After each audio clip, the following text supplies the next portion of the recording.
Okay.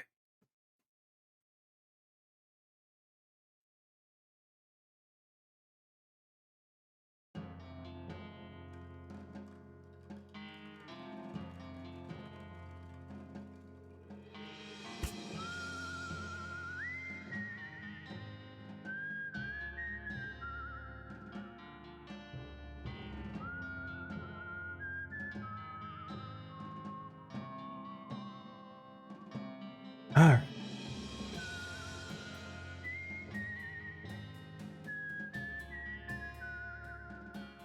Hello, y'all. It's Dick McIver, and we are back. And this time, we're going to be playing some West of Loathing. I don't know. I swear to God, it sounds like the music just gets a little low whenever you start the game back up. All right. Hope that everybody's having a good freaking Thursday or whatever day that it is for you.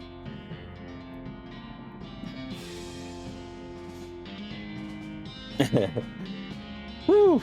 And this, for those that are watching the freaking Vaughn, this is, of course, right after our freaking challenge mode. And,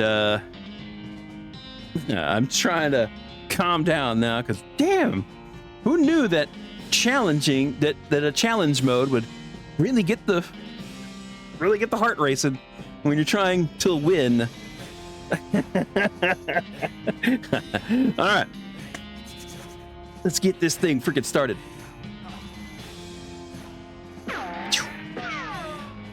I love this. So, of course, as you can see, we're going to be playing some more West of Loathing. I'm not exactly 100% certain where we were of our last playthrough. I know we're getting to the point where it's time to do the DLC. I'm trying to find good old Cactus Bill a girlfriend.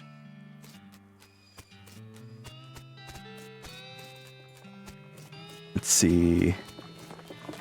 I don't think there's anything else open yet. Yeah. All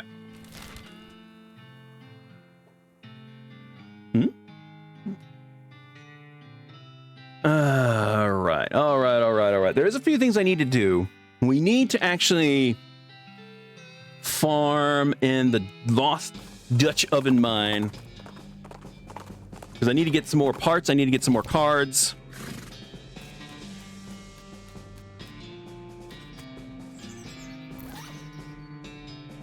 Where is there? Get some flowers in here so we can walk past the smell of the lost of the Dutch oven mine.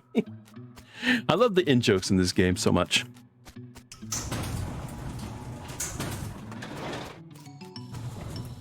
I want to try to get as much done in this game as I can. Bye, crazy dude. Hold on, can I? I should be able to put this back.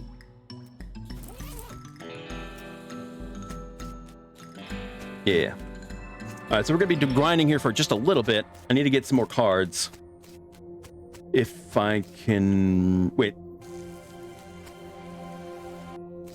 Yeah, it's over here. Third.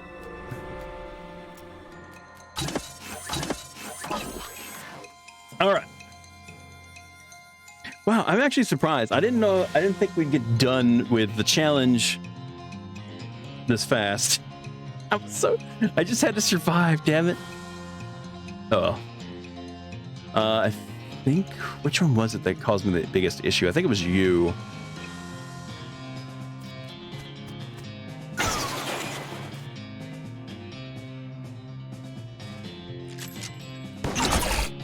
I gotta kill some robots.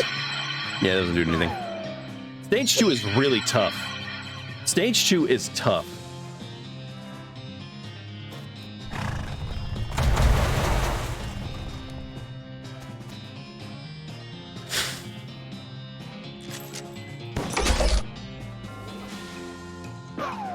Oh, that actually hit. That's the first time I've actually seen that freaking hit.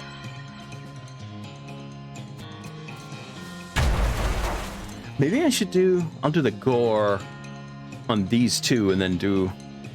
That's fine.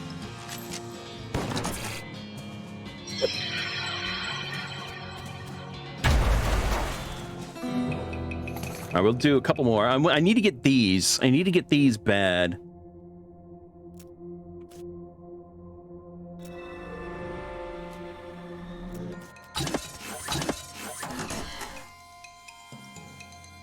All right, let's gore you.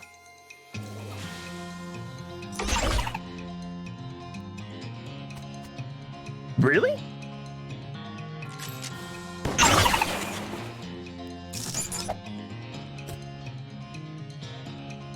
Oh, they changed it up a bit.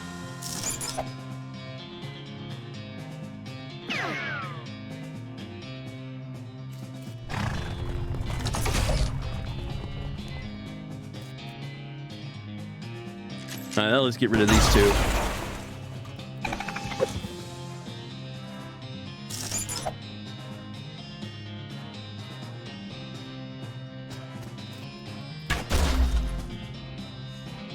Right. Get blown up. Ah, damn it. That's fine. All right, robot.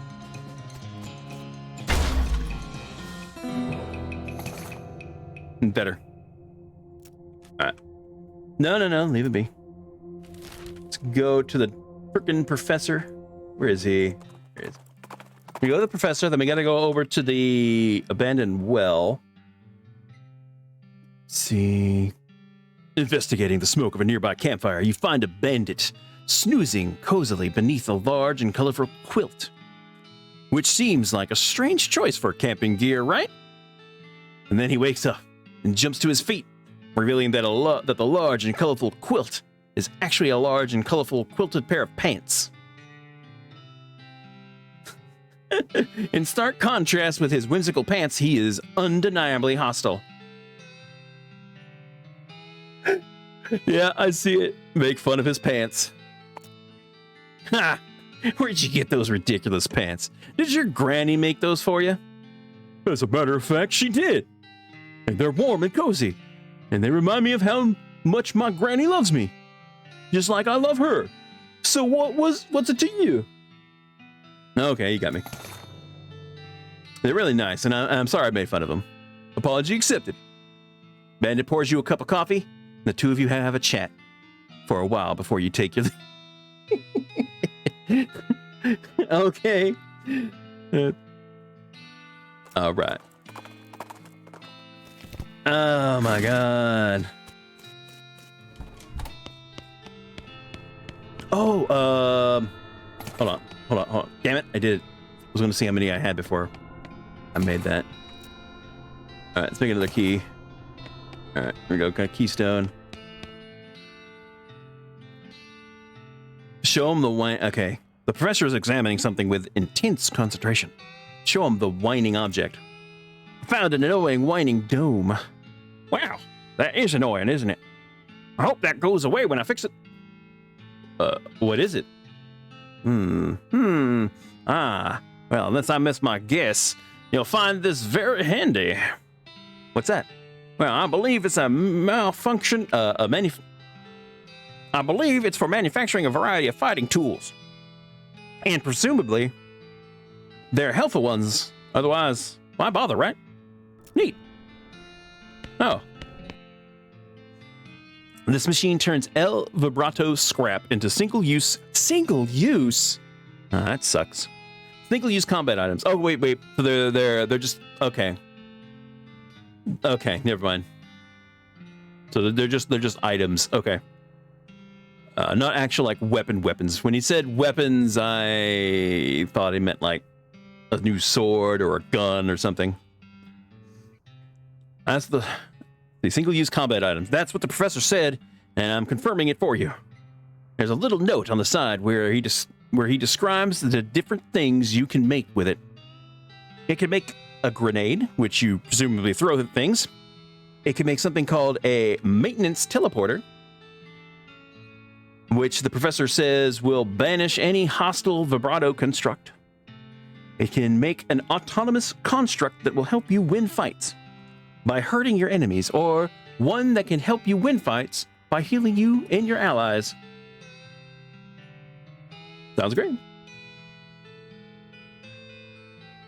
What would you like to fabricate?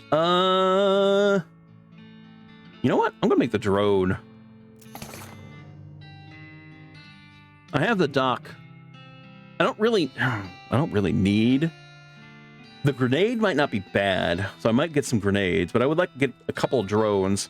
You drop the scrap into the funnel, the machine whirs, and the little doors slide open to reveal a hexagonal shape.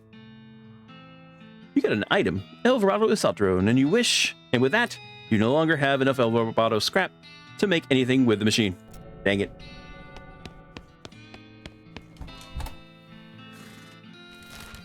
All right, we need to go to the well. I need to do more of that. All right, hold on one second.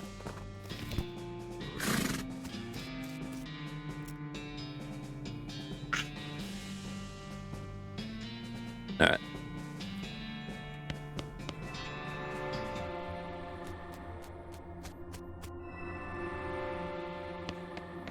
Let's drop this in here. Put in the small punch card. We got... Let's see, we got equipment, coffee maker. Okay. We learned the words for equipment and coffee maker. Whoa. Whoa, indeed. Put in the small punch card. South and maintenance. Small punch card. East, primary education. Current, disposal, and online. Corruption, teleporter, and orientation.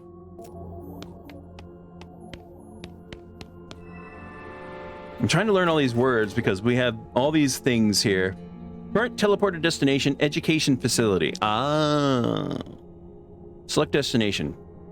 Education facility, drone something or other, equipment something or other, secondary storage, auditory nuisance something.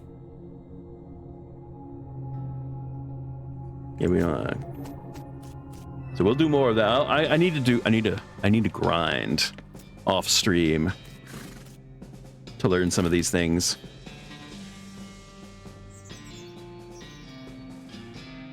All right, we need to go. Let's see, where haven't we gone yet?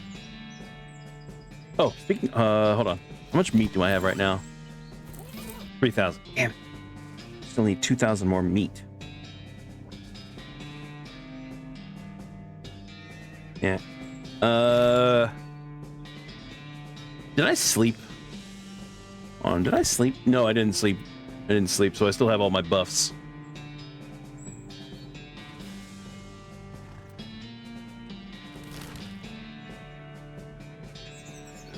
Let's see.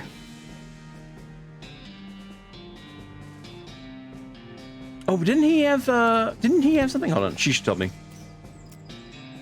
Alright. Am I forgetting anything? That Roy Bean wants you to recover his stolen jelly beans from the goblins living in the giant cactus. Oh, that's right. The giant cactus. The giant cactus. I was missing the tap. I have no idea where to get the damn tap, though. Hold on. Let me talk to her again.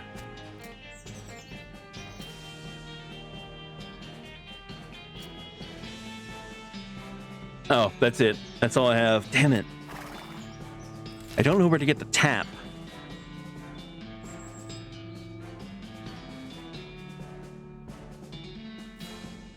There's no store. Not really, anyway.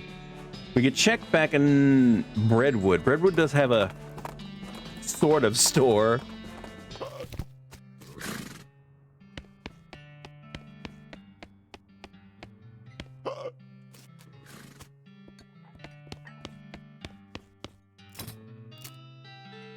See, rope, soap, crowbar.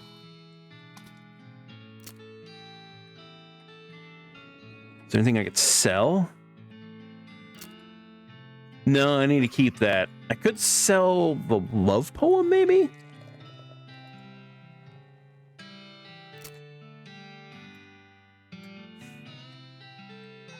Sack of meat nuggets.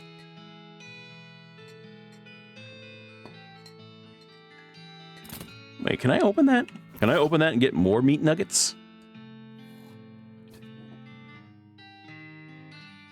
I just gotta find it. Sack of meat nuggets. Oh. Shoot, that still made me more money anyway, or more meat than selling it.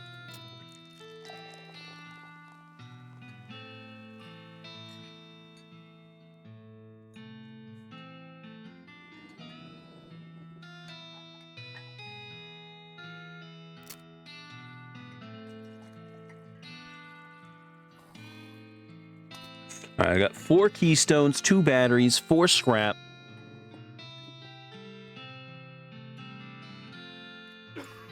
A cylinder.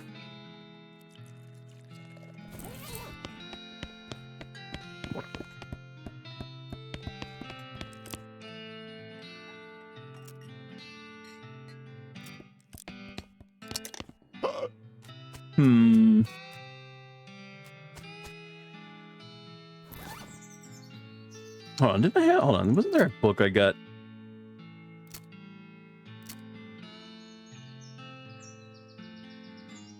Yeah, I think I already did that one.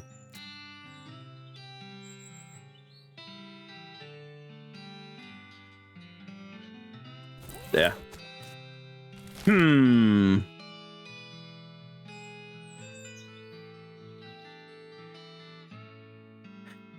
Hold on, before we go anywhere.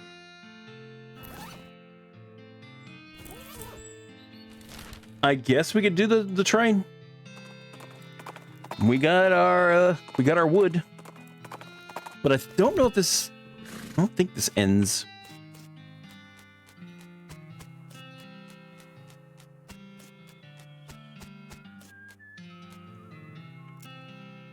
You sure can't have one of those jelly beans? Yep. We'll shoot. Hey boss, good news. We got that lumber shipment in for Breadwood, and we're ready to go. You got the bridge built already? Yep. Most of the passengers were so bored they chipped in to help. Wow. Nice. Now we just have to lay the tracks the rest of the way into Frisco, and our work is done. Both mine and yours. See you there, boss. See ya. It's one of those pay telescopes for tourists. This one was designed by a promising young artist named Edvard Munch. You pay your meat and look through the telescope at the big canyon. You look at the wood bridge. You look at the wooden bridge you built with your own 2 hands. By using those 2 hands to provide surfaces for the Breadwood lumberjacks, I mean. Yes, my own 2 hands.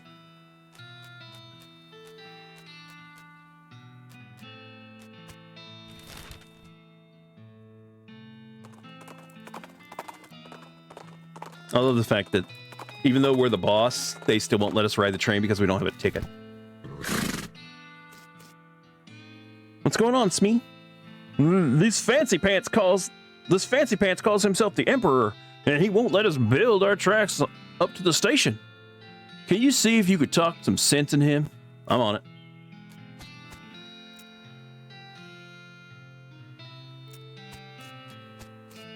That's it? All right. Oh. Who the heck are you?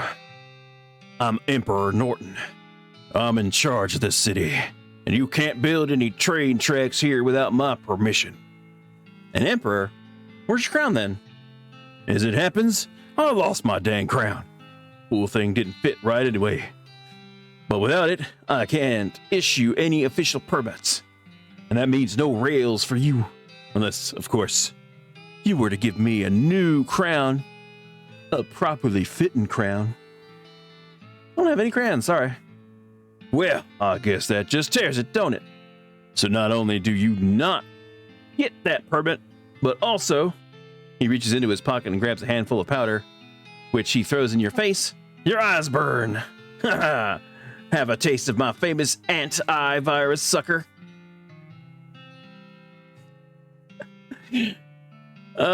His name is Norton. and he has antivirus. Awesome. Your vision goes all weird and you pass out. What was that? When you come to, Norton is gone and so is the train. Uh-oh.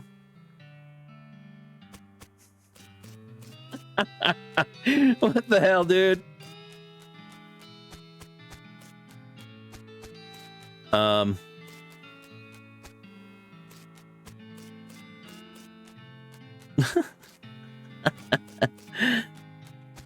Oh, this is weird.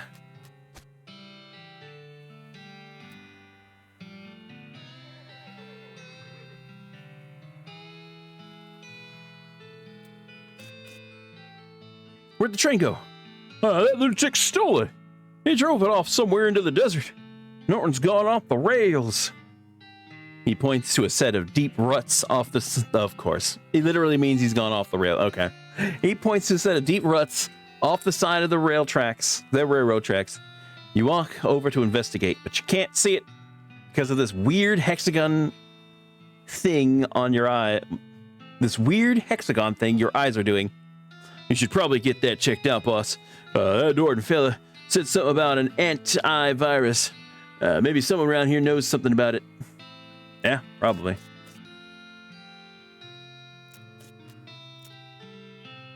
This is the worst. Did I hear Shmi say antivirus? That's bad news. For real, everything looks really weird and it's making me dizzy. Even if I knew a particular cure for that, I ain't got any with me. And without time for a specific diagnosis, we're going to need a high-powered cure-all. Like what? Well, honey's real good for infections and the like, but didn't Roy Bean have some kind of really special honey jelly bean? It's a long shot, but I haven't got any better ideas. Me neither, I guess.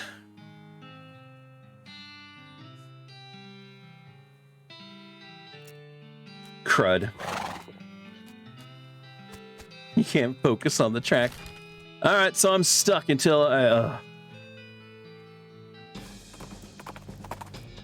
I'm hoping... Oh, what's this? In front of a small adobe building just off the side of the trail, you see a young woman working on a broken water pump. She pauses to dramatically wipe sweat from her brow with her hat.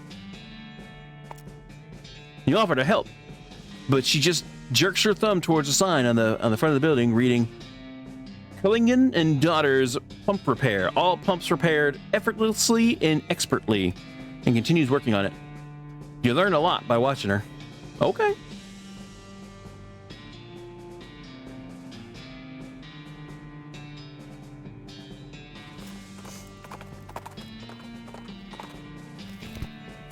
This is so odd.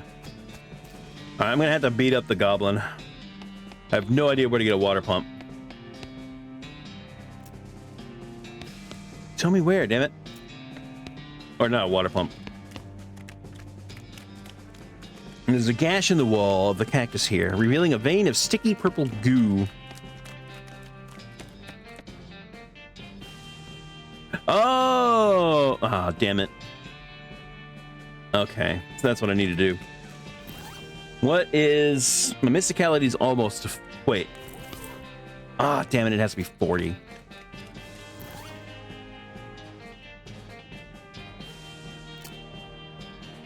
It's pretty bad. It's pretty bad. I just don't want to have to pay, because he wants like... I think he wants like $5,000 for his jelly bean. All right, where is one of these? All right, here it is. Let's eat the elegant hot dog. Optimal. Let's see if we can find... Now we just need 4.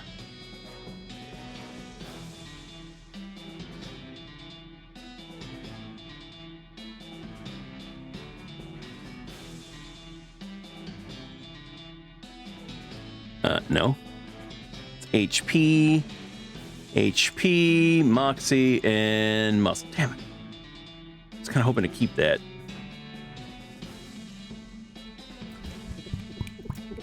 Alright.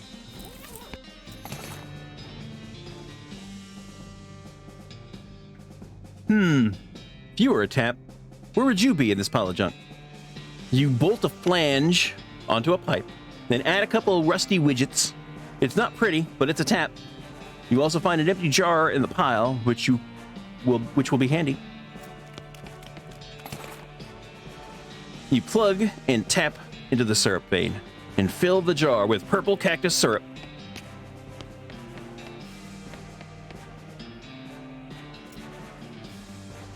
Yes. Hooray! The guard guzzles the entire bottle in a single long draw. It is both fascinating and disgusting. Needing more for proper bribing. Of course you are.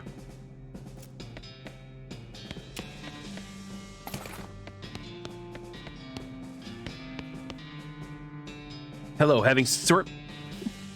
Yes. This time the guard moves away from the ladder, so he has plenty of room to guzzle the syrup. All right, what do you want? What? What? Oh, did I go down? I went down. Oh god, this freaking place sucks.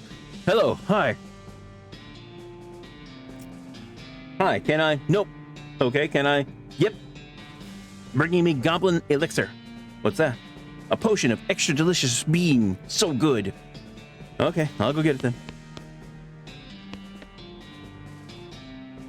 This table is covered with flasks, beakers, bottles, tubes, burners, and all the other equipment that makes up a super elaborate alchemy table, including a whole bunch of different colored liquids and powders and stuff.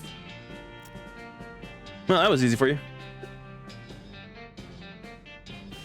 That's easy for you. Look for instruction. You find a scrap of paper in a drawer that looks maybe like instructions for an elixir, but it's all in goblin science jargon that you don't understand at all. Dessert missing, I guess. You pick up a beaker and look at the ingredients. Oh goody, I get to guess.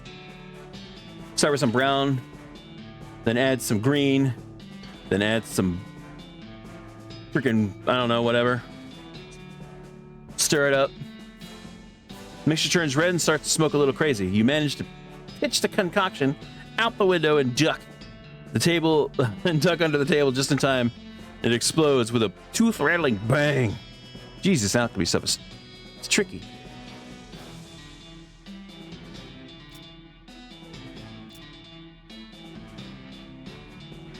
All right, let's start with some purple. Then let's add some violet. Then let's add some mauve. Let's spin it up.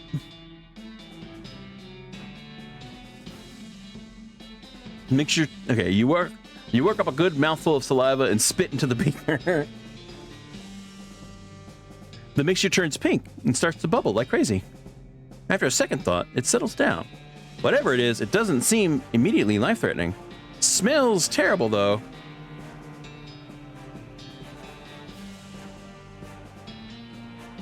Let's keep it. You pour the elixir, question mark, into a proper flask. Who knows? Maybe it isn't a deadly poison or anything. I don't know. Let's find out. Yes, here's your elixir, probably. Oh, good, yes. The goblin moves away from the ladder and takes little sips from the flask, savoring the flavor. Is it good? Yes, perfect. Huh. Cool. What in the hell is that? Holy crap. This isn't the most disturbing thing you've ever seen. I don't want to know what that was. Hey, guys, those jelly beans. Can I to having them? Oh, what? Are fruit rocks? No. No, not taking the fruit rocks. These be ours, not for to taking. Jeez Louise. Well, what's your plan for dealing with this horror? Talk to it/them. Yank a goblin off the pile. Let's talk to him. But not looking like you're eating them. A jar is still full. What? Eating? Fruit rock's not for eating. Fruit rock's just for looking at. You just looking at them? Not fitting through a floor hole. Can't leave room. Fruit rock's only entertainment being. Good grief, that's sad. Help out. Okay. How about I teaching you something else for entertaining? Something better than fruit rocks looking at. Okay, sounding good. I agreeing. I'm not certain. what being better than Fruit Rock's looking at? Thumb wrestling. Thumb wrestling? You teach the goblins how to thumb wrestle. I love how it's goblins, in little brackets, how to thumb wrestle, and how to set up a basic single elimination tournament bracket. Soon, they're totally preoccupied with their new pastime, and you're free to grab those sweet beans.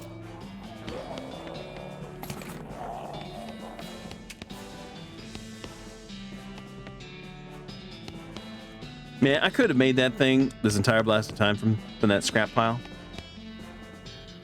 Oh god, I gotta get rid of this damn ant vision. You find a poor lost crate, which has been abandoned and forgotten by its owners. How sad. Hey, Matthew! Open this thing up. You smash the lid open with your crowbar and rob it of its contents. Some ranch dressing and some soap.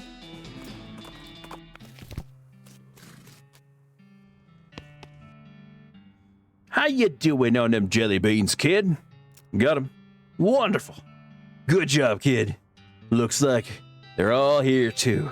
The goblins didn't need any? It's a long and weird story. Well, never mind then. You've done a swell job, kid. I've only got one more jar of jelly beans missing. They were stolen by a gang of dang hippies. Why'd they take them? Heck, who knows what a hippie's thinking. All I know is they took off heading south and a little bit west. Shroom Cave. Oh, goody. Shrooms. All right, I'll get it back.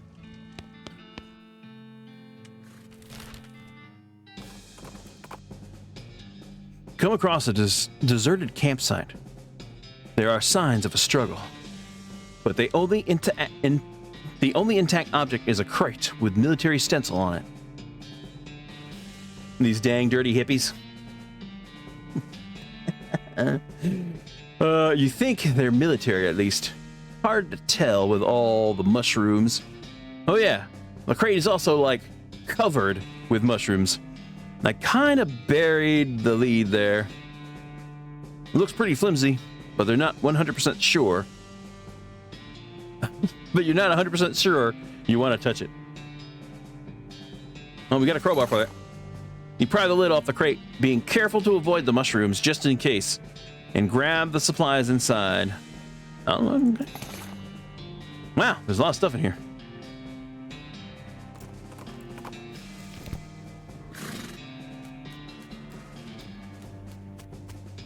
Speaking of hippie, there's some loco weed.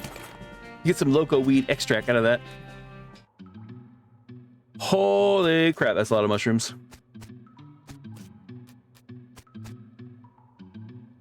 You recognize this. It is an extremely hallucinogenic Lactarius delicious. Oh, the dirty hippie mushroom. Yeah, the dirty hippie mushroom. I actually need that to sell to a dirty hippie. Oh god, this ant vision. I swear to god. Mushroom map. Yeah, okay, well. This map is labeled Shroom Locations and shows a weird, convoluted trail leading to a big X. Tastes like snuff. Nice. Nice. Nice, B-Man. You recognize the X as this very cave. The source of the trail looks like it's right near that weird fort full of dirty weirdos. What a coincidence. Also, I guess that was there in case we've ran into this first.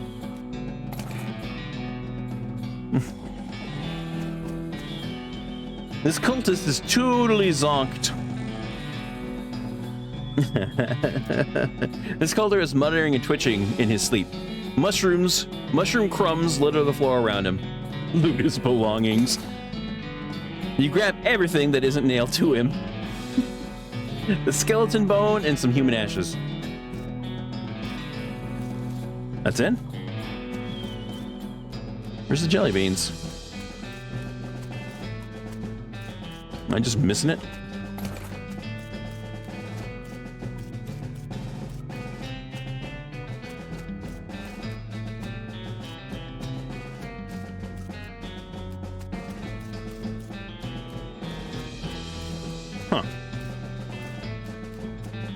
Am I missing something?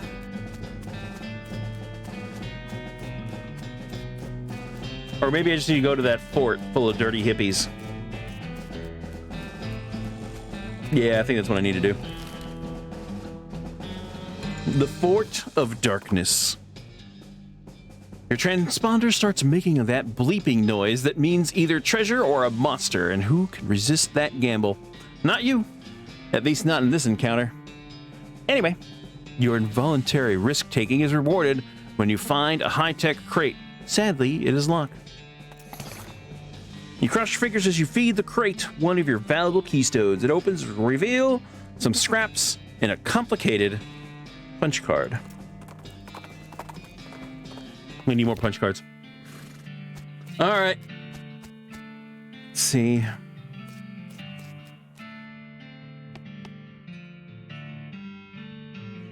The boot guy is still standing here, staring into space.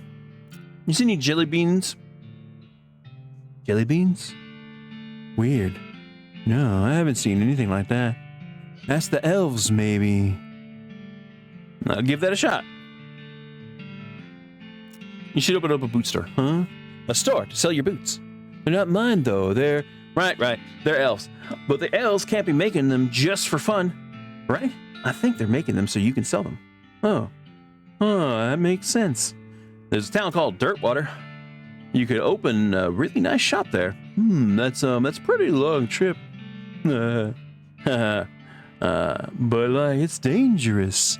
I'd be worried the elves wouldn't make it, you know?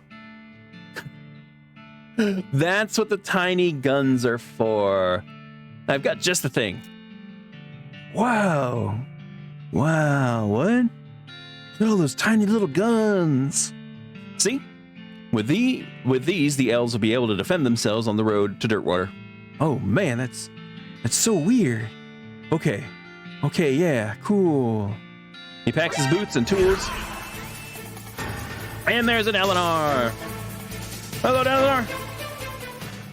How you doing, man?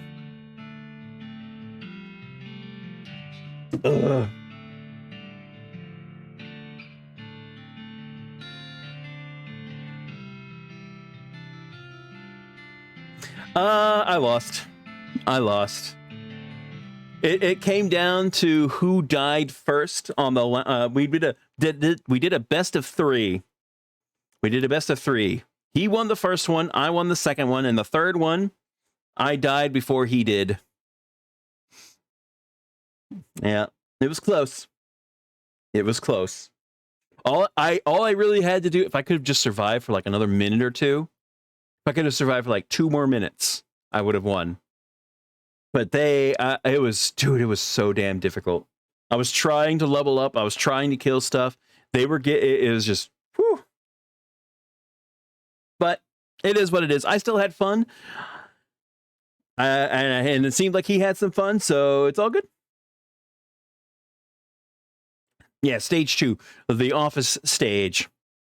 That stage, man, that stage is so damn hard. We didn't even get to the 10-minute mark. Neither of us got to the 10-minute mark. It was when you try to do that stage without any upgrades, it is really difficult. But it was fun. And you know, he was a good sport about winning. He gifted 10 subs to the channel. Once again, freaking thank you for that, Co. Thank you very much. You didn't have to do that. That was freaking awesome.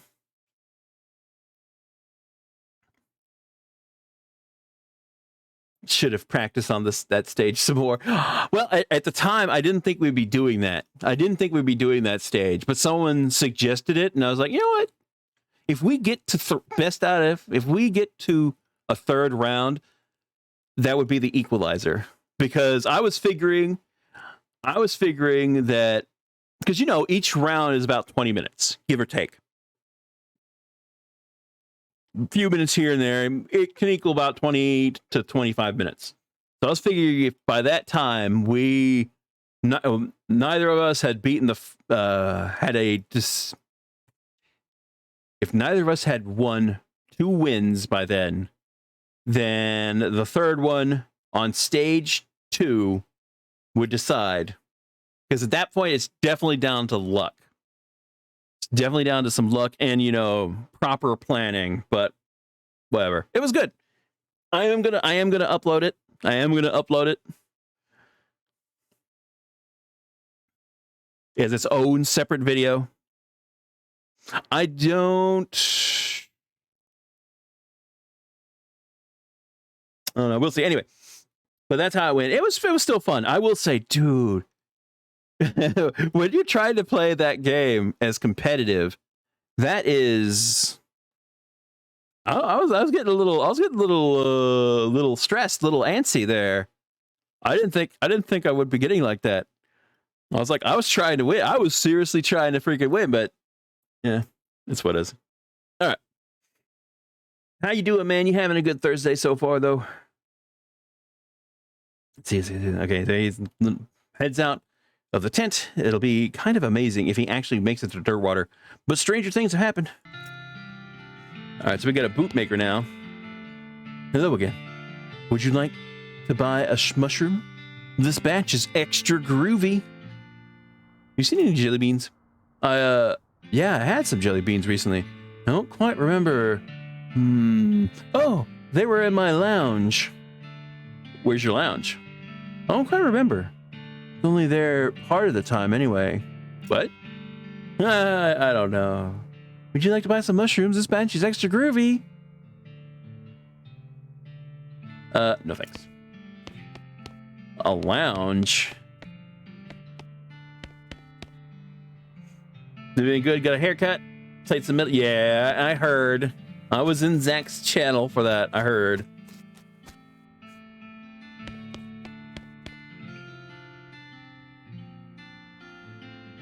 Oh, I still need more teeth. Seen any jelly beans? Teeth, jawbone, teeth. I see. Let's give her some skull chips.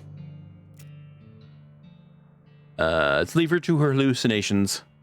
Do you know anything about a lounge? Teeth, lumbar, vertebrae. Okay, that makes sense. Let's leave her alone. Can I interest you in the discussion of particulars of Kurtzian philosophy, Dago? Do you know anything about Irene's lounge? I've been there. For some inexplicable reason, I was never invited to return. I bet you have to eat the shrooms to get into the lounge. You know, I wouldn't be surprised. Inexplicable? I would self-actualize by returning on my own, but I don't remember where it was, and Todd will not tell me. It is quite frustrating. Can it interest you in a discussion? No, thank you. I bet you're right. I bet you're right, B-Man. If you have any Lactarius Dirtieth Hippica mushrooms, I can refine them into a more potent portable, i.e. potion. In fact, I do. Go easy on this stuff. It has a real kick to it. Thanks. Maybe I can get away with just... In fact, I do. Maybe I can get away with drinking the mushroom. Oh, that's freaking right. Hold on. We gotta do this.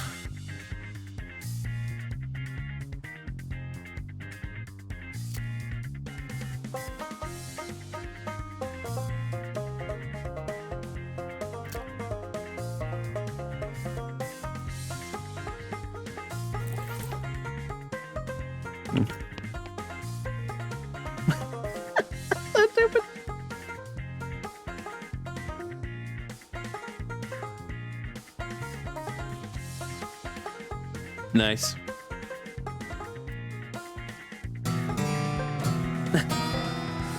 Power surges through you. You have unlocked true potential. Sweet. Now, is that a temporary buff or is that a permanent buff? Let's see. Alright, looks like it's a permanent one. Let's see.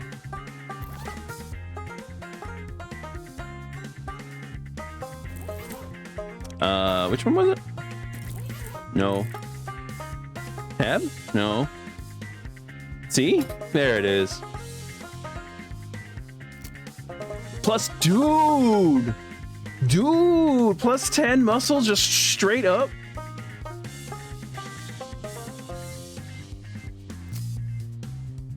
Damn, dude.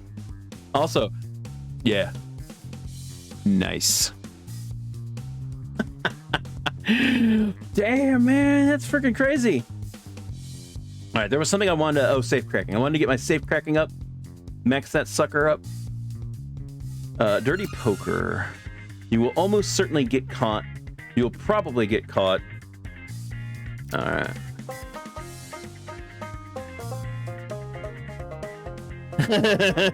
Well, I won't put anything more myself, but if the game does, it will. I'm not gonna stop it.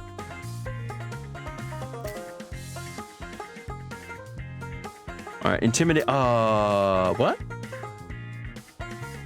No, I can get more. I don't know. I thought this was grayed out for some reason.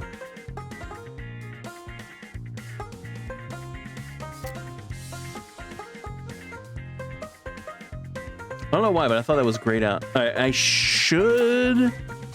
I need to get this. I need to get more. I need to get more melee attack. I wonder if I can max it out.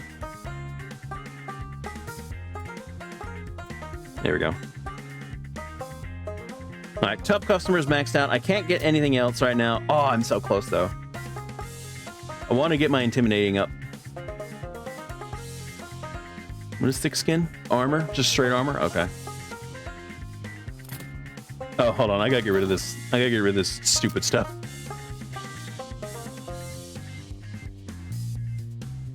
On. That's 5 muscle, 3 armor, pistol damage, moxie.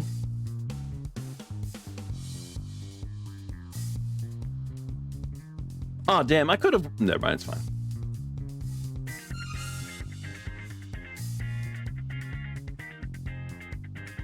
All right, this one.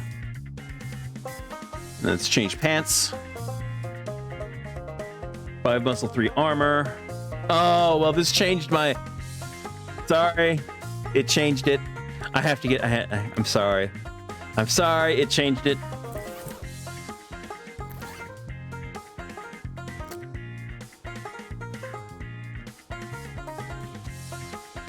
Don't worry. It'll be in our hearts.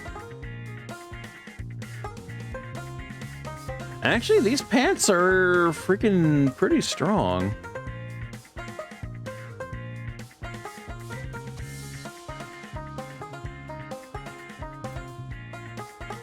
Yeah, I'll use those. It does give me a little bit of armor. I'll take it. I'll keep those. That gives me a little bit of armor.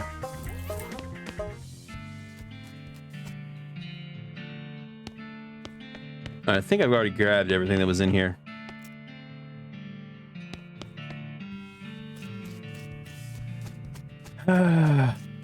I bet you I have to. I don't even know if I have...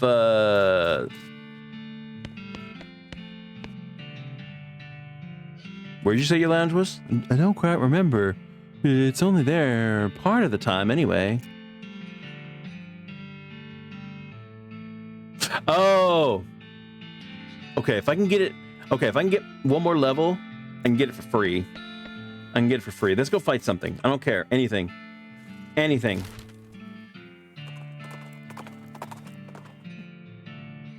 Perfect. Perfect. I'm not even gonna mess around with you. Freaking get knocked out, fool.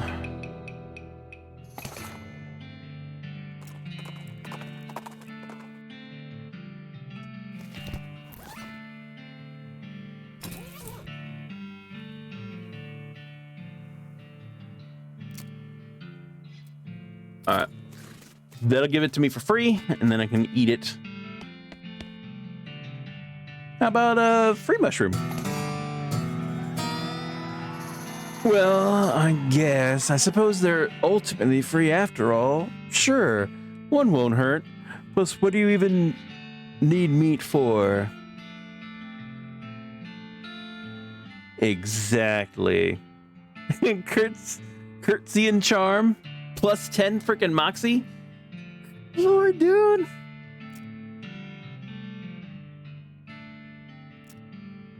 All right. So I can either do that or I can do the dirty hippia. I wonder if this will work. Fully opens your third eye. Drink it.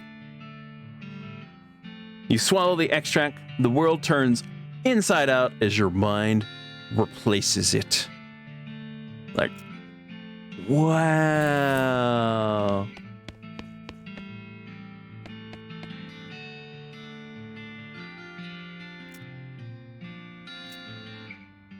Alright. Alright, so I can't do anything there.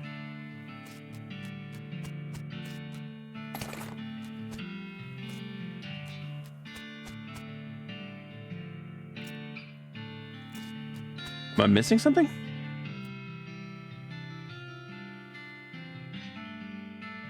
Your third eye is open all the way. You've made the classic mistake. You consumed something given to you by a hippie.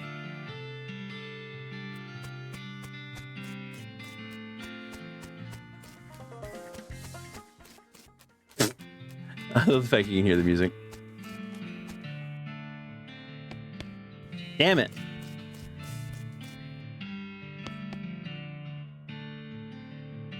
You know where Irene's lounge is? Oh yeah, I do. Don't tell the talking dude if you don't mind, but it's in that cave where we get all the mushrooms. Huh, I didn't see any lounge. You gotta be, jerks his thumb at the apparatus behind him and winks at you. If you have any... Oh, okay, so we need to go there. Damn it. I hope this didn't mess me up too bad. You find a rectangular hole, roughly 3 feet wide by 6 feet long, but 6 feet deep. So it's either a grave or the future site of half an in-ground hot tub. Jump in and see what you find. The stuff you find in there and makes you lean more towards the grave theory.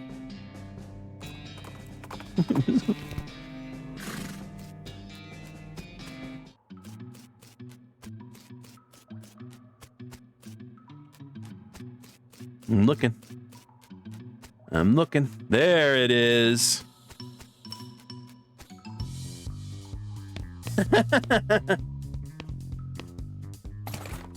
Yoink. They do look pretty cool under the black light, you have to admit. Lime jelly beans. Your great-grandkids are going to love this kind of music. Come pick the piece over. Hey, it's a strange lamp. Take it. I got a strange lamp. You stow it into your backpack. Fortunately, it isn't real lava.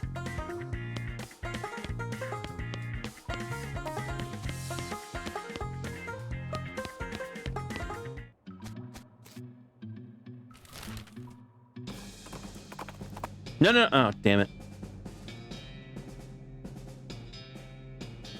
Out in the open desert among the rocks and dunes, underneath the scorching desert sun, you encounter a chef. That probably doesn't sound all that strange comparatively, but hold on while I go into more detail. He has somehow hauled a full-sized iron pot-belly stove out into this blistering hot hole and is cooking something on it. Though you can't tell what, because of all you see in the pan is fire. Rather than being drenched in sweat, he is literally steaming. Further, he's muttering wildly to himself. Hotter, gotta be hotter, gotta be hotter, gotta cook it right through. This needs to be hotter. Okay. I guess we'll fight him.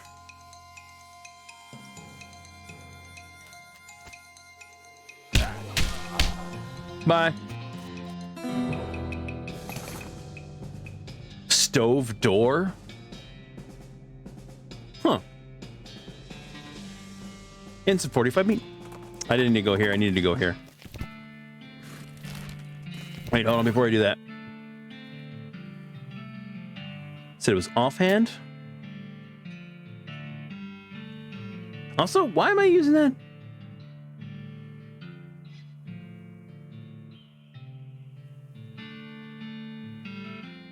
Hold on.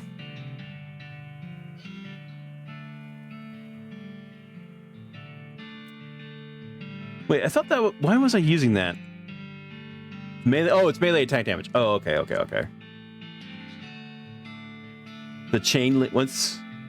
With the chain link fence? Oh, it's not a chain link fence. I have anti-virus.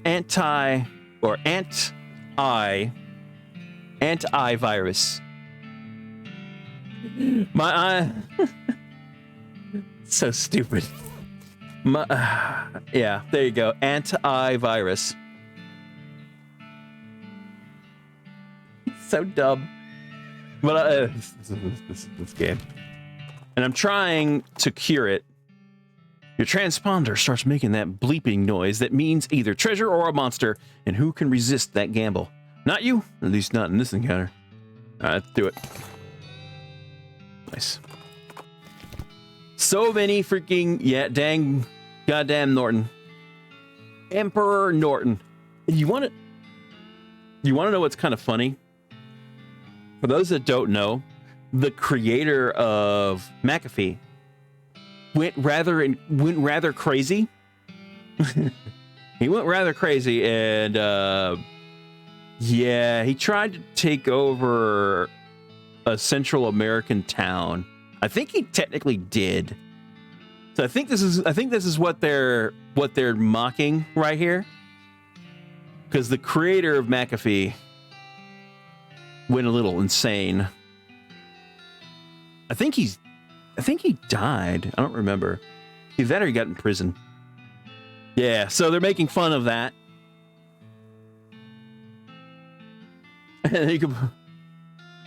His ex claimed he faked his death. From some of the stories I've heard, I would not be surprised. I would not be surprised. Howdy, Dicker. Any line on that last jar of jelly beans? Got them right here. Well, I'll be jiggered. What? I didn't figure on seeing any of them jelly beans again. And here, you've brought them all 3 jars. You've brought all 3 jars. Brought back. Damn it. I cannot read today. I ain't got much to reward y'all with on other than a handshake. But maybe I'll be able to pay you back somehow in the future. Don't sweat it, Roy. I was happy to help. Actually, Roy, I need this guy. There's a single yellow jelly bean in this case with a sign that says Paraguayan Murderby honey jelly bean. Very rare, 6,000 meat. Roy walks over. Does this jelly bean really cost 6,000 meat? Well, normally it does, yes, but I guess see it as how you helped me out with all them bandits and goblins and that damn dirty hippies. Let's call her 5. 5? Me? Really? Yeah, I reckon. Better buy in a hurry before I change my mind. Hell yes. You hand over the meat. You almost feel bad because of the depth of the discount. Oh my flippin' God, give me this, eat it. You eat the jelly bean and your vision immediately clears. Modern medicine is really amazing. Oh my God, we're back to normal.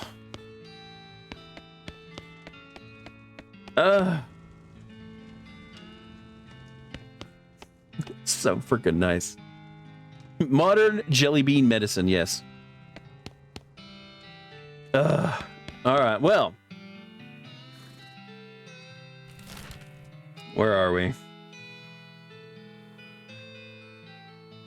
Oh, yeah, we gotta go back. Okay. I don't know if this is end. I think this is the end game here. I think. Before we do that, if only it was that. Really? Right? Okay, before we do this, I believe this is end game.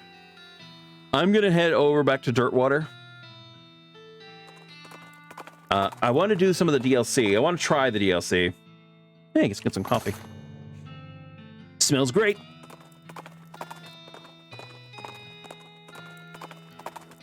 And we can deal with Norton afterwards. But before we do that, I need to take a short flippin' break. We've been streaming I've been streaming for a while. We've been streaming for a while. I should probably sleep, but I don't want to sleep yet. By sleep, I mean in-game, not real life. But before I do any of that, look at this guy's sign. Oh, hey. Nice to see you again. Hey, did your elves make the trip okay? Oh, sure. Yeah, no problem. Like, at all. I've been seeing them less and less since I moved, though. So I've been making some boots myself just to help them out. Well, that's real nice of you. What can I get you? Show me your goods. Boot polish? 5, let's see. Adds +3. Oh, hell yeah. I'll buy a couple of those. Adds 3 +3. Actually, you know what? How much meat do I have? I'm gonna go buy me another one. Just in case I get an extra pair of boots that I'm gonna replace it with. This miraculous black goo will polish your boots to a mirror sheen, Charlie. Oh, Charlie Sheen. Okay. Okay. Let's see. Tony's. That's spell damage. Pistol damage. Melee. Here we go. 800. That's not bad. These boots are either made of tiger skin or some other skin that has been painted to look like tiger skin. Probably the latter, because there are no tigers in this part of the world. This is why I can't get 5,000 meat. All right.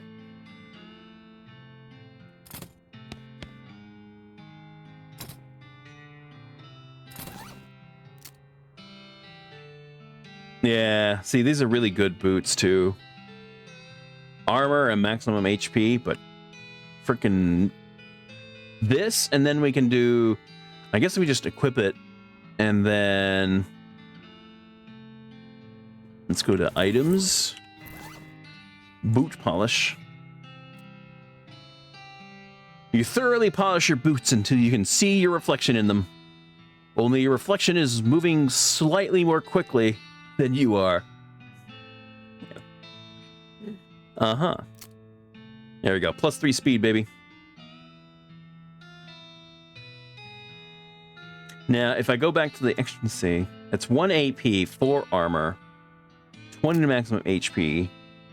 That's just straight up more melee damage. Trying to see if I have anything that could be better. Because I might still swap to these. So I can keep the armor. Now, if I go back here... Damn it. If I go back here and use this... Now, these boots... Okay, so these still have +3, and these still have +3 then. Okay, there we go. This pair of boots better now. This pair of boots are much better. Freaking... The only thing is I did lose 1 AP, but eh. I will take it. How many more lots do we have? I think we only have 2, maybe 3 left? 3. Yeah, 3 more lots available. I want to try to get all of these unlocked.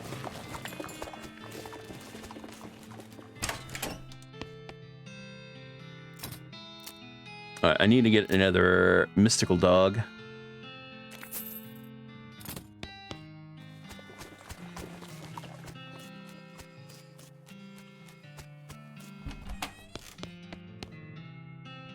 Nope. Well, I would like to send a postcard. You've already sent a postcard today. Ain't you heard of the Postcard Limitation Act of 1893? No, what's that? Okay. So the government put a restriction on prepaid postcards of 1 per citizen per day. Now, why do you think that might be? Well, to reduce strain on the postal system? Nope. That's what everyone guesses. That ain't a thing. The wagons still make the trip no matter how many postcards are on board. So many postcards you need a second wagon. but that ain't likely. So, to restrict the free flow of information, to keep the people from being able to say too much through the mail, so the left end of the territory don't know what the right end is doing, and vice versa. That way, they can implement a different rule of law in each area. Whatever's most effective to keep the particular folks down. But people can still send letters. Letters. Who's got time to write a whole letter in this day and age? But I ain't even got to the real big part yet. What's the first two letters in conspiracy? Huh? C-O... Oh, geez. That's right. They're in league with the cows. They're in league with the cows. It's all a plot to keep us docile so they can deliver us up to those hell cows they summoned. You think the government deliberately summoned the cows? There's proof. The plan was referred to in a rider attached to a Senate farm aid bill that was passed 11 years ago. And when did the cows come home? That's right, 11 years ago. Somebody's just... There's no way a Senate bill says, let's summon cows from hell on it. No, not in such obvious words. Are you cracked? It's all in code. In dog whistles like, go and look it up for yourself. Okay, even if I wanted to do that, the capital city isn't even in this territory. It's hundreds of miles away. Uh-huh. And where you think that's a coincidence? A CO incident? Okay, well, that's very interesting. Bye now. That's freaking... Damn it. Okay, so before we go any further, we're going to probably do the DLC right here. This little floating ghost wagon. But before we do any of that, I need to take a short break. I need to... Yes, take a short break. So give me like 5 minutes. I'll be right back. Let's go ahead. Let's switch on over. Hello? What? My freaking Stream Deck. My Stream Deck has been weird today. Okay. All right. It's working. I don't know what is going on with my Stream Deck. Anyway, let's go ahead. We're going to switch to the BRB screen while I'm away. Actually, hold on. Let me disable the music. We'll put that back when we come back. I'm going to go ahead and switch over to the BRB screen while I'm away. Enjoy the flickering music.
All right, we're back. What are y'all doing? Good Lord.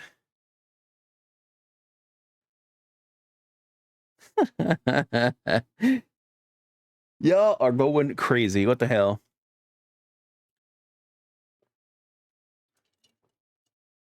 Also, why did this thing keep... Let me switch over here. This is supposed to keep... Whatever, it's fine.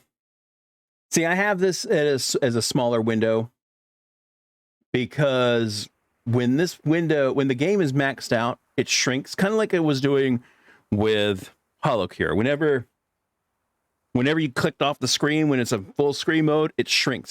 It minimizes the window. I hate when games do that. I don't know why they do it. So I turned it off. But unlike with for HoloCure, though, I have it set up to just stream what's on this monitor because I can't do game capture like I normally do. This is on game capture, but whatever. Anyway, we're back. Let's go ahead and try this. That's a weird ghostly carriage here. Get in? Heck yeah. You hop on the ghostly carriage, which seems to support your and Alice's weight well enough. Oh yeah, because it's a ghost carriage. An invisible driver yells, "Yeah!" and cracks an invisible whip. And an invisible horse snorts. The carriage starts moving, and soon you are out of sight of Dirtwater. Exciting!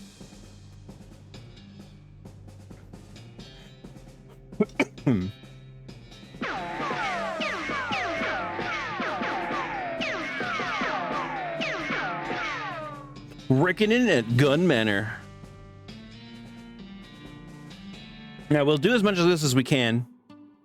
If it's, you know, if there's more to it than what we have for the stream, we'll just play it again on Tuesday.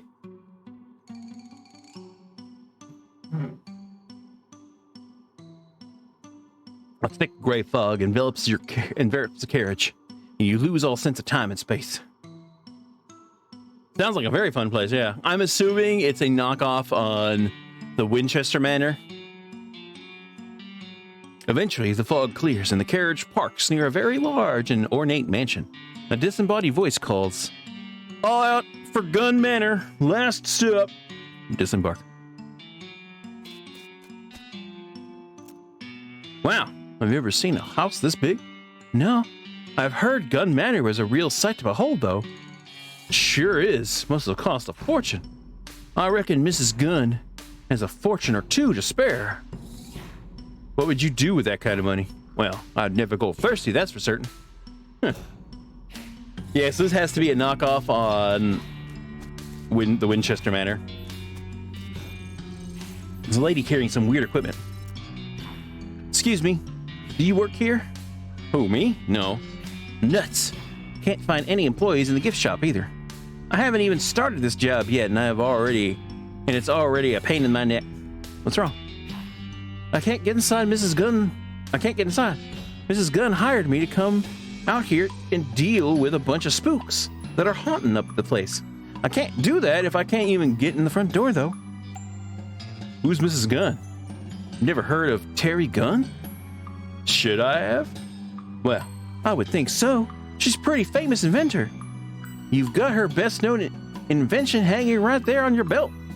She invented belt buckles? Wow. Guns. She invented guns. Oh. Spooks? Like ghosts? Exactly like that. Yep. 13 of them according to my instruments. Florence Cunningham. Cunningham Ghost Annihilation Services. That's me? Interesting. What do you do to annihilate them with? Or what do you annihilate them with? Science. I was gonna guess that weird looking rifle contraption you're carrying. Yep, it shoots science. What's wrong with the front door? Front door? Well, it's locked? No, not locked. No. What's the problem? Okay, see, I'm a ghost hunter. I ain't a spider hunter. I don't hunt spiders at all. And there's a huge, gross, hairy fanged, drooling giant spider in the foyer. So until I either find another way in, or find someone else to take care of that spider, take care of the spider hunting side of this biz, I'm staying right here, right the frig here. Okay. I can see you feel pretty strongly about this. I do. Well, maybe I could help you out. Hey, that'd be swell. You know, you look reasonably tough and or wily. Why don't we team up? I'll handle the ghosts, and you can handle the things that aren't ghosts. Okay, let's go. Roger. Roger, copy. It's Daco, actually.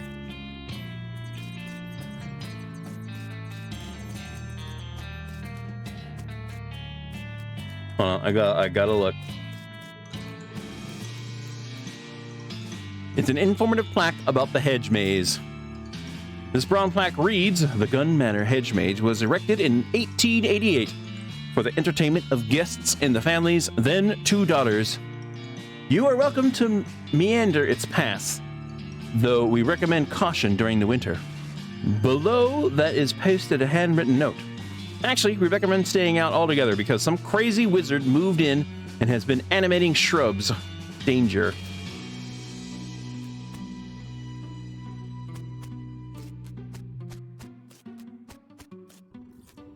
Yeah, I'm gonna worry about that later.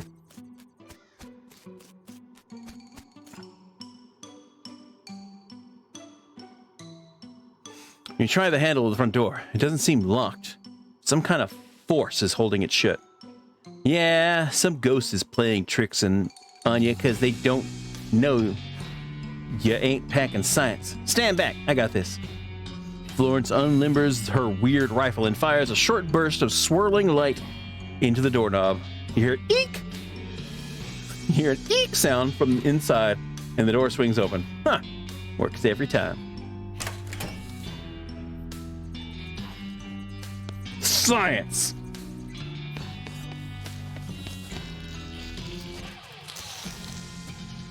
It's not that bad. A small, non-threatening spider. It's a small, non-threatening spider. All right, smack. See? That wasn't so bad. Easy for you to say. She shudders again.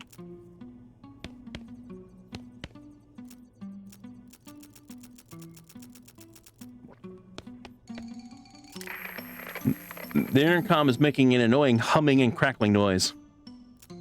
Hello? Help. A ghost said hell at me. Spooky. I'm pretty sure that's not a ghost. The intercom's just busted. Hello? Who it? Mrs. Gunn? I'm Mrs. Gunn. Oh man, that would have been a pretty good joke if the intercom wasn't broken. Would it? Mrs. Gunn, did you know your intercom is broken? Oh, I rigged it up.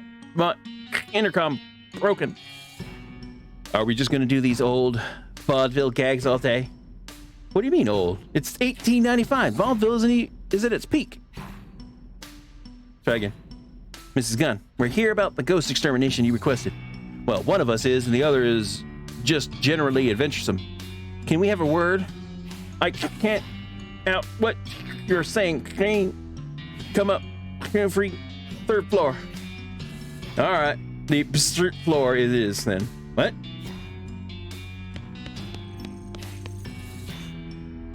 The house of Mrs. Terry Gunn. Teresa Terry Gunn, 1847, built this stately, if architecturally unusual manor house in the late 70s.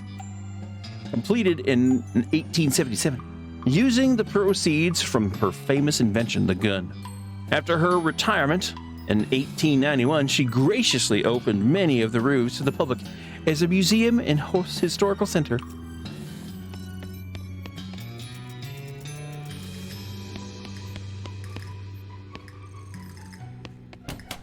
Damn it. Brr, it's cold as the federal grant administrator's heart in here. I wonder what's causing that. You don't think it's, all the ice? Nah, you got it backwards. Ice couldn't be here if it wasn't cold to begin with. That's science. Maybe the house's heat got shut off somehow. We better see if there's a furnace or a boiler or something. It'd probably be in the basement. All right, let's have a look around. Parlor, cellar. It's one of those round fruits. This painting is kind of good. You remove the bar from the door and hurl it out a nearby window. Why?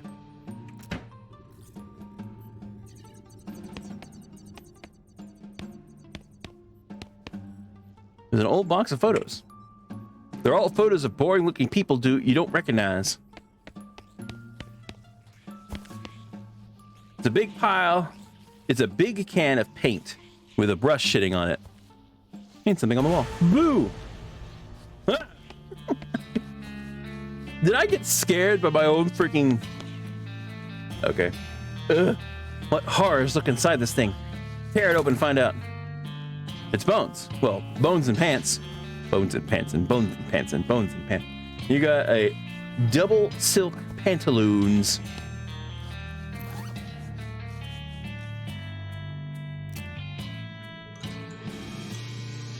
Nah. These spiders aren't going to let you pass without a fight.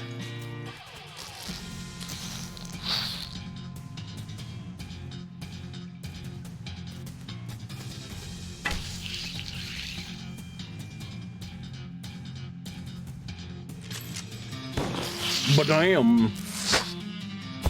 Ow. Okay, well they don't have a lot of HP, but they hit hard.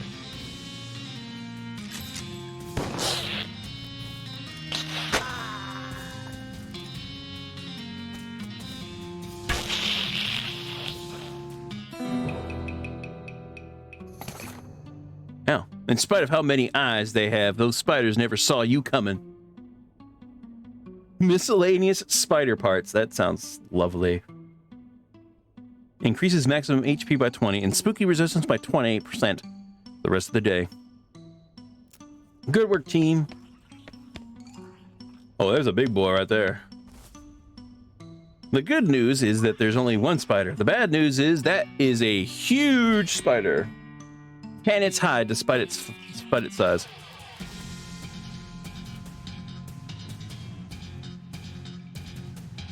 No, I'm going to do the big punch.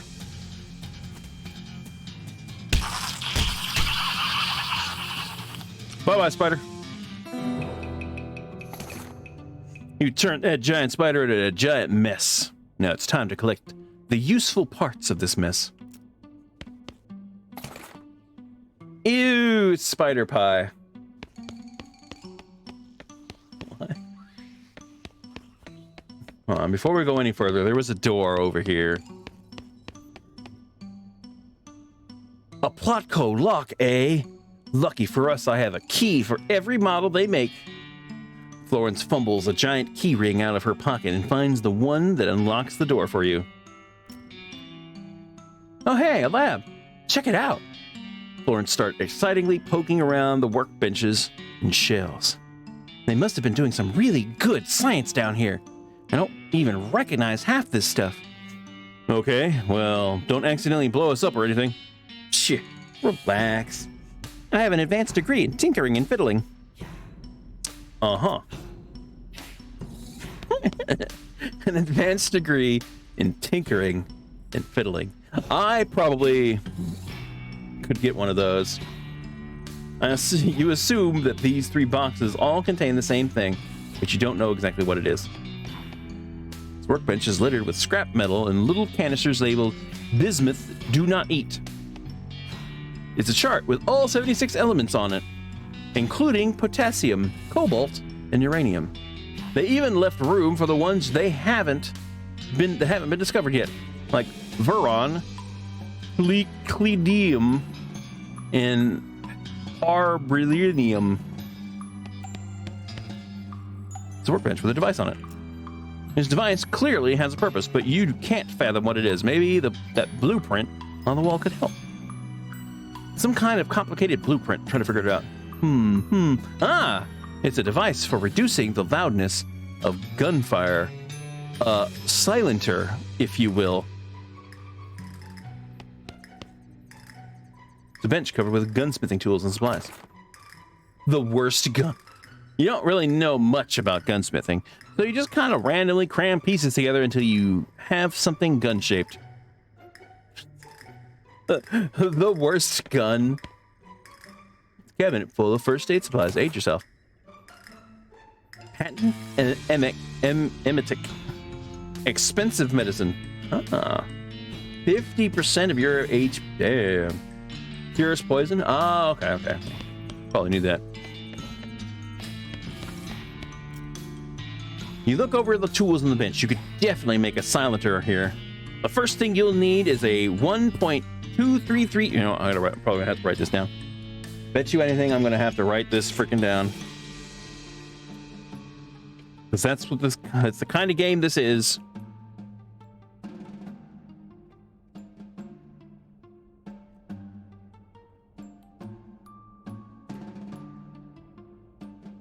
$1.2337.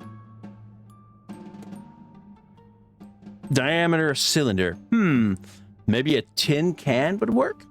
You also need some stuff to pad out the inside of the can. That's going to be tricky to find. Okay, maybe later then.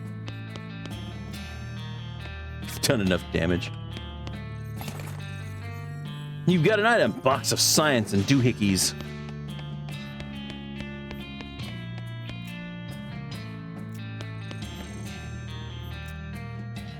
Now Strix Flow. She raises an eyebrow at you and glances at one of her weird instruments. According to my weird instrument, there are 13 ghosts left on the premises. More precisely, there are 4 left on the first floor, 4 on the second floor, and 5 on the third floor. All right, Dalinar, you have a good night, dude. I will probably see you tomorrow. I found something for you. Ooh, I love sciencey junk. Thanks. How much in it? Wow. A vermium coated diode. Neat. Florence catches one of the science doohickeys Florence attaches one of the science doohickeys you gave her to her weird backpack. Florence's gun damage has been increased. New skill, Enlightenment Field. The flip is that?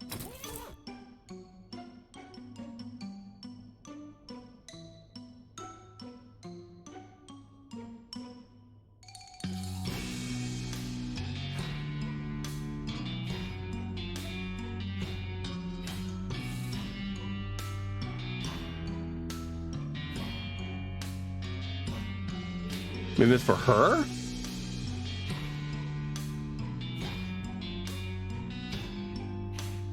I don't see it in here.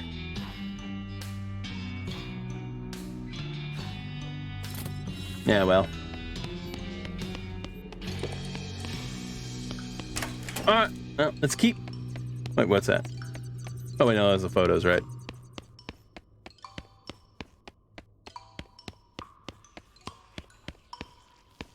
Alright. You holler for Florence, and she comes over to you. Whoa, Nelly! Hold on a second. That's a ghost! Those things are dangerous. I wasn't expecting to see any of these here. What? You're a ghost hunter. And you're here specifically to hunt ghosts. No. That's just ghosts. This is a ghost. A greater haunt originating from spectral transmissions. Totally different from ghosts. Except for the name, you mean. Anyway, those things can be pretty tough. Heck, I knew I should have brought up bismuth bomb. A what bomb? A bismuth. It's sort of silvery metal that screws with spectral energy the way iron does with magnetic energy. Huh. So where did we get a bismuth bomb? Bismuth. Normally, I just make them myself in my lab. Well, so much for that idea then. Well, that workbench we found earlier might have the stuff I need. Let's come back later.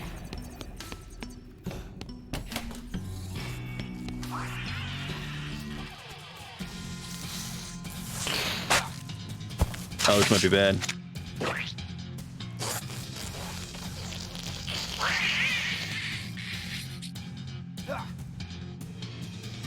This might be bad.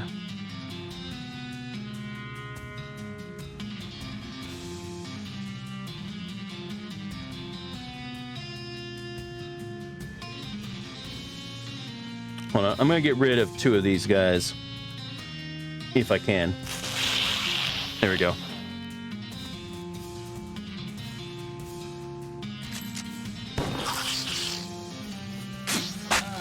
Yeah, that knocks her out. And you missed. I gotta do this quick. You know what? Not be a bad idea.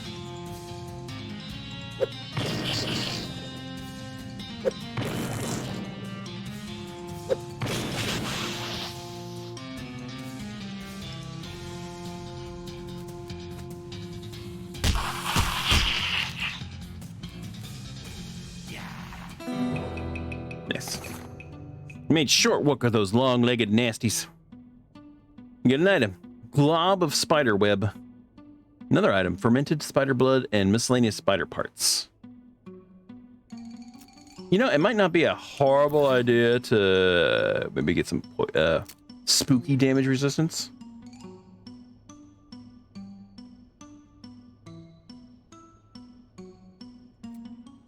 Yeah, it might not be a bad idea.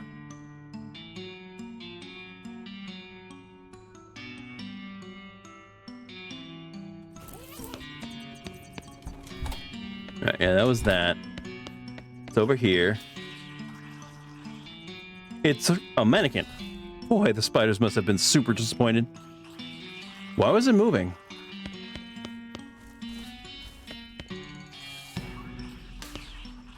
It was moving. That's creepy. Hold on, what do I have?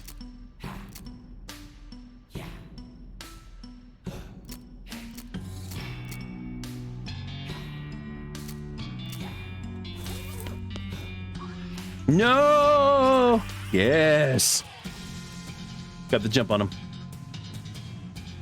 Alright, what do I have? I need some... Actually, you know what? Oh, I should have made more drones. That might not have been a bad thing to make for this.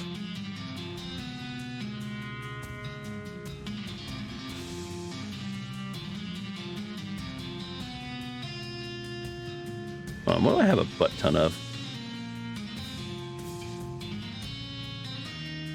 You gain 1 AP. Okay. You would deal 0 damage to this target. Oh, so that's...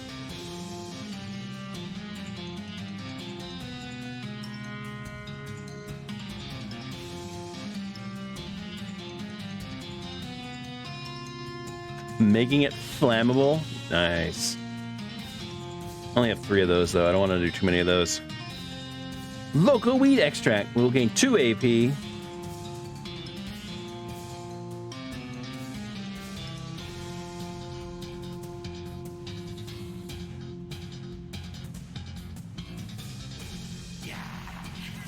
Which one is strongest? All right, let's go after this one.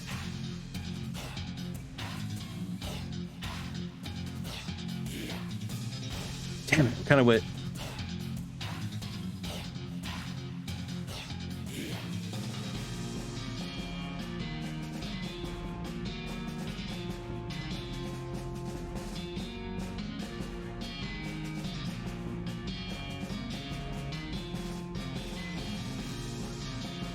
A big moist spider, huh? Let's do some damage.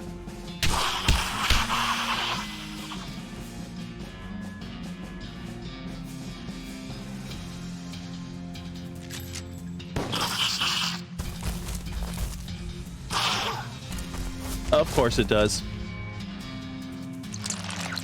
Oh, I made a little spider. Isn't that nice?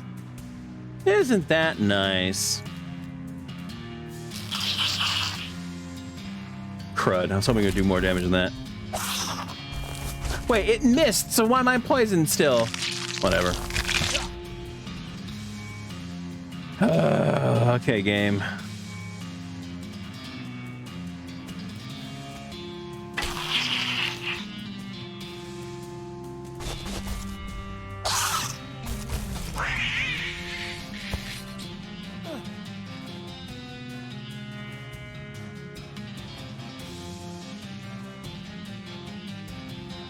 That's some bull right there. That's a bull right there. All right, fine.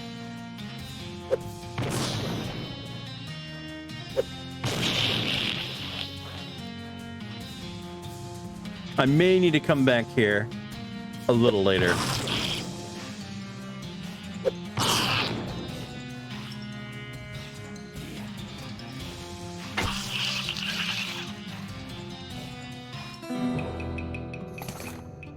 It takes more than 3 huge spiders to stop you from killing everything you meet.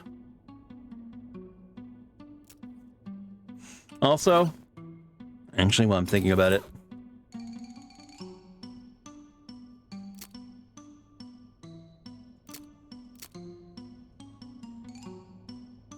I need to start really upgrading this stuff.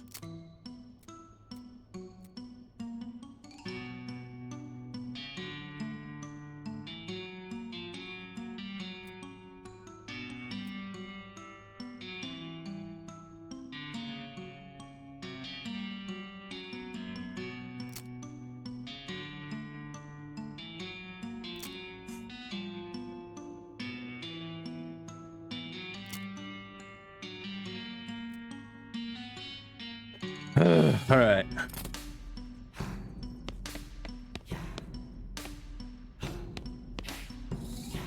This hole contains approximately an infinite number of spiders. Let's not do that. Someone's been cocooned by the spiders. Horrifying. Hey, are you okay in there? What? What? I can't understand you. Hang on. I'll poke you a mouth hole. Hey, what were you saying? Hi, hello, salutations. Hey, you okay? I'm certainly been better. What happened? I was practicing my greetings. I'm the museum creator. Greeter. I'm the museum greeter. I thought curator. Whatever. Is that something that requires a lot of practice? Practice makes perfect, right? And there's an old mannequin down here that's pretty good practicing on. We've met. Anyway, a bunch of giant spiders grabbed me from behind. It was quite the surprise. I would imagine so. I should probably get back to work. It wouldn't be right to allow visitors to go ungreeted. Can you let me out of this cocoon? Sure. You cut open the sticky cocoon, freeing the trapped museum greeter. Whew, thanks. The path to the stairs is clear, so you shouldn't have any trouble getting out. Great. Stop by the entrance later, and I'll give you the official museum greeting. The flip. All right, there's a little spigot here, but since the boiler isn't on, it won't do much of anything. The boiler is cold, and the indicator for the cold tank is pointing to E. Well, oh. All right, so we gotta clear out that. We gotta go make a bismuth bomb.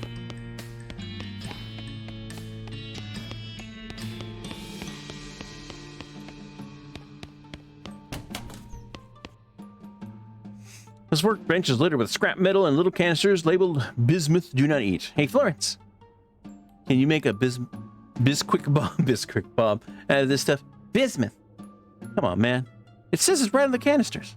Fine. Can you make it, though? Hell yeah, I can. Stand back and watch a master at work. Florence goes to town with a hammer and pliers and comes back with a metal sphere. It has a grinning skull painted on it and a big red button on the side. Well, that's probably properly intimidating, at least. And it ain't just a pretty face. And it ain't just a pretty... Okay. Bismuth bomb. Groovy, baby.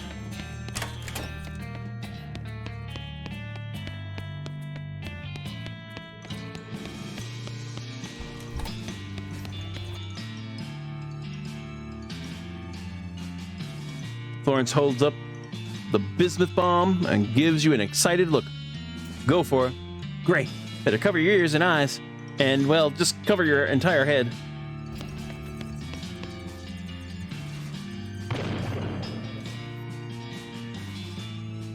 Right then.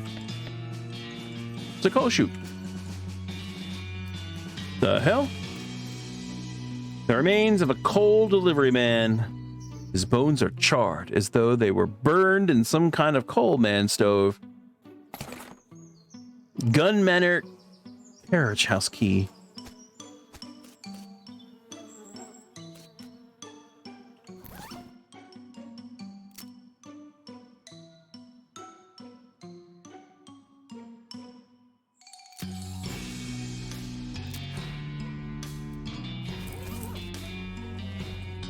It's a huge mound of food in various stages of decay. Maybe someone's trying to start a compost heap. That would be the charitable explanation, anyway. You dig through the trash and find a single item of non-trash. Jumbo shrimp fork. Huh. Neat.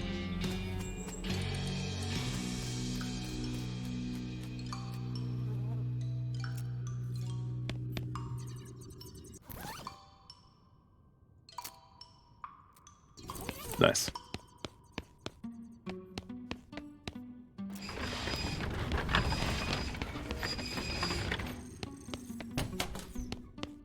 All right, we got that. The boiler is off, but the coal tank is full. All you need to do now is press the ignition. There's a little spigot here. Turn it on. You pour a little bit of boiling water onto the dirt floor, making hot mud.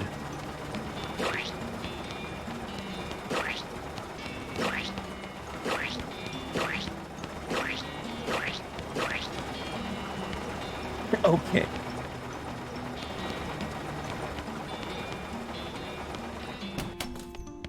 Right then.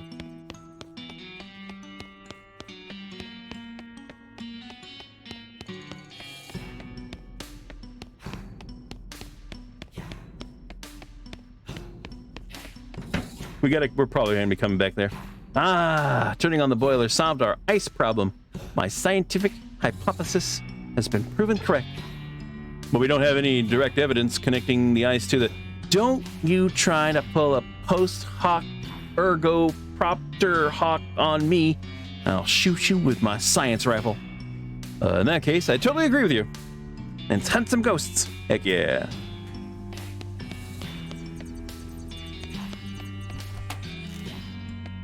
Rat. Huh.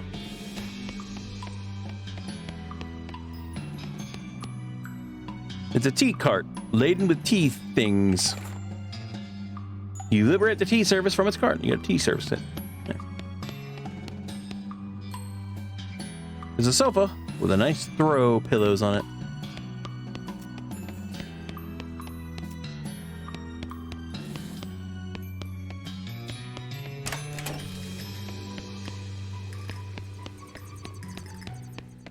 All right. Well, he said he would give us. Oh wait, hold on. Head back to the front. Wait, where's?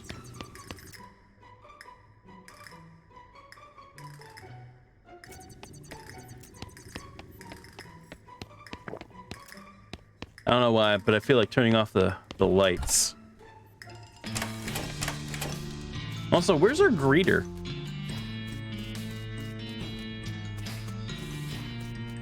He said he'd be at the front.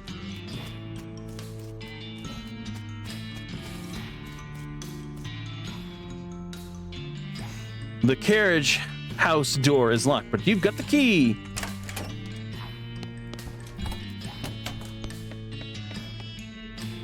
And there's a guy slouching around in here, smoking a cigarette.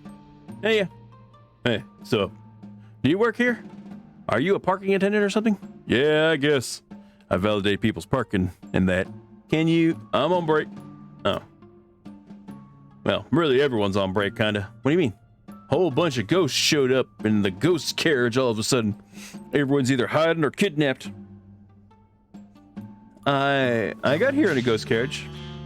Oh man, did I die somewhere and then not notice am I a ghost? The other guy jabs your forehead with one finger. Ow. Nope. Shoot, hold on. Gotta raise up my moxie. Only by 5, so I should be able to do that. I just gotta find something that gives me moxie. Maybe a hat.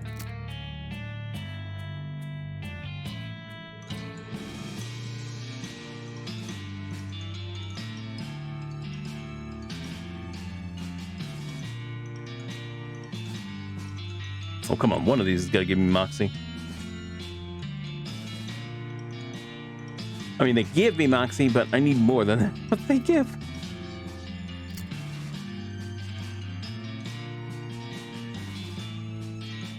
All right, here we go.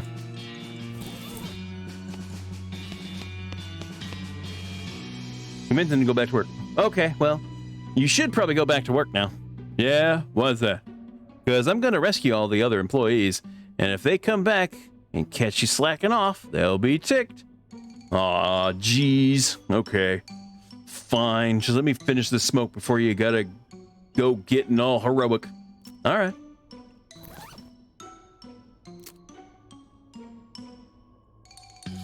Alright, now I gotta find my gun. I think it was that one.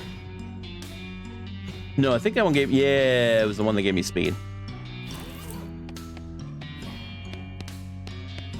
There's something on the floor in this coach. It's a hammer.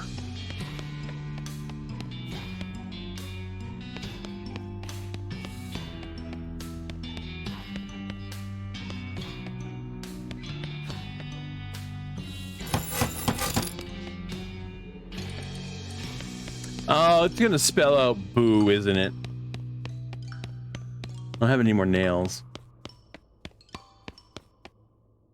A pair of old hedge clippers. Maybe there's something useful in this cabinet. Ah, there we go. Nearly empty herbicide. And a bunch of nails.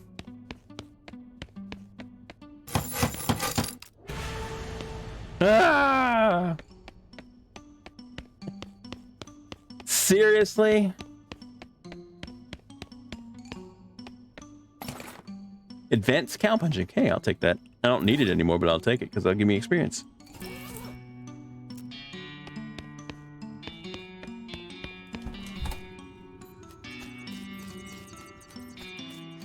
Gun Manor Visitor Center.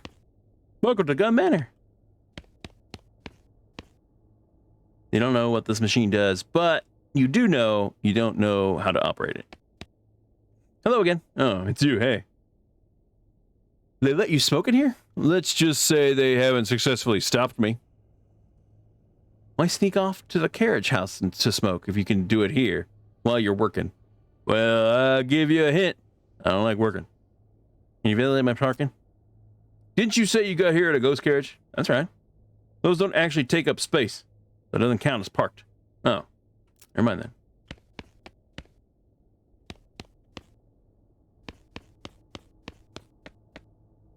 Info desk, but the only info you know about right now is that there's nobody staffed it. Snacks, photos, candy, souvenirs.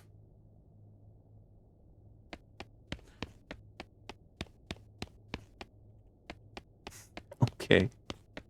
Wait. What was that? What was that? There's an old framed photo of Mrs. Gunn on the wall with a little explanatory plaque underneath it.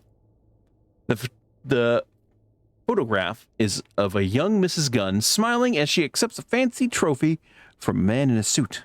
A frowning man wearing a lab coat is standing behind her. Plaque reads, Terry Gunn, an assistant, accepting the 1869 Why Didn't We Think of That award for excellence in inventing from the National Academy of Profitable Sciences. The sign on this machine says, Genuine Gun Manor Souvenir Tokens. Make your wish come true. Just 300 meat. Negotiate a better deal. In a staggering display of business acumen, you convince the machine to give you a discount. You got an item, Gun Manor Souvenir Token.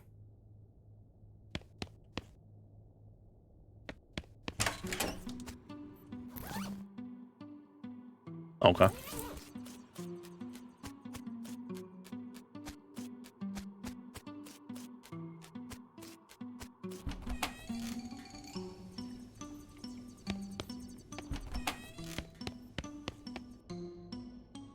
There's a sign that says only authorized and trained personnel may operate this elevator. Anyway, are you sure you're not authorized and you're also not trained?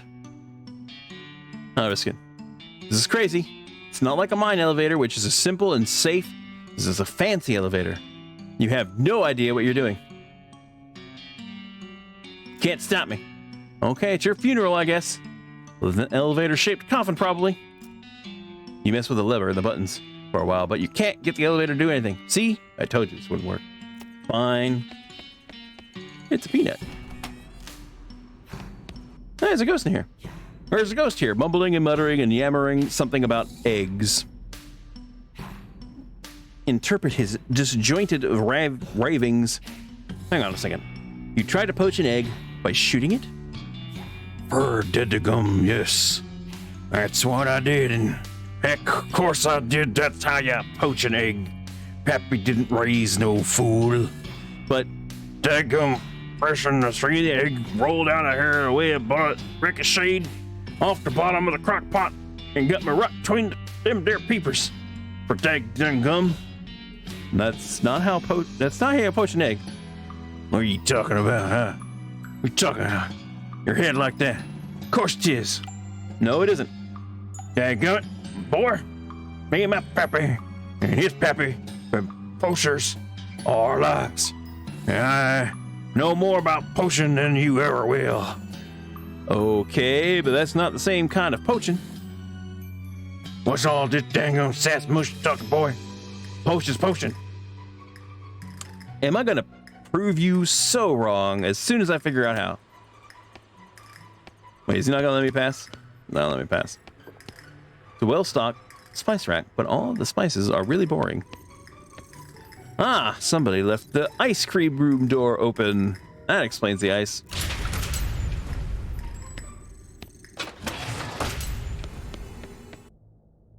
Hi, excuse me.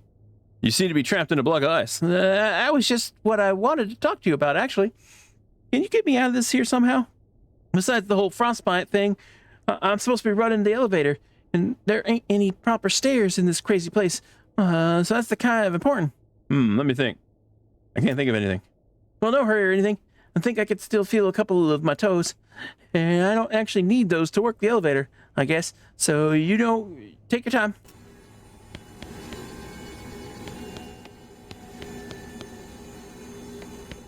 Bags of frozen food. More frozen, another frozen shelf.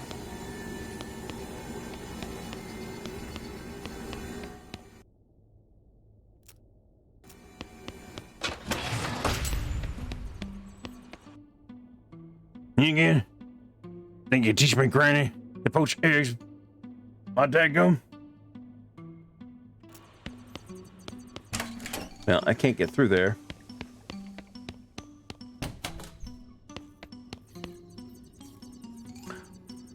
A big rack of expensive-looking plates. Ah! It spells boo. God damn it. Horrifying. This ghost is cramming his face with invisible food. Maybe he's the ghost of an emperor.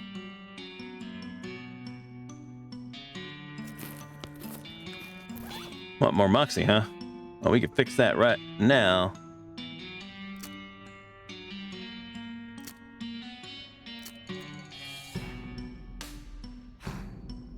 I need moxie, damn it.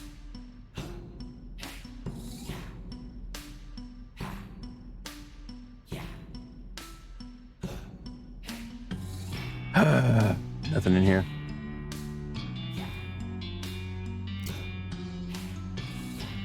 Oh, there we go. Correct his manners. Hey, buddy. Hey. Huh? Come on, man. At least use a napkin. Or stick your pinkies out or something. Oh, hey, sorry about that. I'm just so hungry. What's going on here? This waiter doesn't know how to make ghost food, so he's just giving me imaginary food and hoping I won't know the difference. I feel kind of bad about dragging him into this mess, so I've been pretending to eat it to humor him. I'm starving. Huh. Need some actual ghost food. Maybe I can help you out. Oh God, yes, please. Specifically, what I want is a bowl of chili. A bowl of chili without a gun in it. Okay, what? That's what I'm craving. I guess it's probably because of how I died. How did you die? Well, I was eating some chili and it had a gun in it. Did you choke? What? No, it went off and shot me to death. Why did... Look, all I know is I need to eat a bowl of gunless chili in order to satisfy my hunger and pass on to the afterlife. Okay, well, I'll see what I can do.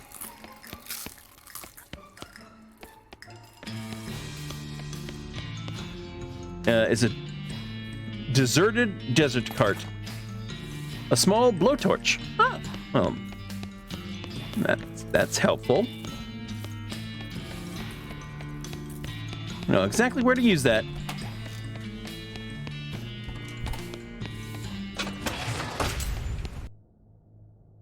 Can you get me out of this somehow? Besides the whole frostbite. Yeah, here we go. Maybe this would help. I can get you out with this blowtorch. Whoa, what? Blowtorch? Jeez, be careful with that. You turn the knob and spark the flame, which turns out to be about as big as that cigarette lighter. Oh, okay, fine then. Over the next 45 minutes, you use the entire tank of butane, but manage to melt the ice enough for the lady, that the lady can break free of the ice. Thanks. Gotta get back to my elevator, but come see me, and I'll let you ride for free. Is a charge to ride the elevator? No. Like I just said. Oh.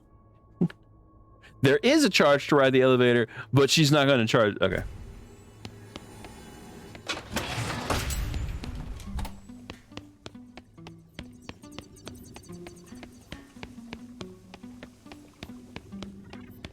Am I going to poach an egg?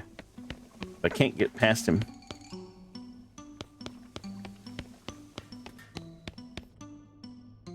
Hey, thanks again for helping me back in the freezer. This is the elevator. Unfortunately, all we can do at this point is go to the second floor. Why just the second floor? The button for the third floor is missing. I'll bet anything the old housekeeper took it and hid it in some hilarious place. She loved wordplay. That's why they fired her. That and all the stealing important things and hiding them. Second floor, please.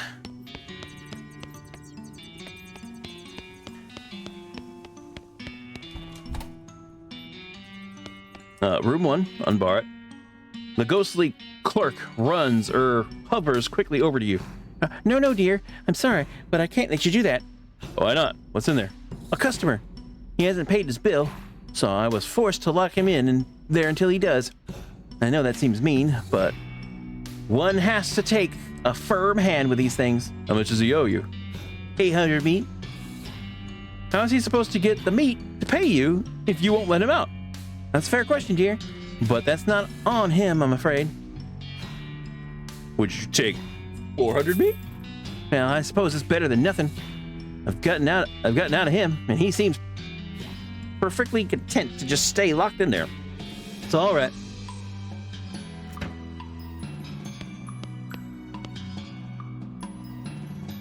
One of the museum employees is sitting here reading a magazine, as you can see. Congratulate him on his newfound freedom. Congratulations, I freed you. You are free. Huh? Free? From what? Well, from being locked in this room with nothing to do except read that magazine. Ah, so you freed me from having an excellent excuse for not doing my crappy job? Well, you freed me from the burden of relaxing in here instead of emptying trash cans and cleaning toilets. Great. Look, you're a real hero. I could just lock the door again. No, it's too late now. I'm free. Free as the wind blows. Free as my jaw blows. Thank you. You're welcome. Okay. Nice. Growing your true self with purpose. The life-changing potential of affirming your body.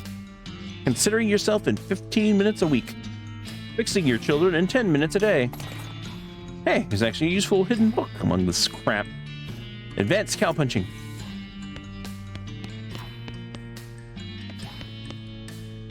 Hey, somebody left their wallet in the nightstand.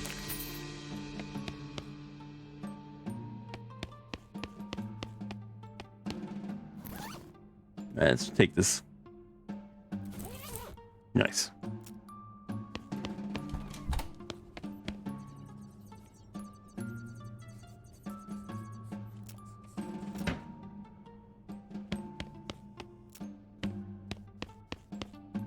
There's a nice landscape painting on the wall. This painting of the countryside is nice, but there's nothing very interesting about it. It looks like the sort of thing you'd find hanging over the bed in a mid-priced hotel room, or a bed and breakfast, come to think of it. I guess it's a little weird that it's hanging over a stepladder instead of the bed. Maybe the last occupant was really short art aficionado. Happy little trees. Oh, hey, according to the signature, this is an original Darius Clegg. You've never heard of him. You know, now that you're looking really closely at it, it seems like the painting is sticking out from the wall a little more than you would expect. Well, what would you know? There's another painting underneath it. A painting of a safe. This house must really be old if it's got jokes this vintage. It's a fairly realistic painting of a wall safe. It's captioned, Sissy nist pas un coffer fort.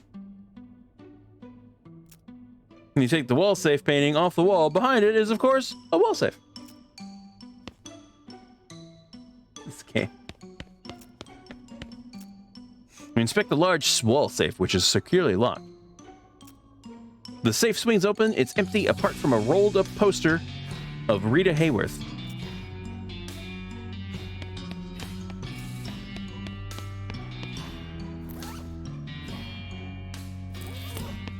Wait. Determined not to have gone through all this nonsense for nothing, you carefully search the empty safe. Eventually, there's a click, and the back of the safe swings open, revealing a secret passage. I guess that explains the stepladder.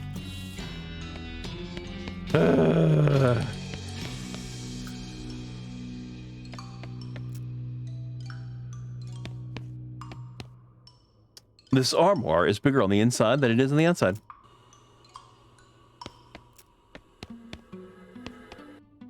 Hello there. Are you here to laugh at me? Huh? No, not at all. I wouldn't do that. No, of course you wouldn't. Nobody ever laughs. I never made a single person laugh my entire career. That's a left turn I wasn't expecting. What was your career? I used to design gags and novelties, but I was terrible at my job. I couldn't come up with a single novel idea. This conversation seems oddly familiar. See? My very presence is unoriginal. You're just being too hard on yourself. I bet you invented all kinds of good stuff.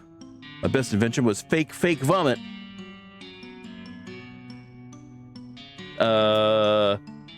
It looks like fake vomit, but surprise, it's real. That was the one that got me fired.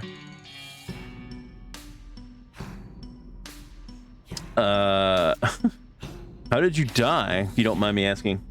I was working on a new invention, an exploding cigar. I thought it would be pretty good.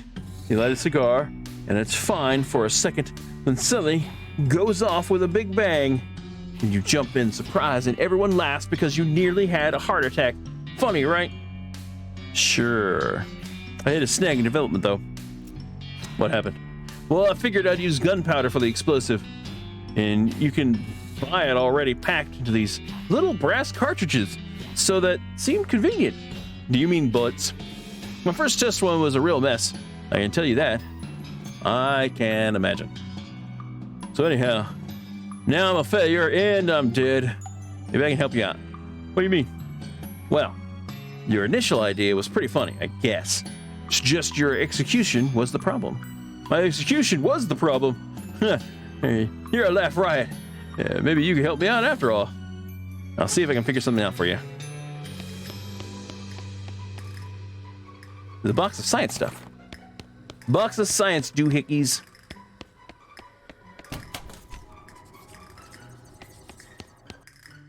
Hello, dear. Welcome to my little B&B. Would you care for a room? No, thanks. Won't be staying that long. Hopefully. Wait a minute. Yes? Your B&B? This isn't your house. Oh, I know, dear. But nobody using these guest rooms. And there were ghosts hovering around where nowhere to be. And I got the feeling homesick for a little B&B I used to run when I was alive. So I thought Mrs. Gunn probably wouldn't mind. I see. Fair enough. What does B&B stand for? Boo and breakfast. These are Zach levels of humor right here. This is Zach level of humor right here. I don't even know. I don't even know if he's still here or not.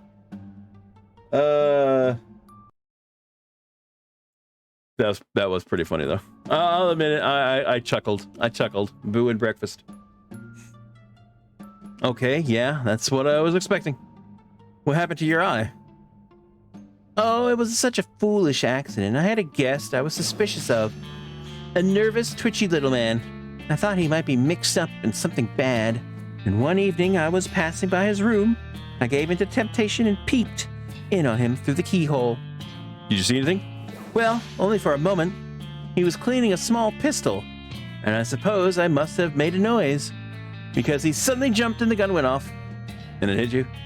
That's right, straight through the keyhole. That's how I died, in fact. Jeez, I'm sorry. Thank you, dear. But it's all right. Serves me right for spying on a guest, is how I look at it. Is that what keeps you here? Guilt? No. I think I paid quite sufficiently for that transgression. What then? Well, I don't want to go to heaven missing an eye. It wouldn't be as nice without depth perception. So you need a new eye? Yes. Do you think you could help me? I'll keep an eye. I'll see what I buy.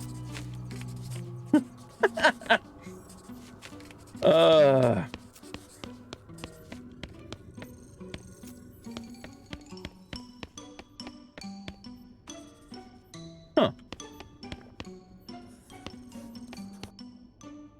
You start to open the door, but the ghostly clerk swoops in and blocks your way. Oh, hey now. Sorry, dear, but I can't let you go wandering in there. Why not? What's in there? A tenant.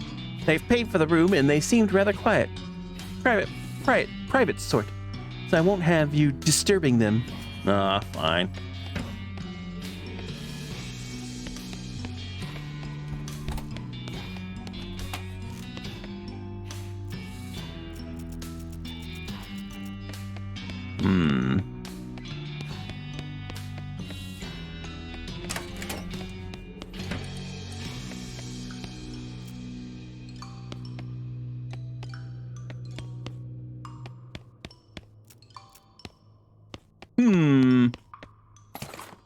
You got globe drops and sugar pork balls.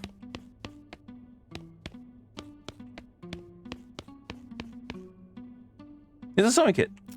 So it is. Haha, yeah, good one. I'm glad you think so. The homophone's nature of so and so certainly is ripe for puns, yes. Is that so? Yes, very good, very funny. Listen, are you going to loot this container or what? Why so serious? Well, you're kind of driving the joke into the ground now, and it's getting really tiresome. Not really tiresome, only so-so. Just, come on, this is totally stop being funny. Is that so? Yes, it is. Are you just messing with me? Do you just not want what's in this? I do want it. I want it so bad. Look, there you go. You're starting to get on my nerves now. So what? So what? Is that... So what? Is that there's an item in here that you need to progress. And at this point, I'm sorely tempted not to give it to you. So don't give it to me then. Oh God, just take it, okay? Take it and get the hell out of this script. Hey, it's the elevator button. Please just leave.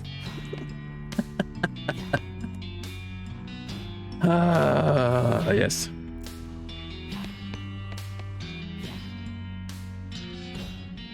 What other novelties did you invent? Well, I invented a can of mixed nuts that has a spring in it, so when you open it, the nuts spray out everywhere. That's kind of funny. Nobody would ever open the can because how it said deadly venomous snakes. Anything else? You know those flowers you wear on your lapel and it sprays water in someone's face when they smell it? Who invented that? That's classic. No, I tried to combine it with chewing gum made out of hot peppers. You invented a bon tier that maces people? Uh-huh. Anything else? People seem to like those little sea monkey things, so I thought maybe I'd do that exact. I would do that except funnier. And then I thought itching powder is pretty funny. You made itching powder out of brine shrimp? No, they're aquatic. It wouldn't work. I used spider eggs. Oh my god. Anything else? I tried to make an ultra-realistic stink bomb using pure methane gas. It turns out pure methane is actually odorless. That isn't why farts smell bad. Also, it's extremely flammable. You know those fortune-telling fish? The little cellophane things that curl up in your hand? Predict the future? Sure. I don't know how it happened, but mine were 100% accurate, and it was always terrible news. I tried to improve on the classic rubber chicken. Let me guess, not rubber? Good guess.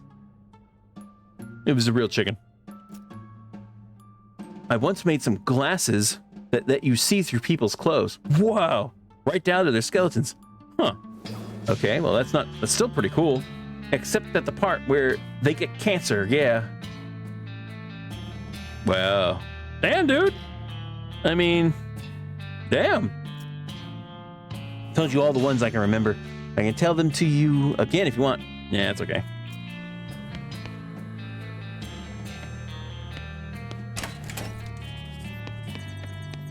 All right, so we've got our elevator button.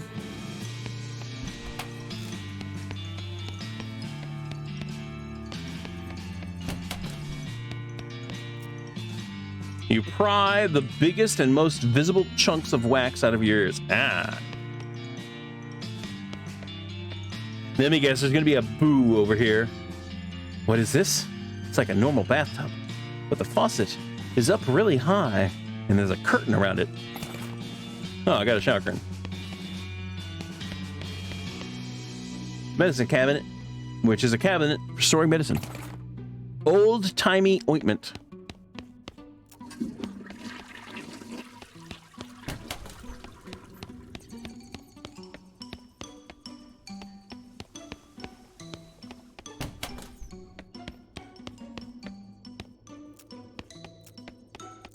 Ah! A bunch of T's in different typefaces. This one is more avant-garde, I guess. There are 3 kinds of tattoo that have been invented so far: mom, dad, and beer. It's a list of statistics about the gallery. T's, ats, tats, stats, states, statues. Fascinating. It's a list of all 45 states, including Delaware, Idaho, and Kansas. You wonder what will get annexed next. Maybe it'll be the Thorizion territory. Wait a minute. The stats plaque said there were only 3 statues here. Hey, buddy, what are you doing? Look, I'm 95% certain you're a real person, not a statue. What are you up to? Just a statue. Go away. Okay, I am 99% sure. Go away. What's your name? Paul. Go away. Hey, Paul, I'm Jaco. What are you doing? Shh. I pretended to be a statue so the ghost won't get me. Go away. You'll blow my cover. Okay, I'll see what I can do. List of boring laws from before the cows came home and everything got fun again. More laws, each one more complicated or complex and boring than the last. It's a smorgasbord of legalese and you're not hungry. Objection! Huh? What are you objecting to? Your face!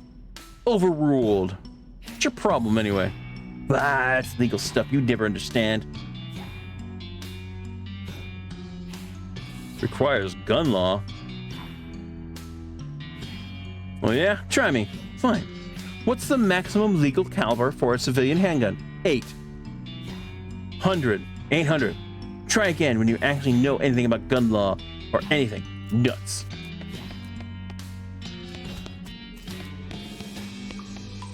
Well, how do I find out?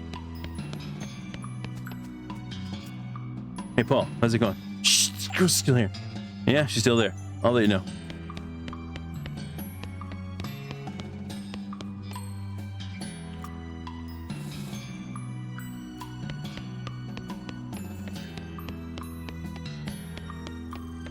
Huh. I found some scientific-looking stuff you might be interested in. Ooh, I love sciencey junk. Holy cow, a counterclockwise phase inversion coil. I've been looking all over for one of these. Florence's gun damage has increased. Science blast.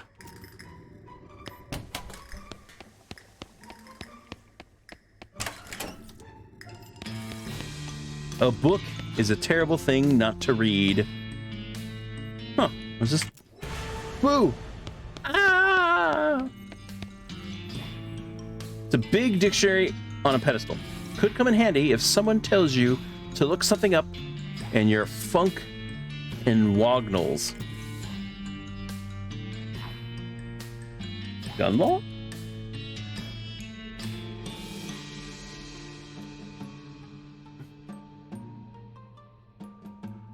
What? Excuse me, but shh. Oh, sorry, I was just shh. Oh, jeez, is this good? I suppose it will do. Now, what do you have? What was your question? Let's see. Can you help me with some library stuff? I was wondering how you died. Shh. I was wondering how you died. It was not too personal of a question. I was caught in the crossfire in a library shootout. Wow, what happened? A pair of ruffians got into a heated argument over the comparative merits of Anton Chekhov versus Henrik Ibsen. And when they started shooting, I attempted to step in to stop them. I simply won't abide gunfire in my library. It's far too loud.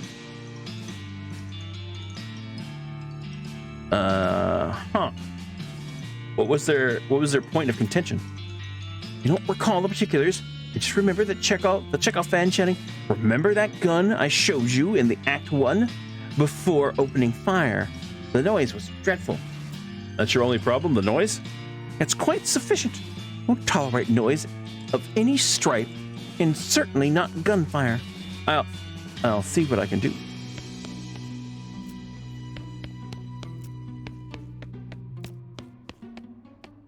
The hell? There's a guy lying here, trapped underneath a large book. You okay under there? Shh, don't talk in there. Sorry. The guy's still trapped there under his book. Take a closer look. Turns out to be the book about geology. It's bound in stone, and it appears that each chapter is devoted to a different type of stone, and is printed on slabs of the stone in question. This isn't going to be easy to move. You managed to heave the book off the guy. Whew, thanks. I thought I'd never get out from under there. At least now I know all about the particular type of granite described on that page. How'd you get trapped like that in the first place? Well, I work at the info desk at the visitor center. So on my breaks, I like to research different kinds of info. You know, just in case anyone asks. I guess you never know when someone might ask you about rocks. Exactly. Oh man, I'm late getting back. Thanks again. Feel free to stop by my counter if you have any questions.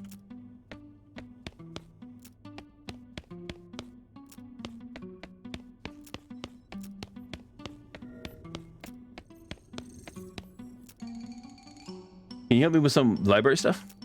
Shh. Can you help me with some library stuff? Could you perhaps be more specific? I'm looking for a book on a specific topic. I'm looking for the precise definition of a word. I'm looking for some of that delicious paste. I'm afraid our card catalog is out being reorganized. Someone sorted all the cards by call number instead of by title or author, which made it quite useless. You'll have to search through the stack manually. How do I get started? If you can find a book on a similar topic to what you're looking for, it's called its call number will direct you to the other books.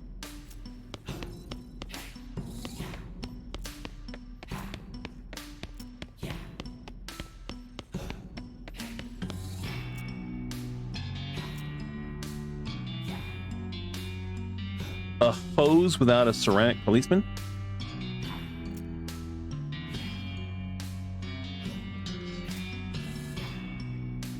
A device projecting a hard object very forcefully, which makes hunting and self-defense easy and fun. Sponsored by Gun Industries.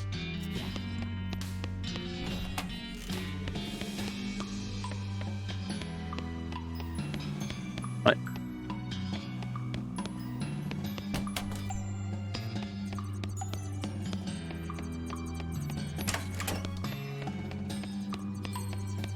I don't think... Well, let's head to the third floor. Hey, thanks a ton. You sure are helpful. Dago. Well, howdy again, Dago. Which floor? Let's go to the third floor. Music room, huh?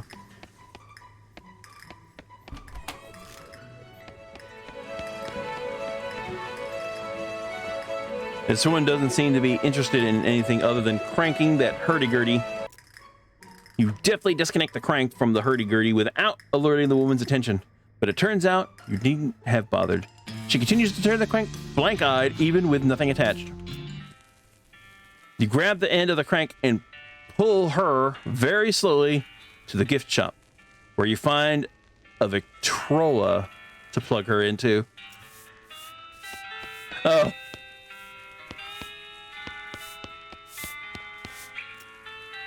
Oh, hi. Thanks again. Free me from the book. You still kind of have marks where the engravings pressed into your face. I'm hoping they fade with time, but if not, I can always quiz myself while shaving. So what do you do here? I provide information. Want some? Sure. Great. That's what I'm here for. What would you like to know? What can you tell me about? Gun Manor rocks. Mrs. Gunn? Her full name is Teresa Olivia Gunn, but informally she goes by Terry. She was born in 1847 to Reginald and Priscilla Gunn. Her mother was a mathematician and founding member of the Western Society of Mathematics in 1870. Her father was a catapult operator in the unpleasant disagreement of 1862. She invented the gun in 1869 at the age of 22. There's a photograph of her on the wall there, accepting the prestigious inventing award. She married her husband Dan 20 years ago in 1875, but they had 3 daughters. No, other than that, there's not a lot we know about her. She's a very private person, especially after she gave the house to the Historical Foundation and locked herself in her room 4 years ago. Yeah, let's just keep going. I'm just gonna skip. There's so much. This is so much reading. All right, let's look at the rock. Great. I now know a ton of stuff about rocks now, specifically igneous rocks and granite in particular. Did you know the word granite comes from the ancient word granum or grain because it's pleasant, weedy smell? Where? Sure, how about this? Granite contains at least 25% quartz, which makes it useful as a resistor in all kinds of magical devices. How about this? Geologists call granite massive because it doesn't have any internal structure, and also because it comes in great big lumps.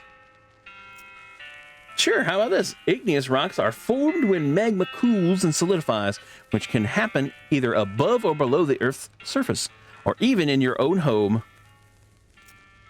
Sure, how about granite?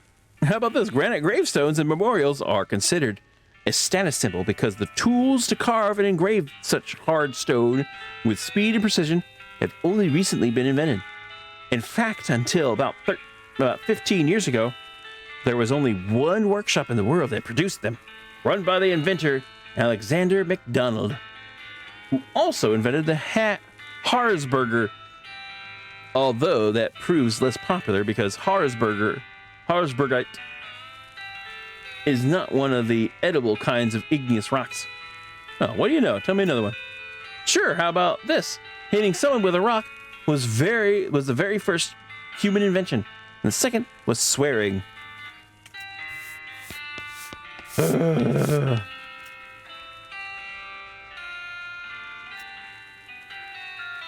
Okay. Damn it, I was hoping...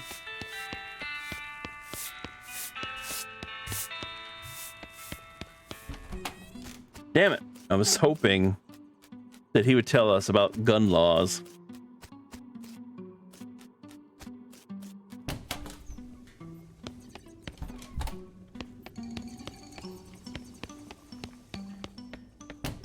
I don't think there's anything down here.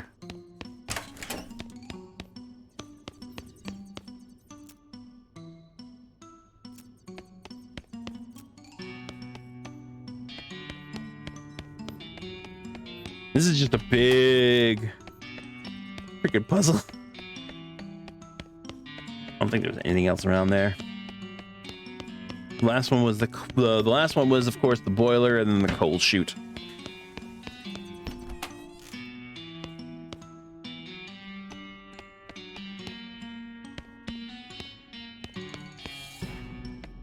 Rat sit.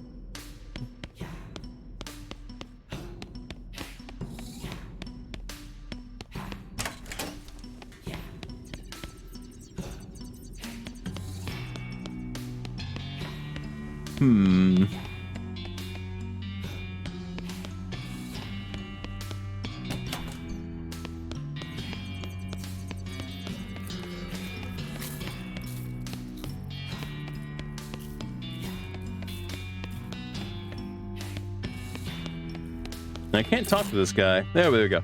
One of the museum staff is frantically serving empty plates to the ghost, who is politely pretending to shovel the food in by the fistful. He seems too busy to talk to you.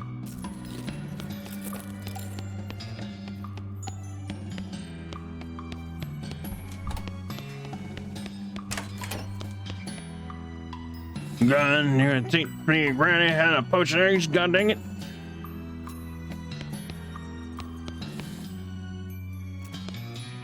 I can't get past him though.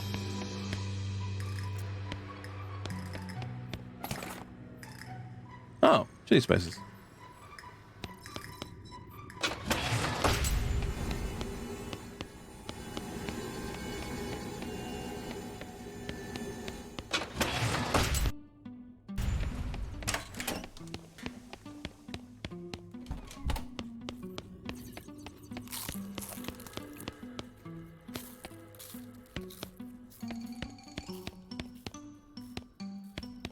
I got chili spices.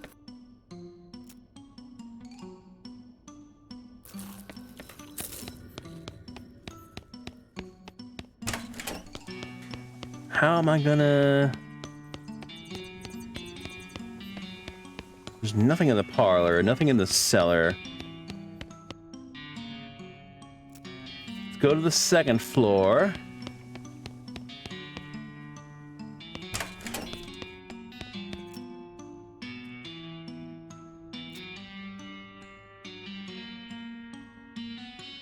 What?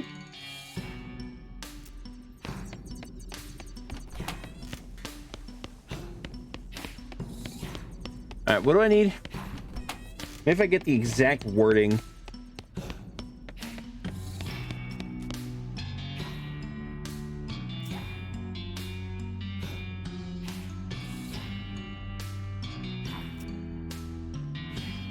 Maximum legal caliber for a civilian handgun.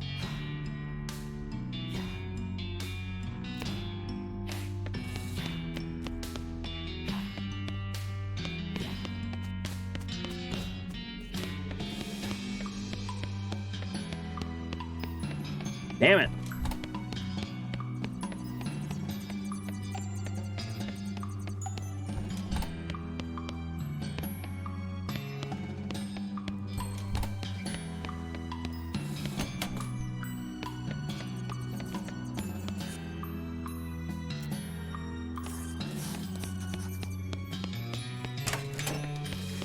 All right, well, let's go up to the top. Let's go up to the 3rd floor.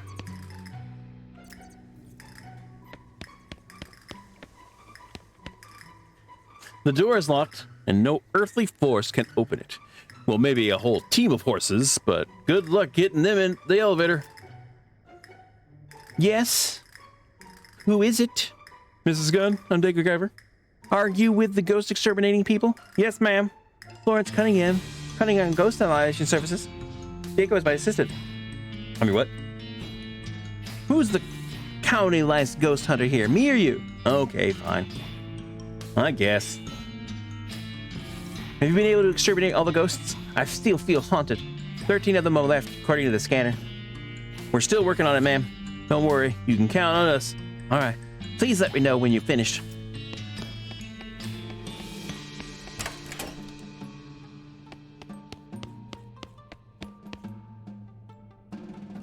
Humidifier full of cheap cigars.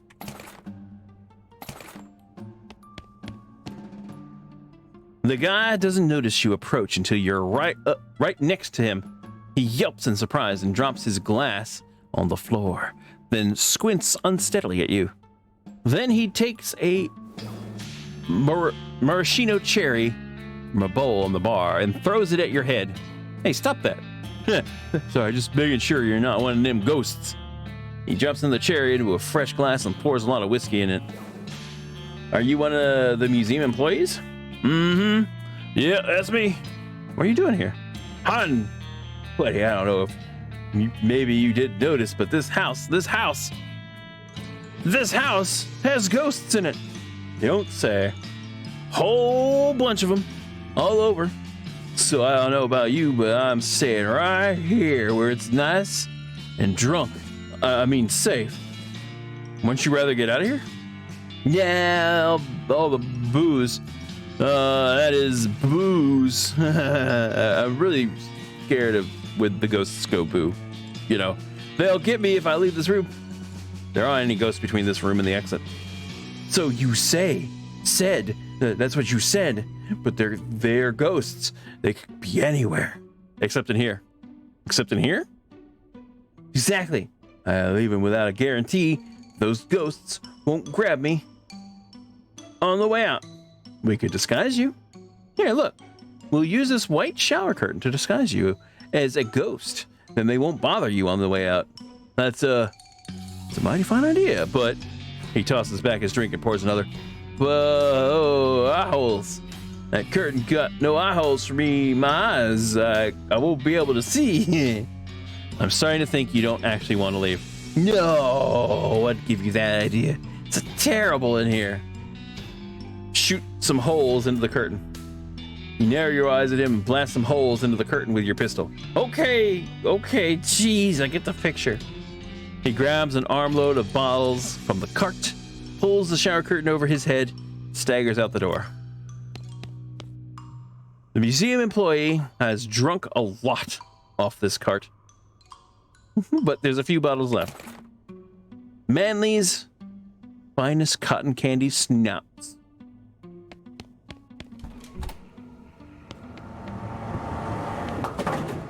This bowling stuff is extremely broken. Not supposed to be flying around even a little. There's a big red button that says reset. Nothing happens.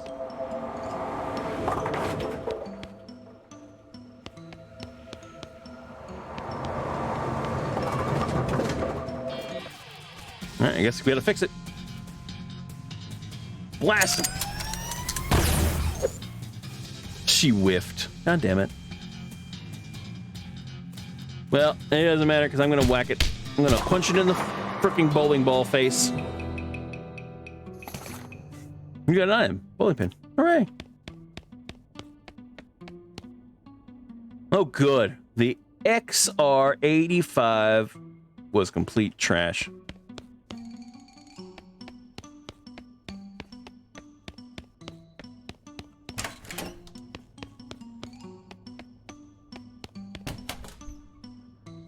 The hell?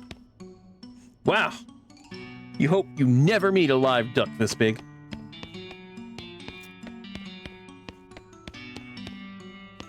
One of them moose eyes is loose. And glass eye.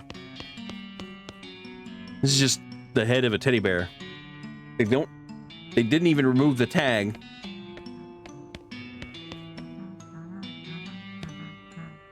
These antlers are made out of paper mache, apparently by someone who had never seen antlers before. A whole rack of bowling trophies. If they were billiard trophies, there'd be an easier pun to make. There's a goblin head mounted like a trophy on the wall. This would be positively barbaric if not for the fact the goblin seems pretty okay with it. Boo! Pretty good. I am getting you. Human. Oh, wow, yes. Very much getting me. Nice. What happened to you? What is happening to you? Did Mr. Gunn hunting you and to cutting head off? No. Mr. Gunn, a good human man, is being very friends. Inside one of his bowling ball bags, my spore is growing. Only headroom. Mr. Gunn to finding me and hanging me up here, or to chatting with. Great guy. Oh, weird.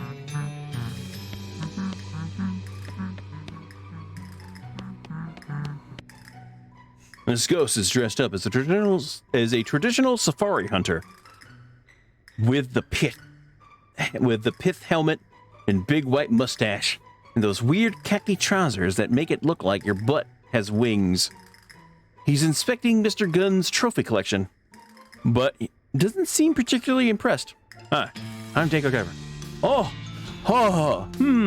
charmed, I am sure. Lord Ustin Comdunton at your service. What happened to you? You don't mind me asking? Not at all, though it isn't very, very particularly exciting story. What? I was hunting lions on the plains of the Serengeti, and one of the blighters got the better of me. Wow, you were eaten by a lion? Sounds pretty exciting to me. Yes, well, not eaten as such. Sneaky bugger crept into camp and pushed a sack of ammunition crates over on me. Oh, maybe I can help you. Help me do what? Well, help you with whatever's keeping you as a ghost. Though now that I say it, I guess there isn't much I can do to help you get revenge on that lion. Oh, no. It isn't revenge that's keeping me here. Good for that lion, I say. Turnabout is fair play and all that. What? Though I do wish he'd done it in a manner that made for a better story. So why are you a ghost then? That's because my one true regret. I never faced that most dangerous game. I'm definitely not going to help you hunt people. What? No. Most dangerous board game. Nobody was ever willing to play against me. Holy shame. What? What's the game? He leads you over to a small table on which is laid out a board of alternating red and black squares with little wooden discs painted red and black. Checkers? The checkers jump and scatter as the ghost stabs two large hunting knives into the center of the board. Knife checkers. What are the rules? Do you know how to play checkers? Yes. Do you know how to stab someone in the hand with a knife? Yes. That's all you need to know, really. Okay. All right, I'll play. You yank one of the knives out of the board, and Lord Ustin instructs you to hold it in your left hand. The rules are you may only attack your opponent's hands, and only when they are over the board. Displaced checkers are played from where they land, but attacking the board directly is a foul, which awards the opponent a stab-free turn. It appears to be primarily a game of concentration, quick movement, and feinting. You start out the game by attacking quickly and fiercely to establish dominance. To establish dominance and keep your opponent from developing his pieces. This strategy is somewhat effective, but Lord Ustin doesn't scare easily.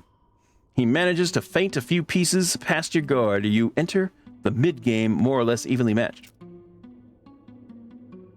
Huh. Uh-oh, I passed out. You wake up the next morning in your bed. Damn. Must have carried you back here after you got knocked out. You're a little sore, but not otherwise any... Thanks for that, Russ. How you doing, by the way? Welcome, frickin' Russ. Thank you for the bits. Thank you. Thank you for the scream. And a flippin' resub. Look at that.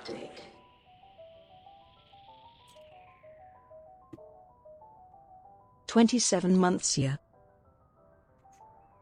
Thank you for the resub, dude. How you doing? You are pretty hungry, though. And sober.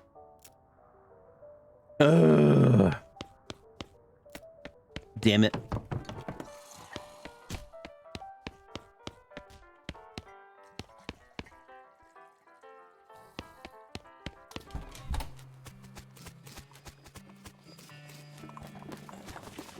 Doing good. Awesome. All right, I need... Oh my god, I need to up everything again. All right, I'm gonna get some hot dogs here.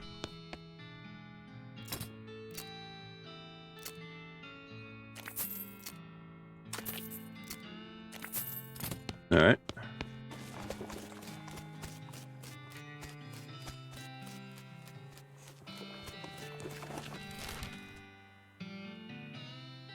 I need to go to the petting cemetery. Damn it.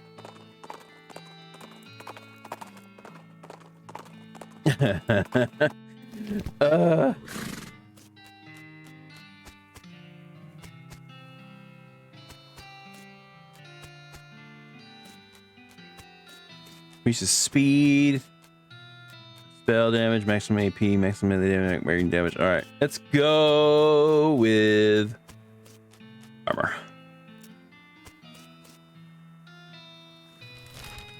Ah, I didn't.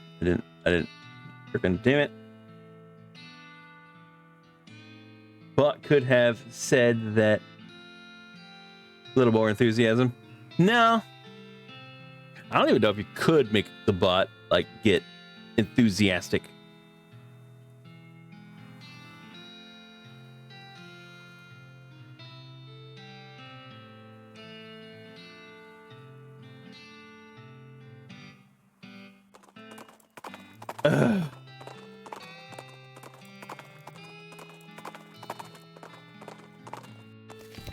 I need... How much experience do I have right now? Can I level some stuff up? I could level a little bit up.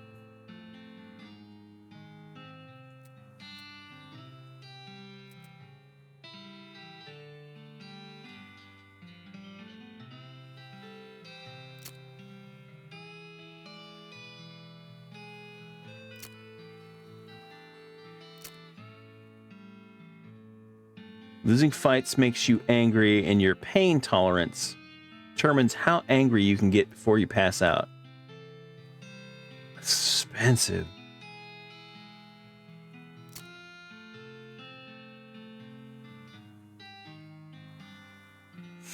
Hold on.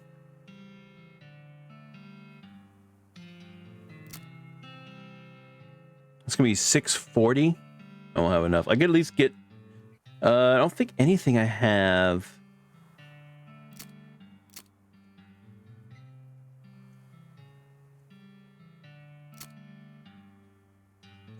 I can just focus on leveling these up.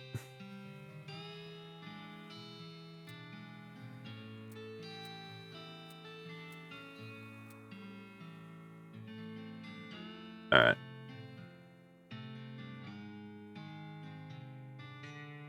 Is there a max level for skills? I don't, for these, I don't know. I don't know. Of course, there's a max level for the combat and the miscellaneous skills, but as far as the actual stats, I don't know.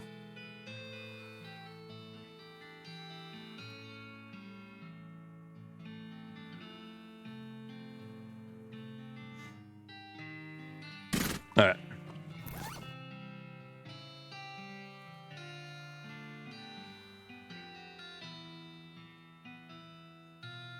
I can at least eat these. That'll give me 6 extra bonuses. Hold on, let me do this. I need to at least get these Mysticality and Moxie up for certain. So I could eat these.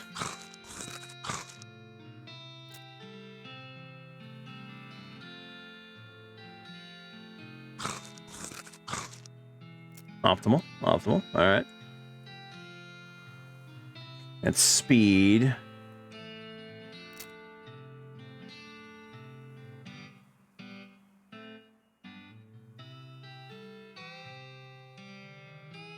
I don't really need that. Increasing your mysticality by 23 for the rest of the day.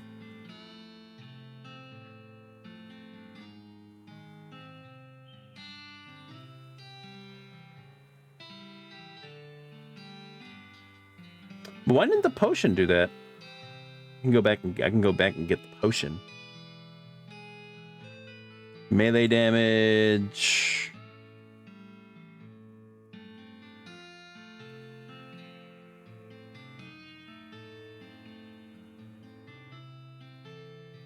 Well, I'm trying to see. I'm trying to only take or eat something that's gonna give me a lot. Nothing tiny, nothing like 2 or 3. I'm talking like 5 or 6 or more. Like, see this? 5 plus 5 right there. Increases your muscle and mysticality for 5 for the rest of the day. That's pretty good. Now, if only it was Moxie and mysticality instead. See, this is not bad. This is pretty damn good. Oh, that's melee damage. Never mind. It's melee damage.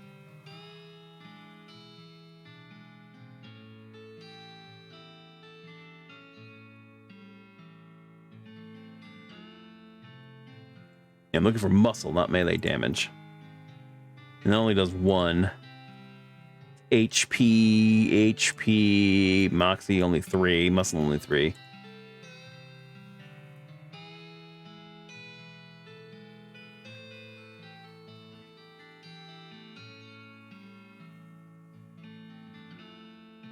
That wouldn't be a bad idea to go ahead and just do this one. And then I can work on Moxie.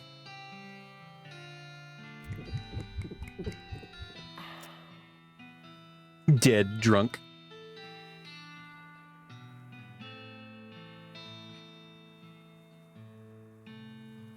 Now I need mysticality.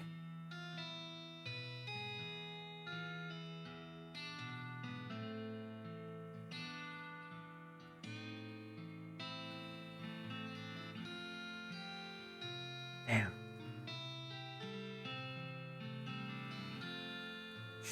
I'm gonna buy something. All right, here's the regular. Oh, okay. So this is the regular potions.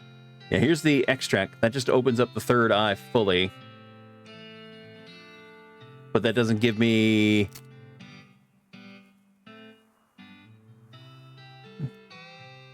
The pale mushroom covered with powdery layer of spores and lit from within with a subtle glow.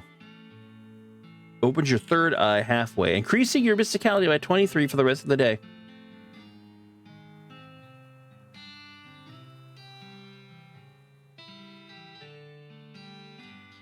Conjunctivitis.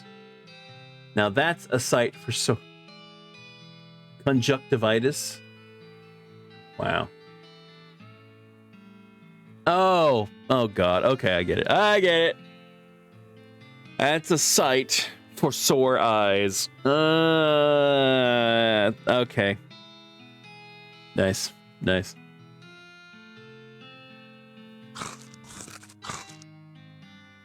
Whoa. You eat the mushroom. Your eyes go all wonky. Well, 2 of them do. The third eye is finally open, at least halfway.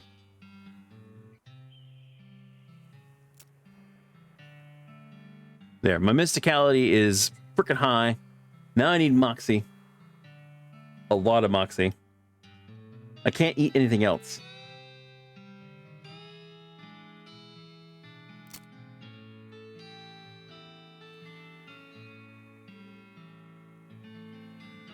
I have no clue. I don't even know if that's a real site. That's. I hope it's a real thing and it's not some weird.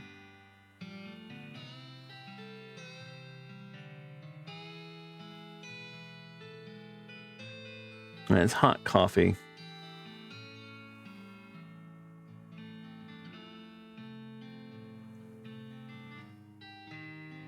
I wonder if that does anything. I don't think it really matters. Increases your muscle capacity, you know. Spell damage, stardust, no. I mean, it's not bad, but I want to keep what I have.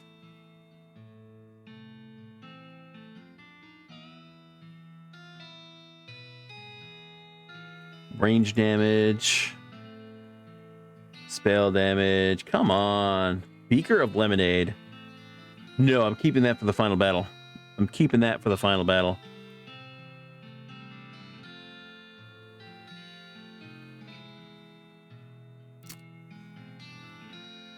It says your connection is not private when you click it. I just leave it alone, dude. Just leave it alone. I don't know. It should have not had an actual .com in there. It should have just been like the actual word .com. Just leave it alone. All right, where's the Moxie? All right, this increases Moxie by 7.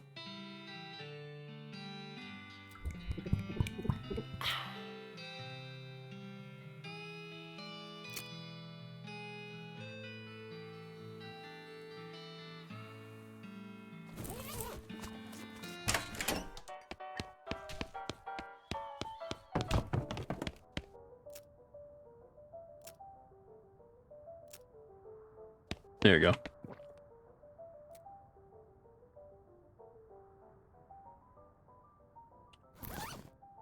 All right. We should be good. We should be good. I would love to get something for my... I'd love to get something to increase my muscle a little bit more. I may... No, not that. This. It's got to be something that increases my muscle. Just a... It's armor. HP.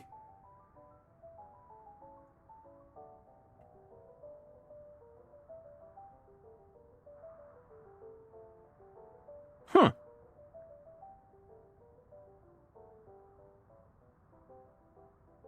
You know what?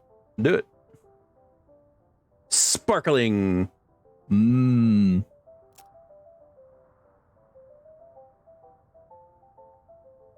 All right, that went to spleen.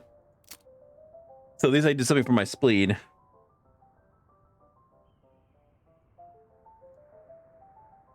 But I want to get my maximum muscle up too.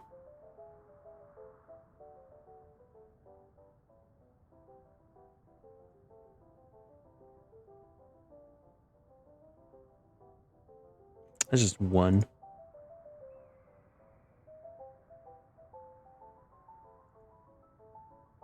I may leave it. It should be okay. Let's try this again. Oh, damn it. Hold on. Hold on. We need to check the post office.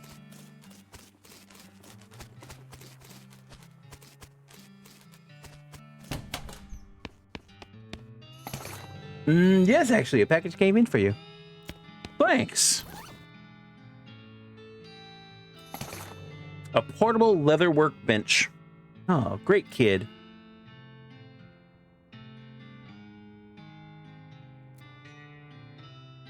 Oh, okay. I literally have to go. Okay, fine.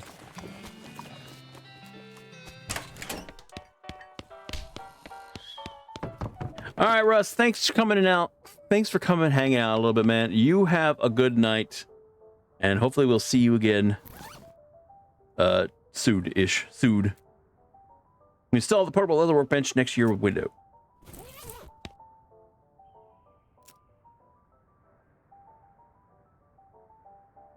Huh.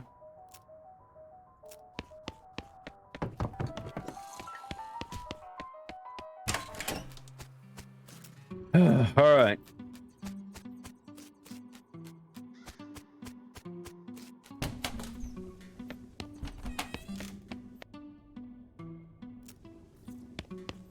All right, where were we?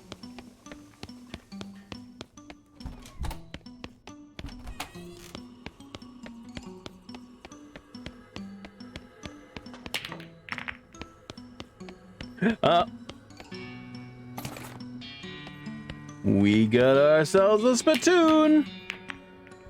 There's a spittoon here. A bright, shiny, beautiful spittoon. Gimme, gimme. Oh boy, oh yeah, come on, come to Papa. What are you doing?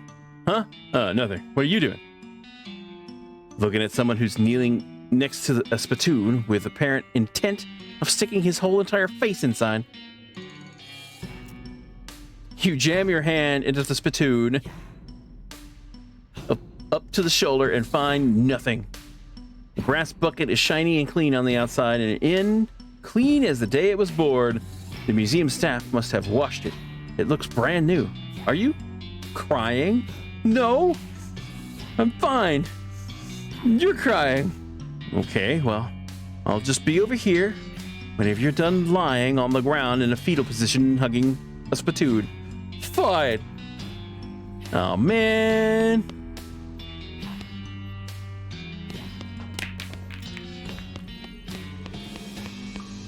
They robbed me of my spittoon.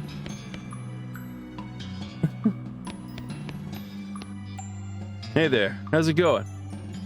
I ain't interested in chit chat, fella. Just boots. Step up or shut up. You pull out your cue, and the ghost nods and racks the balls.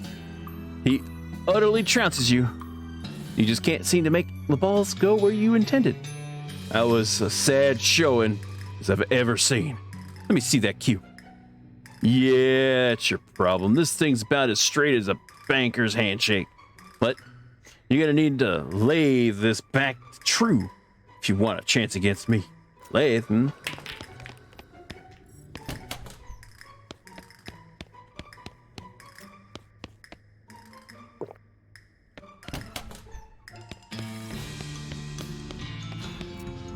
All right, buddy.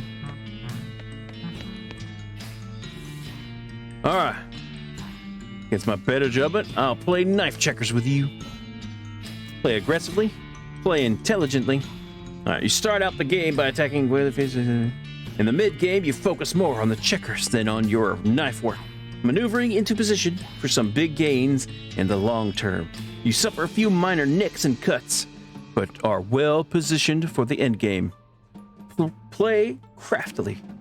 Lord Houston spots a hole in your defense. He feints left, then quickly slides one of his pieces into the gap and into your trap.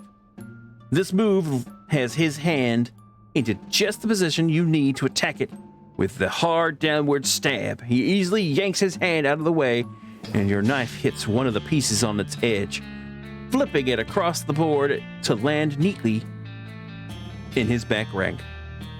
Ping me. I say, it's a foul to attack the board. Sure, but I wasn't, was I? I attacked your hand and you dodged, that's all. You sneaky blighter. Play continues, but with a king behind Lord Houston's lines, you clean up fairly quickly. All right, lad, I concede. Marvelous play. Hey, what?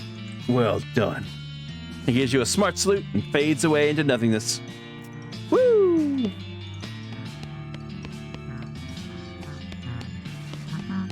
That's one goes down.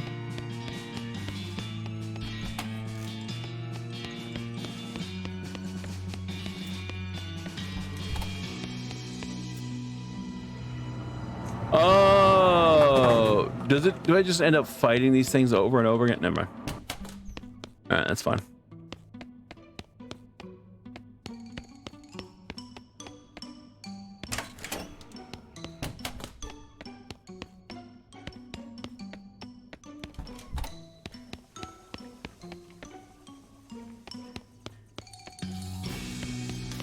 It's a turtle.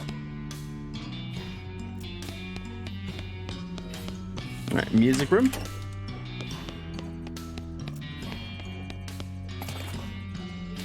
Dueling banjos. Hold on.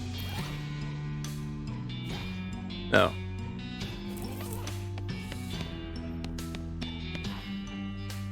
This is a bassoon. And you know what they say. It makes an ass out of N and what? Boo! Ah!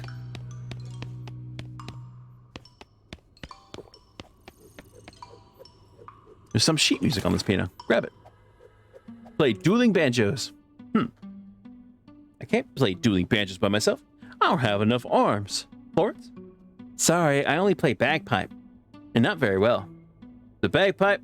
How do you know? How about you, Alice? No thanks, I'm busy. Doing what? Drinking. While not playing the piano. You guys are no fun. This ghost. This is the ghost of an orchestra conductor. Unless he's a ghost of someone pretending to be an orchestra conductor. Either way, he's very agitated about something. Or he's conducting Flight of the Bumblebee. Sorry to interrupt you, but I can't actually hear the music. What are you conducting? It's the final of the year 1812 Somme Overture by Tchaikovsky. Oh, the 1812 Overture. Sure, that would have been my second guess. Is your orchestra like double ghosts or something? What? Ah, I see. No, there is no orchestra. I merely have this piece of music irrevocably lodged into my head. It has been nagging at me insistently ever since my death. This is just a guess, but did you die performing the 1812 Overture? That is correct, yes. Very astute of you. And the final piece of that actual... Oh, okay. Okay. And the final of that piece features real actual cannons, right? Is that how you died? It was my fate to be slain by a piece of music.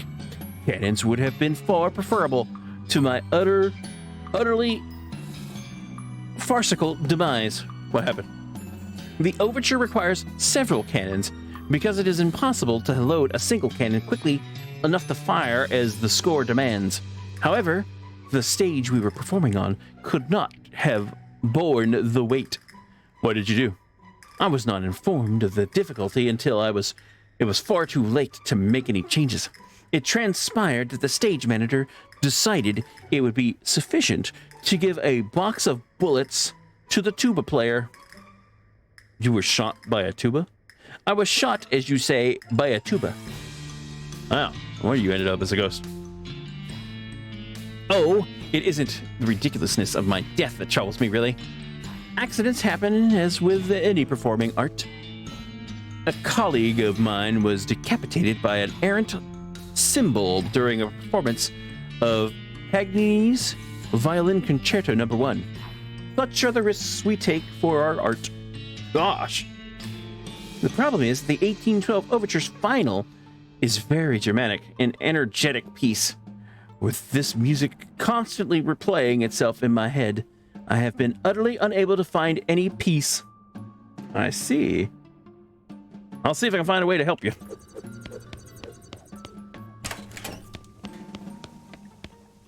Kids' room. Oh, I know that music. Oh, goody! A clown. The composition of this painting is bad in every way. Looks like this is where the creepy music is coming from. A spooky lullaby sheet music. This teddy bear has been comprehensively and enthusiastically disemboweled. Oh, hey. This stuffing would be perfect for making a silenter. Sorry, Teddy. This is for the greater good.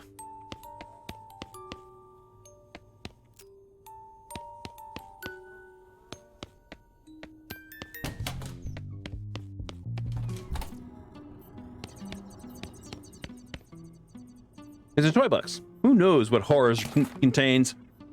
Got an item. Stuffed gun. Huh. Less macabre than you were expecting. Some wooden blocks with letters on them. I wonder what they're gonna spell. Boo!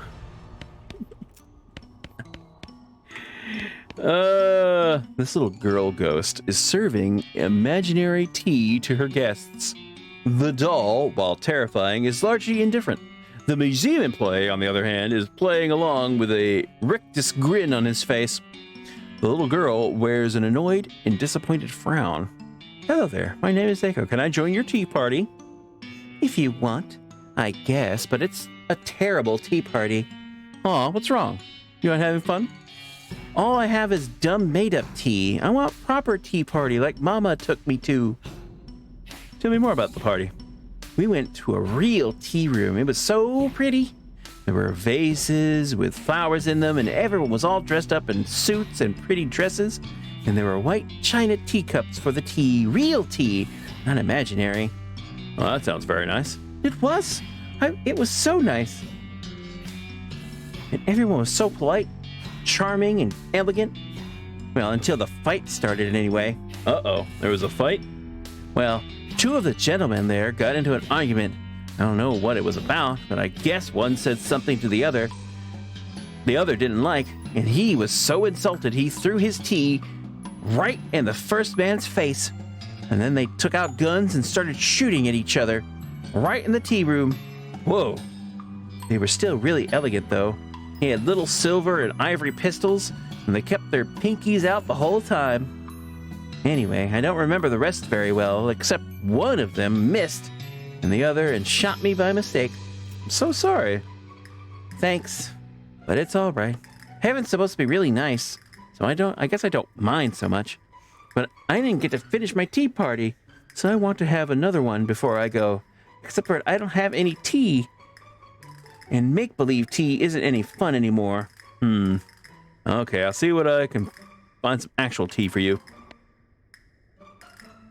This guy has a smile frozen on his face. His eyes dart around in panic as he pretends to sip tea. One eye twitches as he tries to whisper to you out of the corner of his mouth. What's that? A drop of sweat rolls down his brow. He stares at the little ghost, who doesn't seem to have noticed. I'm still not getting it. Can you speak up? His hands are shaking. If he were holding an actual teacup, it would probably be have shattered by now. He hisses at you through his clenched teeth. Sorry, can't understand you. Bye.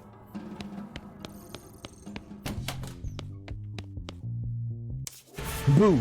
Ah! It's a dull mine. Oh, adorable. Just look at all the little miners and mine carts and mine shafts and bowls of mine strewn. What's this? A tiny stick of dynamite.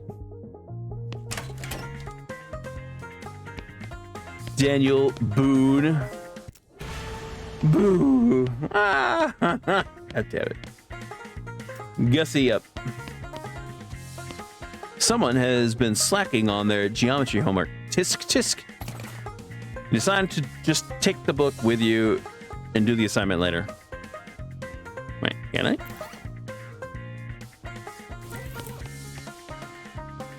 This armoire is full of schoolgirl skirts and other clothes that would not fit you even if you think they might suit you. Looks like someone forgot a book under the bed. Fun law.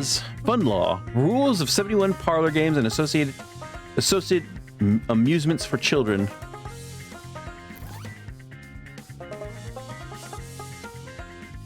You flip through the book. Unsurprisingly, it's mostly about ways bored children can stay out of their parents' hair for just 5 damn minutes.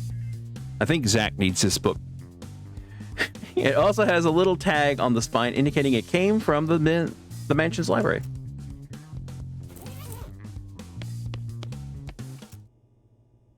You yank the needle away from the cylinder and hide the handle.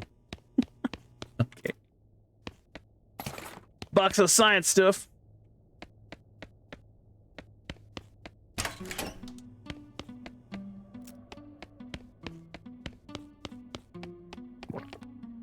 I love all the little hidden boos. I don't know why, but it amuses the hell out of me. I found something for you. Ooh, I love sciencey junk. Or what'd you get? Huh, what's this thing? Oh, well, whatever it is, I'm sure it's safe. Florence attaches some of the sciencey doohickeys you gave her to her weird backpack. Florence's gun damage has been increased.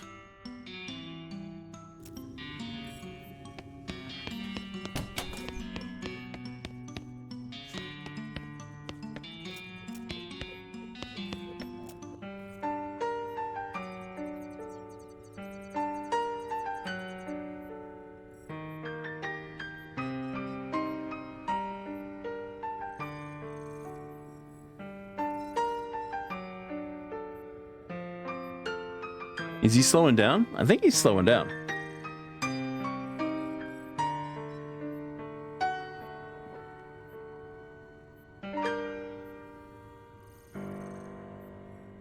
Nice. Well, now, that was nice. Soothing and creepy.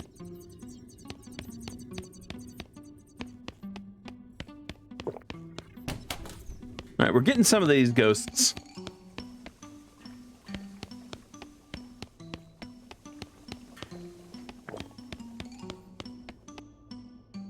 Let's go to the second floor. We need to go to the guest room.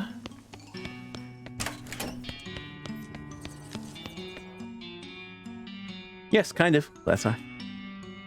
How kind. Thank you very much. She takes the glass eye from your hand and puts it in, whereupon it falls through her and onto the floor. She tuts as she picks it up. Oh dear, it's a little too physical. Yeah, I wasn't certain that would work. Don't worry. This is easily fixed. Do you have a hammer I could borrow? A hammer? Yeah. That'll do nicely, thank you. She takes the hammer, places the glass eye on the desk, and smashes it with a precise whack. Perfect. She gives you back the hammer and plucks the ghost of the glass eye from the shattered fragments. After blowing the dust off of it, she tucks it into her eye socket. That fits much better. Does it work? Well, now that you mention it, no. I can't actually see with it. It is the ghost of a glass eye, after all. Oh dear, this won't do at all. What a shame. You know, I don't really understand why your eye is still missing. What do you mean? Well, I always assumed when someone loses an arm or something, it just sticks around as an arm ghost.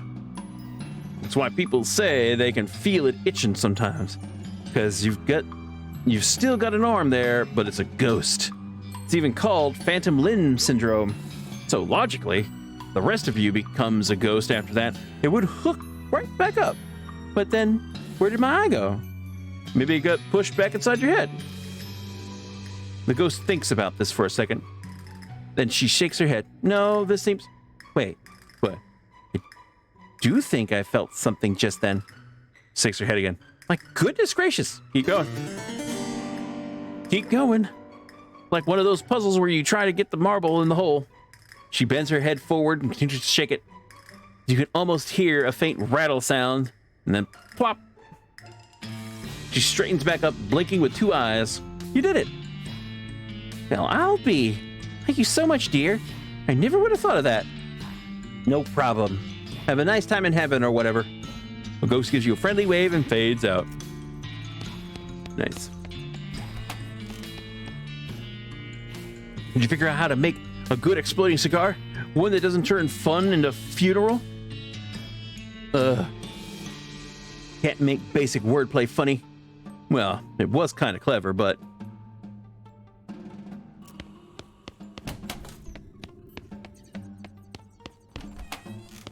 Alright, so we got that.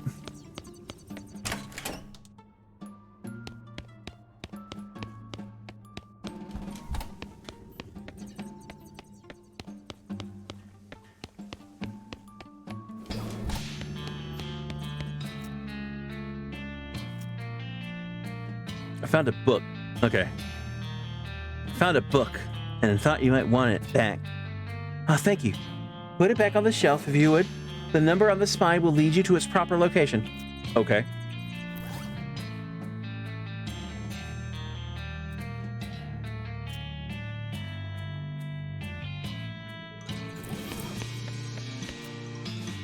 You have 2 books you could put back in Fun Law and Dueling Banjos. They go on different shelves, so you can't do them both at once.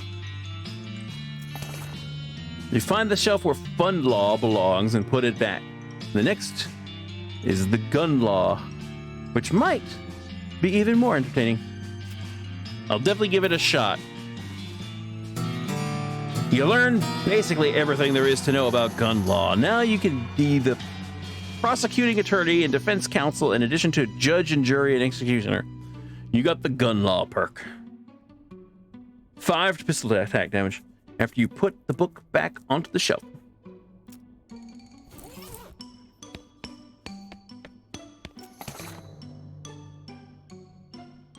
You find the shelves where Dueling Banjos belong and put it back. The previous book on the shelf was entitled Duel Law, which seems to be the legal issues surrounding dueling.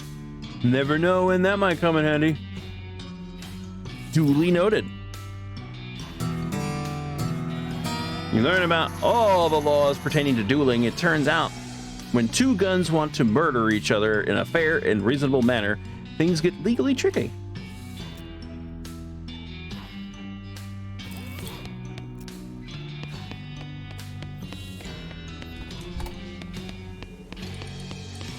Let's see if that was enough. I might still need more.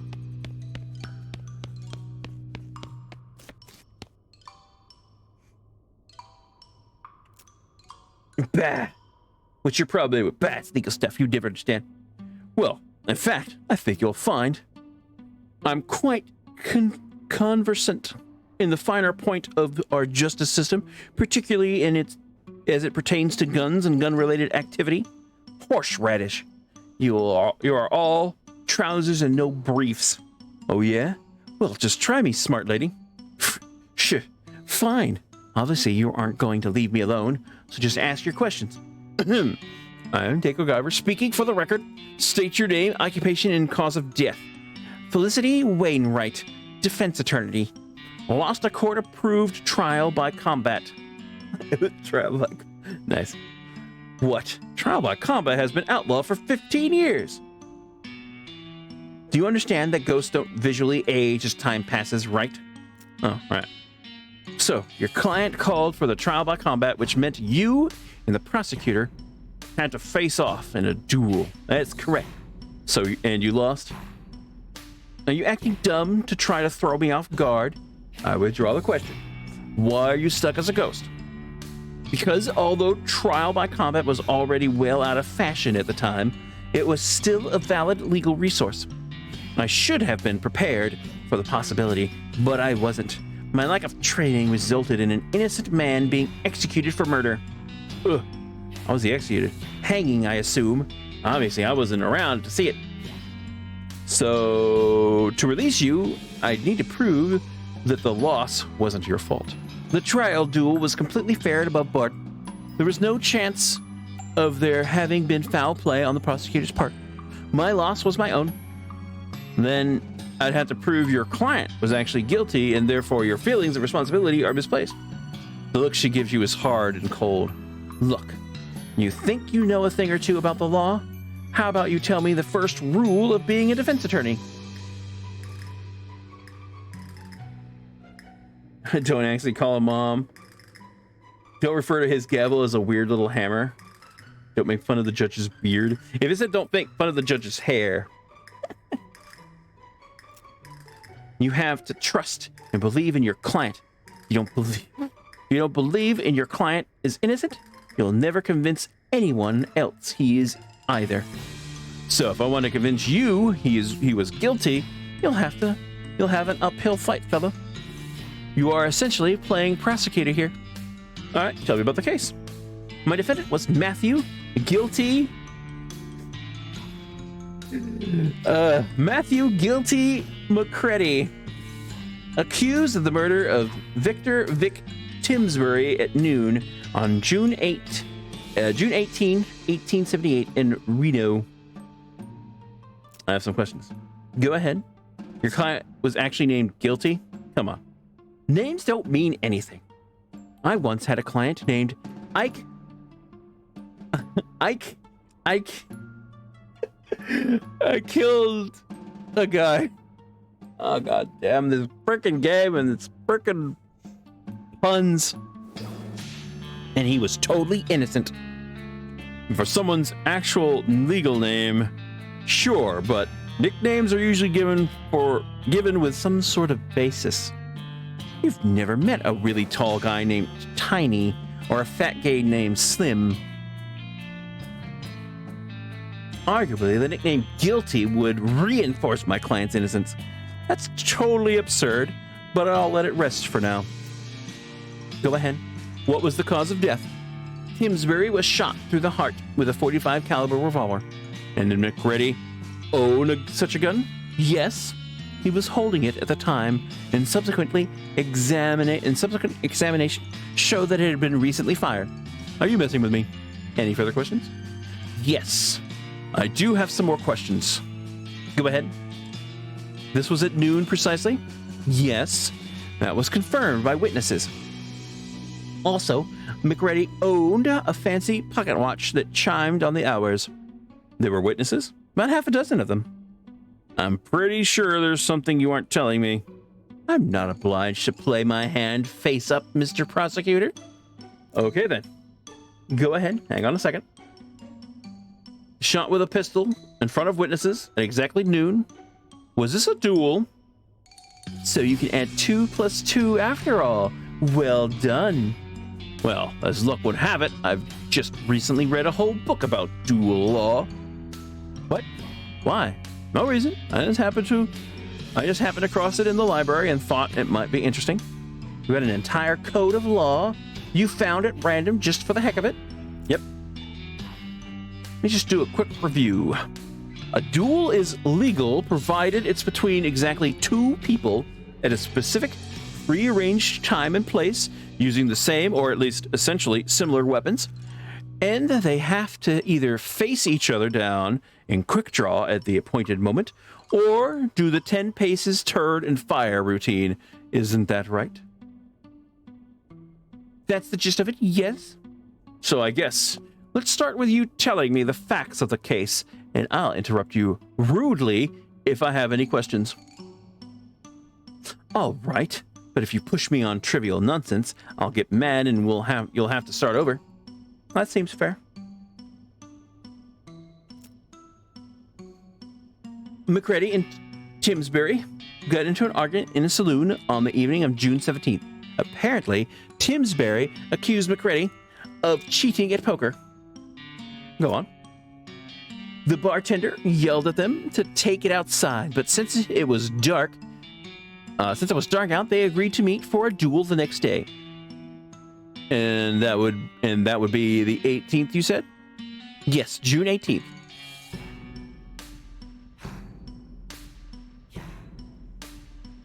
All right.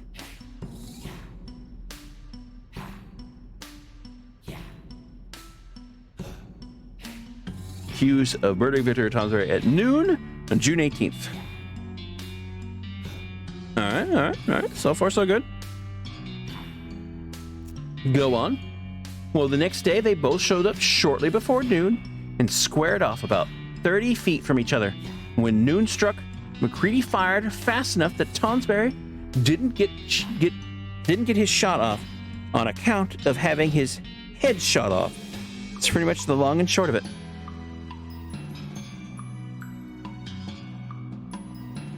I'm going to have to ask for more details on that. Go ahead. He fired at exactly noon? Yes, as soon as the church bells started ringing. Also, you also mentioned McCready's pocket watch. Yes, he had a fancy pocket watch that chimed on the hour. Is that important somehow?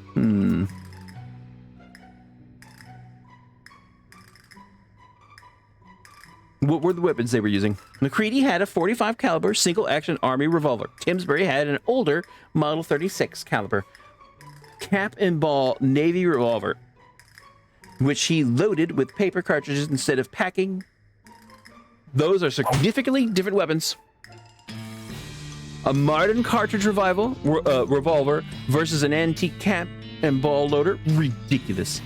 The Antique was in production until 1873 and was considered one of the most reliable and popular six-shooters in the territories. Furthermore, the restrictions against differing weapons in a duel is about pistols versus rifles, or the proverbial knife in a gunfight, or more recent examples, a nitwit trying to argue the law against a professional attorney. Jeez, that's a bit harsh. We're done here. Get out. Rats.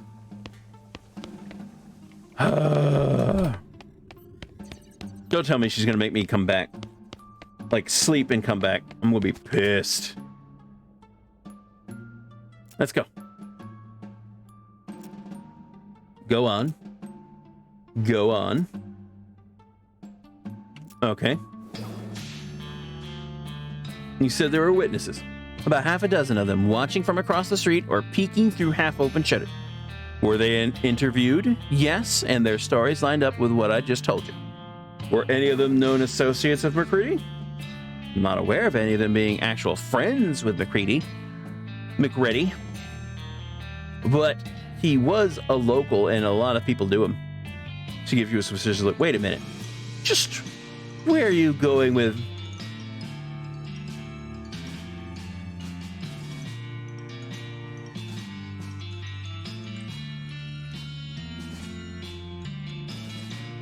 I'll leave that alone. You fire at exactly noon. As soon as the McCready fired, as soon as the church bell struck noon. Yes, that's what I said. You got a point, or are you just stalling for time to think? Another question. Go ahead.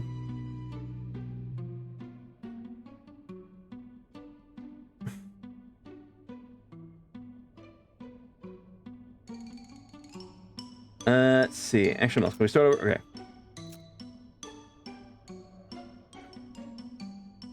I have some questions. Let's see. Say more about the argument. There isn't much to tell. The other players in this game had already folded their hands in that round, so they weren't playing very close attention. All we know is that Timsbury suddenly accused McCready of being dirty, cheating varmint. McCready said Timsbury was just sore because he'd been losing all night. Did McCready have a history of cheating? He'd been accused of it once or twice before, but Reno's a gambling town, and he hung out in the rough parts. Getting accused of cheating by a sore loser when you're on a lucky streak is par for the course. That's true. Another question. What's the day of the week? Monday, June 17th. Well, that makes sense. Everyone is always a bit grumpy on Monday. They should make the weekend Sunday and Monday instead. Then you can spend Monday relaxing instead of going to... But then, whatever. You have another question?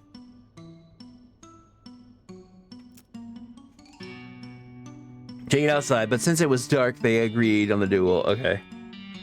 I have a question.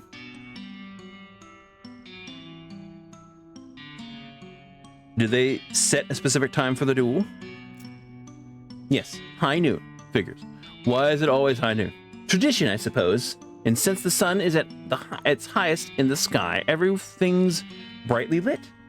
And there aren't many shadows, so that's good for gunfighting. Makes sense. Plus, you can go have your duel on your lunch break.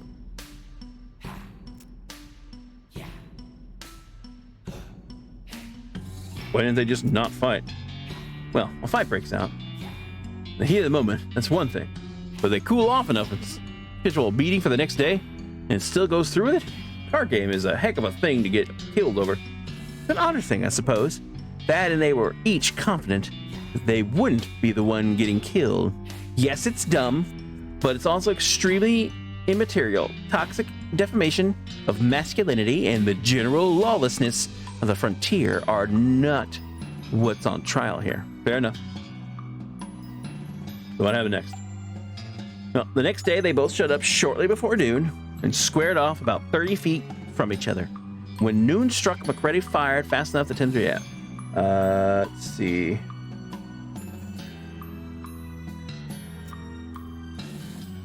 Let's see. He fired at exactly noon.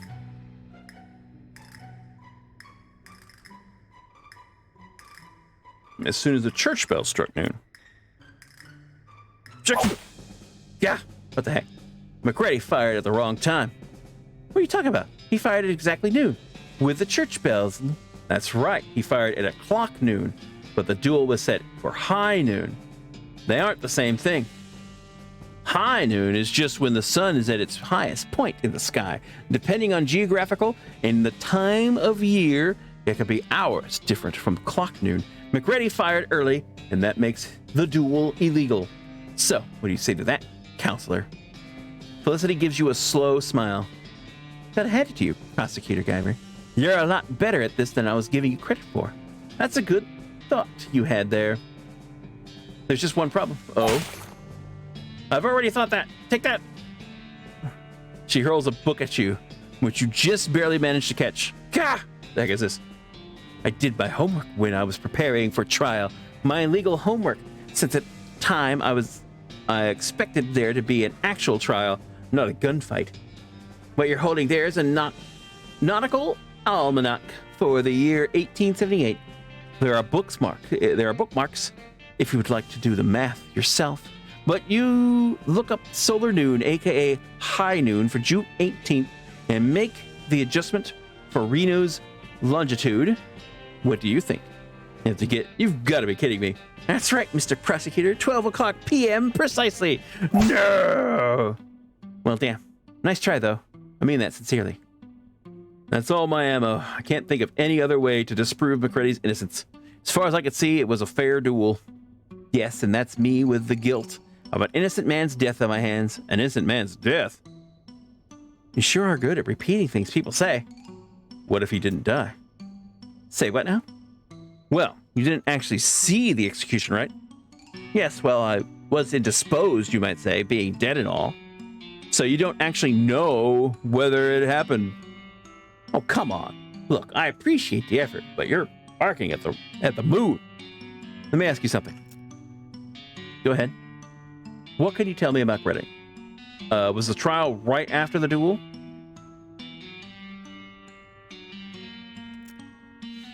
No, I don't know what Reno's like now, but it didn't have a proper courthouse then. You can't try a murderer. Sure, you can't try a murder charge in the sheriff's front parlor. McCready sat in jail for a couple weeks, and then they transported him to Frisco. Well, with that one thing and another, the trial didn't start until July 25th. Jeez. So much for right to a speedy trial. The wheels grind slow. I have a question. What can you tell me about McCready? He was a gunfighter, though, through and through. And by that, I mean he was an adrenaline addict, and dueling was his needle of choice. Hell, if you told me you had evidence that he cheated at poker with that specific intent of baiting people into challenging him to duels, I wouldn't be the least bit surprised. He was a sly one. Her expression softens. And she sighs. I make him sound like a real devil. That's not fair. He was smart and charming and could have been a good man if he'd chosen an entirely different life for himself. Anything else? Well, I recall he had a real good head on for numbers. He told me that he'd never forgot a date. And every man he'd ever killed. A date and every man he's ever killed. He remembered to pour a beer on their grave on their birthday. Well, that's nice. A nicer birthday present would have been not having killed them in the first place, of course. Yep. Let's see. Why did he invoke trial by combat? Assuming he was innocent, why would McCready invoke trial by combat? His case was pretty straightforward. A duel only worsened his odds. I was mighty surprised, let me tell you. The only thing I could figure is it was his damn fool sense of gunfighter's pride. Or something. Like that was the only form of justice he was willing to submit himself to. Another question. When was the execution? Well, we held the trial by combat on the 26th. And that was a Friday. They don't execute prisoners on the weekend. So presumably, it would have been the following Monday the 29th. In the morning? what with setting up the gallows and letting the crowd gather, they usually happen in the afternoon around 3, typically. I have another question. All right, hold on. I gotta write this down. So,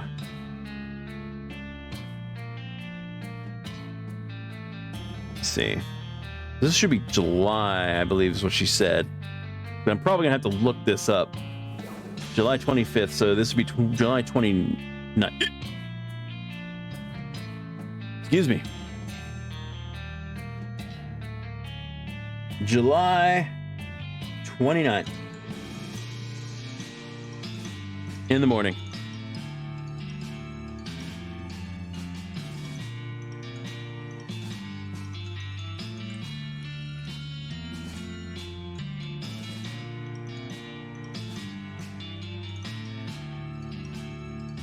All right.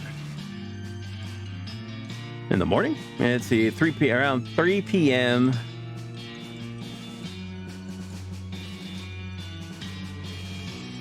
Around 3.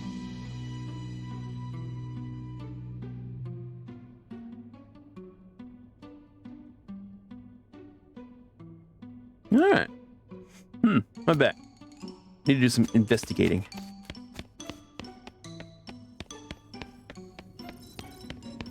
Oh my god. What stuff do I have right now?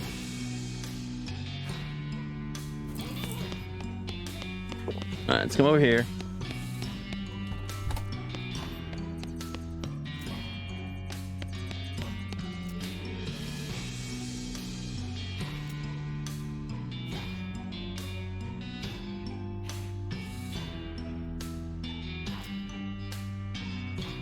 Regrettably, it's a few years out of date. It doesn't have techno craze bunch yet. Let's see. Huh.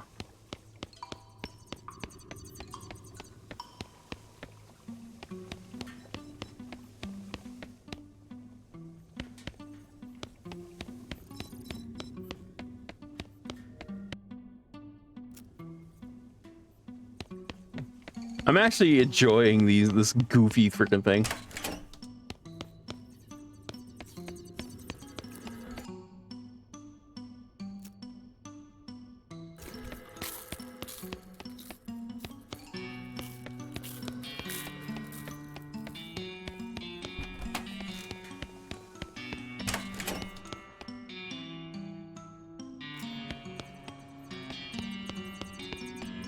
Can't get past this dude.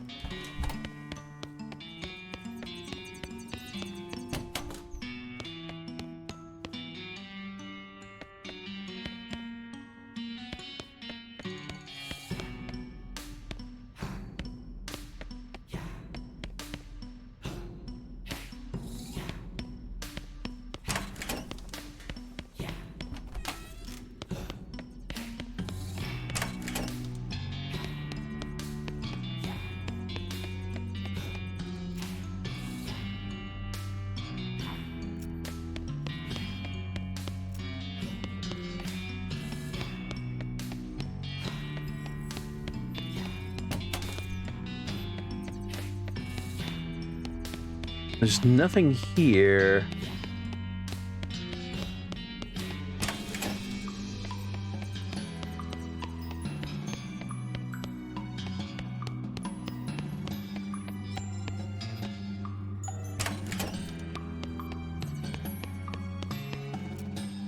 Hello.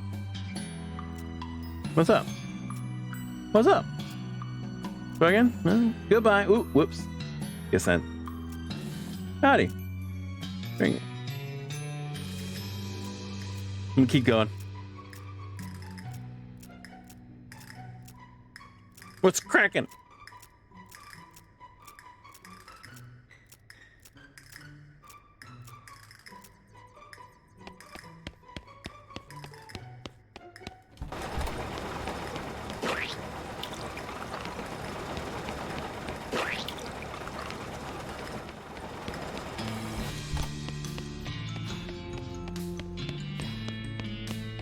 That freaking mannequin is still weird. That mannequin is still freaking weird.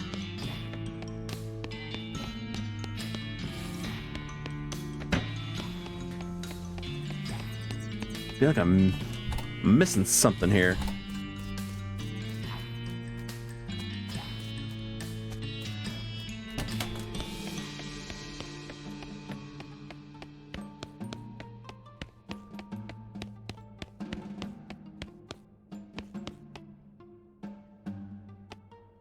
Oh, the billiard. Nice. Nice.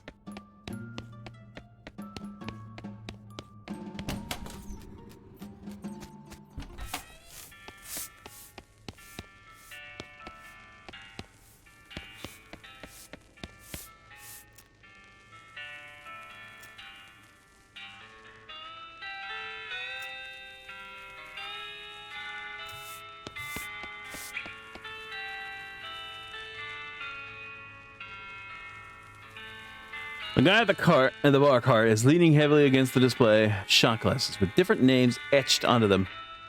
A sign on the display reads "Personalized shot glasses, 1,100 meat." This guy picks up a bottle stashed behind the display and fills the shot glass labeled Hoss. Is that your name, Hoss? Guy squints at the shot glass. Sure. He knocks back the shot and tosses the glass over his shoulder before picking up and filling another one. Now it's Edward.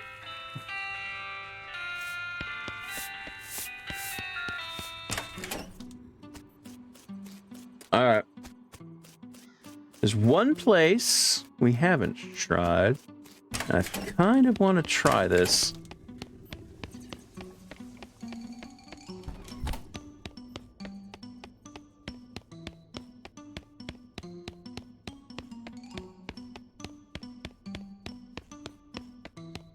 The freaking mannequin, Jude. That freaking mannequin. Wait, was it? Oh, it was in the other one. It was in the other room.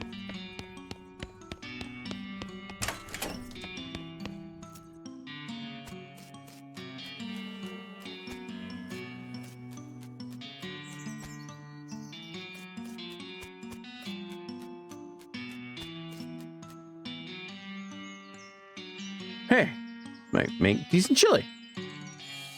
Full of pinto and kidney beans. I don't think these grow on bushes, and especially didn't think they grew on the same bush.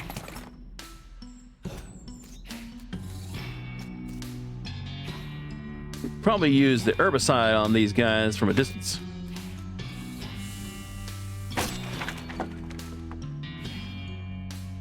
Yeah. Whew. Thanks. You'd think a gal could sit and eat her lunch in a weird hedge maze without getting accosted by monsters. What is the world coming to? You said it. Is it safe to go? You should get back to work. What do you do here? I work at the visitor center. I run the token smashing machine. We sell these little brass tokens stamped with the museum logo. You could either use them in the wishing well or run them through a machine that rolls them out flat and stamps the museum logo onto them. That's my job. It stamps the museum logo onto each of them? Again? Yeah, but they're longer than that. Huh? So, do you think it's safe to leave? Yeah, it should be fine. Wait here while I make sure.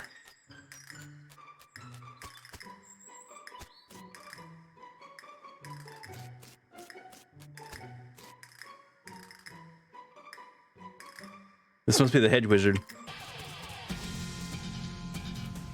Hedges, heed my call.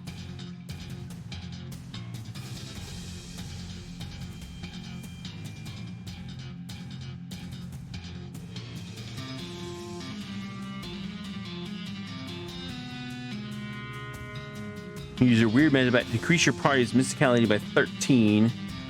Shoot all your enemies for 10 damage.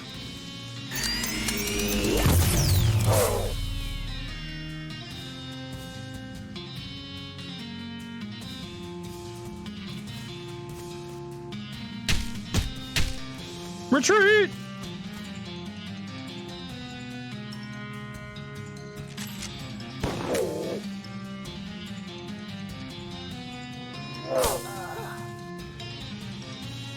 Really?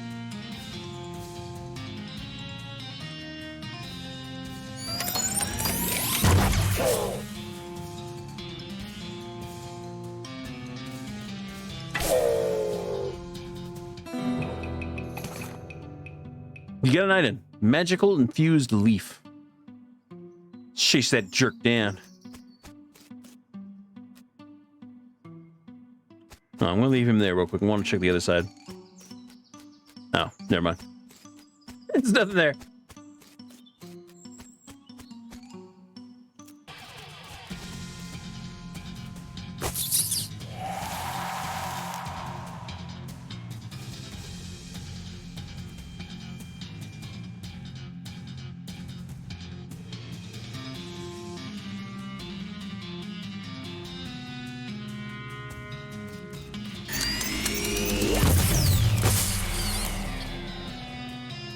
All right, I'm gonna try.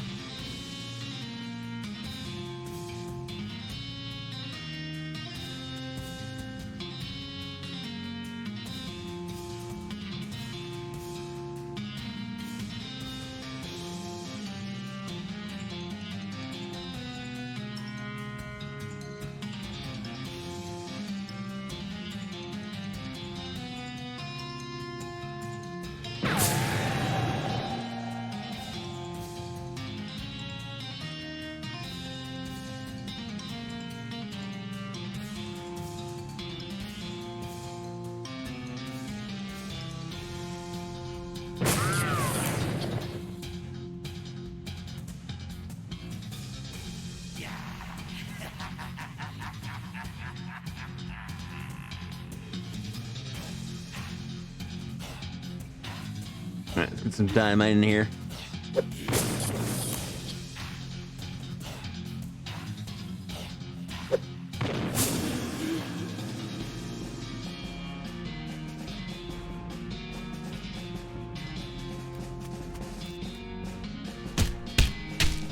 Retreat!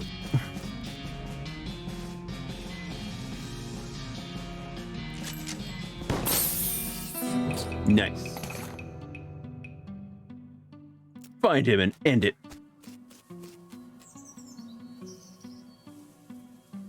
H is for hedge, probably.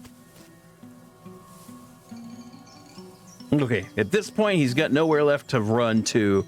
Well, assuming that weird portal thing behind him is exit only.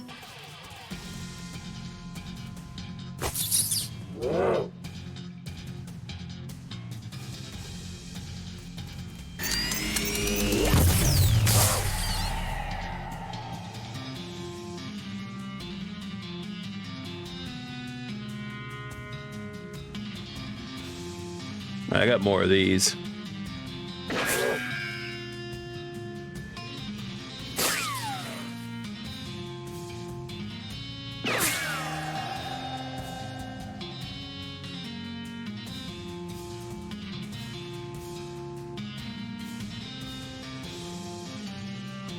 Oh, why is it? It's going up in price? Damn.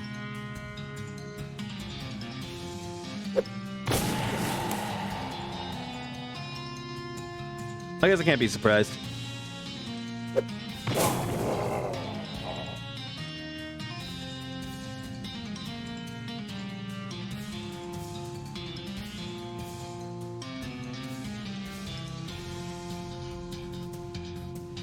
Yeah, I'm just gonna do it.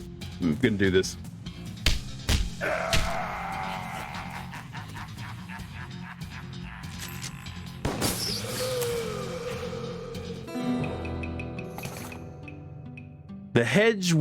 The Hedge Wizard's Journal. Hedge Wizard's Orb. An offhand item. That's pretty good. Hooray! Looks like the Hedge Wizard's secret stash and the treasure chest of Goblin Manufacturer. Hedging your bets.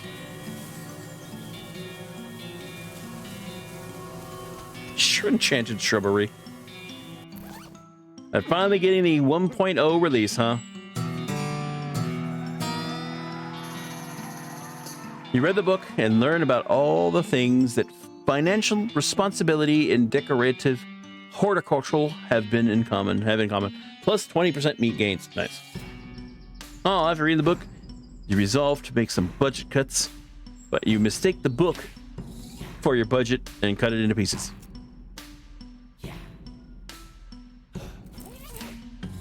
A salad, some booze, a weapon, a hat.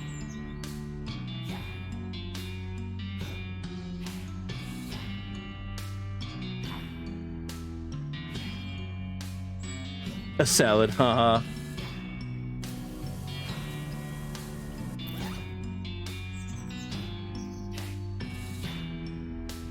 Somebody scrawled private.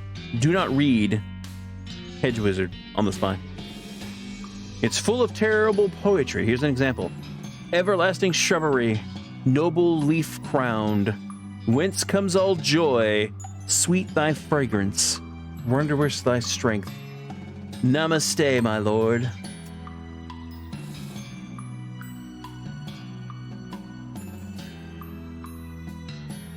Look up a date. This is a book. Is almost entirely tables of numbers labeled things like logarithm of the radius vectors of the Earth. You could look up any day of in the year 1878 in it, though who knows if you'll be able to figure out anything out from it. Look up a date. Let's do July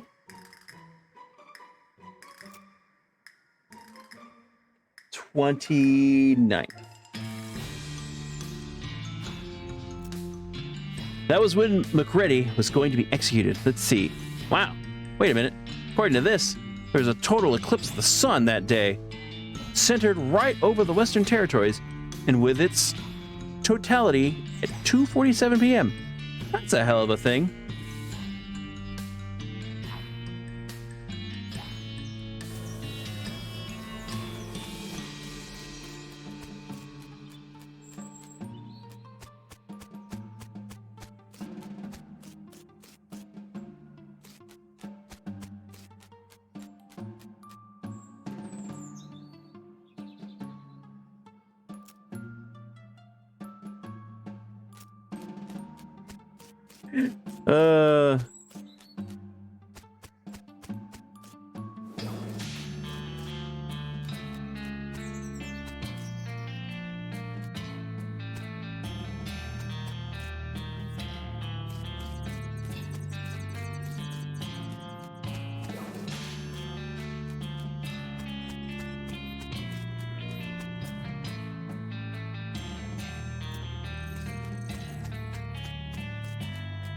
That should be good. The head wizard's gone.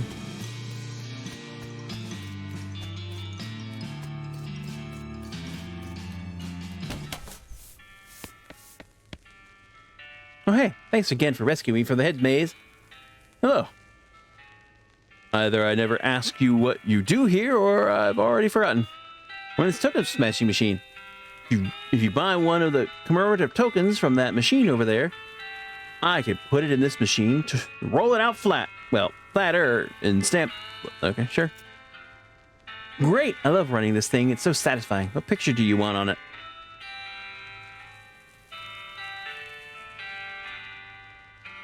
A badass shotgun. Nice. Nice. It's one of Mrs. Gunn's loudest inventions, you know. She takes your token, puts it in the machine, and happily turns the crank and makes a loud grinding noise, and your token pop drops out into the slot, somewhat longer and thinner. Yeah, man. Thanks. Want me to smash another one? No, thanks.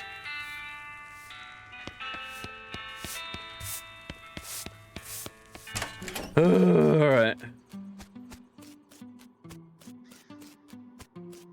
Some of these puzzles are a little puzzling. Sorry. I had to. I freaking had to. Alright, where's the billiard room? It's the music room. Kids room. Hold on. Can I do anything? Can I...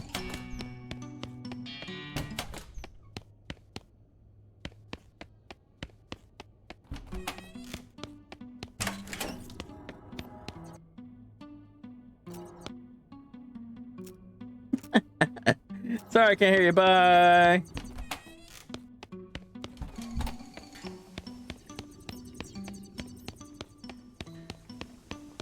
Was it in here?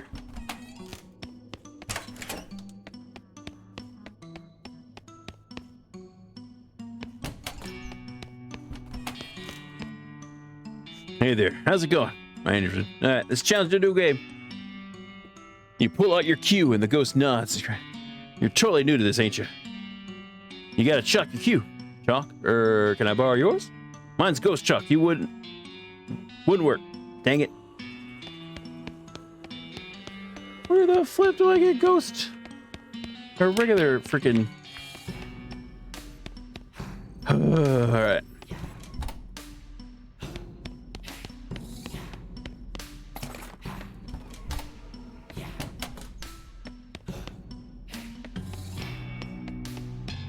Come on, let me beat up this thing again.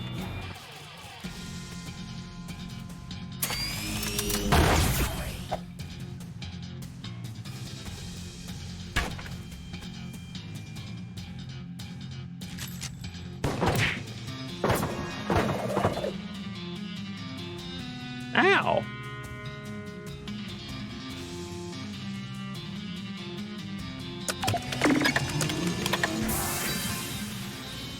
Not bad.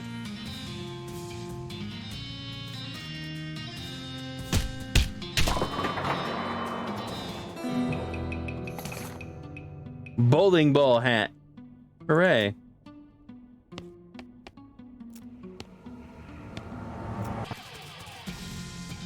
I get the feeling I need to do this a bunch. And she completely whiffs.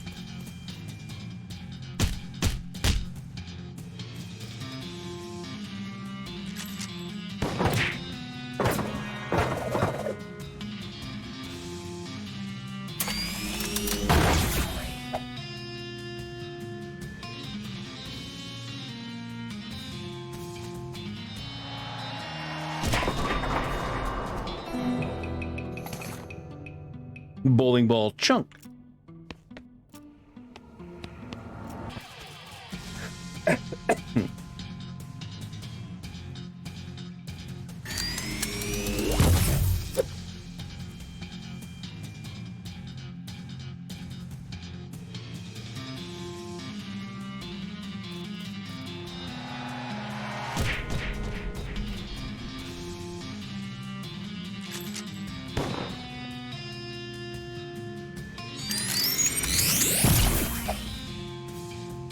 God dang it, girl.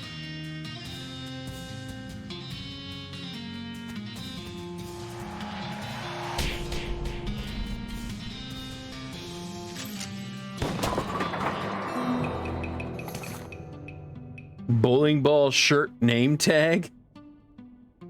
Okay.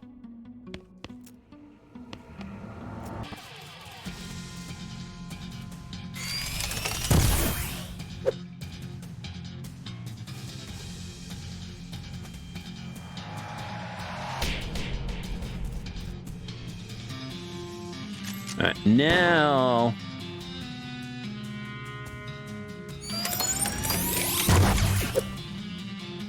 Really?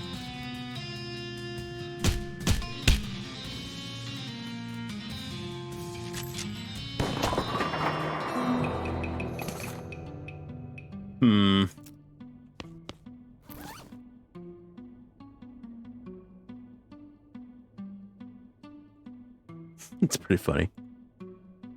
13 armor. Damn.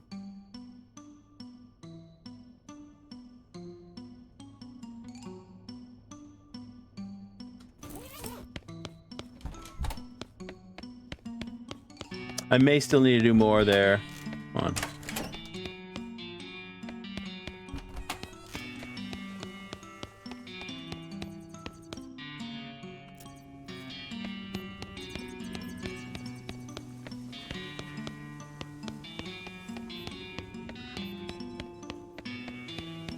Damn it, I got the freaking...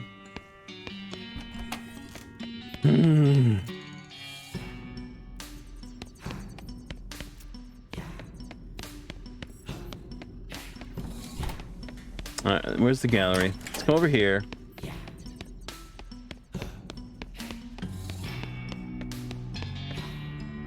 Hey, I got a question for you. I looked up July 29th in your almanac. What? Now you're just messing with me. No? Look for yourself. Totality at 2:47 p.m. right over Western Territories. That's quite a thing. I don't see how that affects... Wait, unless you're suggesting... Right. He was a perfect opportunity for McReady to escape. That's absurd. Absurd like a fox. You said yourself, McReady was really good at remembering dates.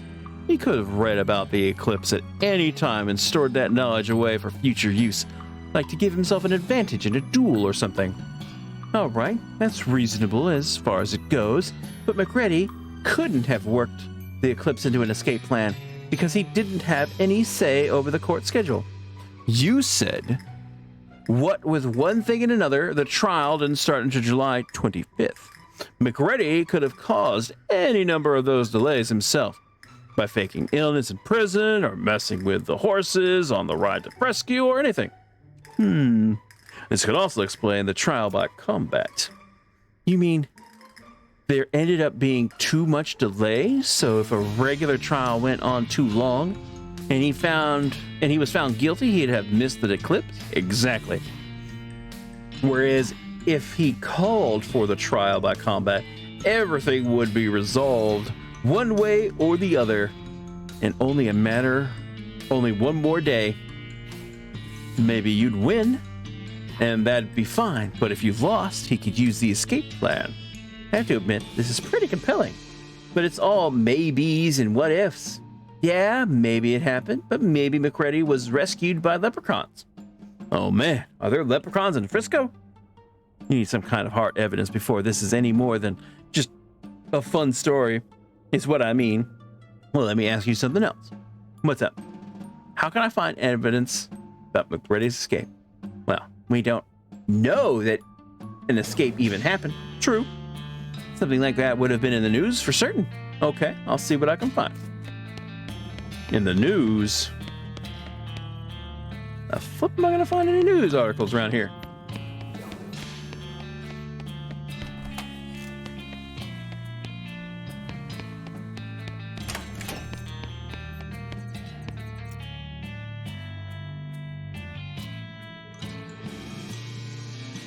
Do you have any old newspapers?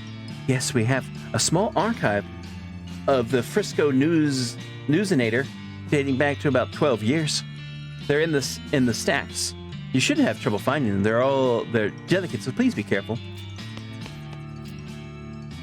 You find a few bundles of old newspapers at the bottom of one shelf. Frisco Newsinator. You start at the bottom of the stack and flip through them until you find the newspaper for the week of July 28th through August 3rd, 1878. The main feature has to do with the eclipse and various accidents and spectacles that occurred because most people weren't expecting it. The editor apologized for burying the announcement in the previous week's weather forecast. Most notably, all three men scheduled to be hanged on the 29th escaped in the confusion, and only two of them were recaptured. Unfortunately, their names aren't given. You don't find anything else relevant to the case. However, as you're putting the papers back in order, on the shelf, a headline on a more recent issue catches your eye. Husband of famous inventor missing. The article is light on information, but apparently Mrs. Gunn's husband, Dan, vanished on the road while traveling to Dirtwater on business about 6 years ago. Law enforcement suspects bandit, but no evidence was found. That's kind of grim.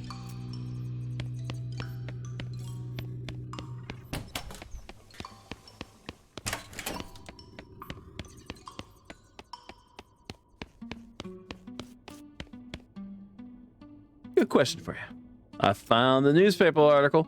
The guy scheduled to be executed the day of the eclipse escaped, and one of them was never caught. Didn't say did it. Nope, damn it. And executed criminals aren't given gravestones with their names on them. So you can't just go looking around Fresco Cemetery to find out. Listen, there you go. I really appreciate what you're trying to do, but at this point, you would have to actually find McReady himself to prove he wasn't executed due to my failure. Well, I guess that's what I'll do then.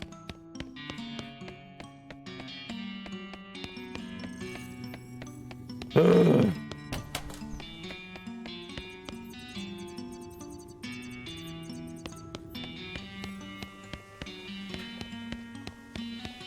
Nothing in the restroom.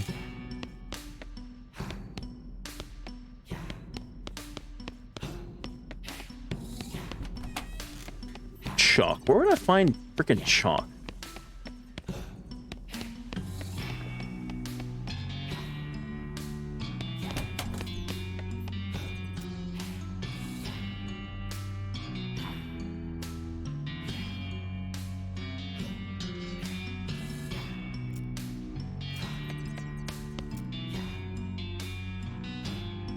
You find a few bundles of old newspaper at the bottom of one shelf.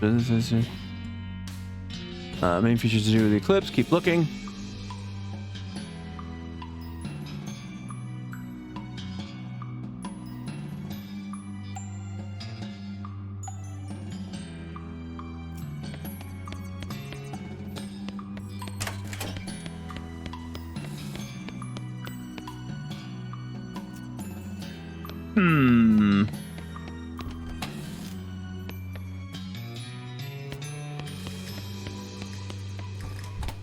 I feel like I'm missing something here.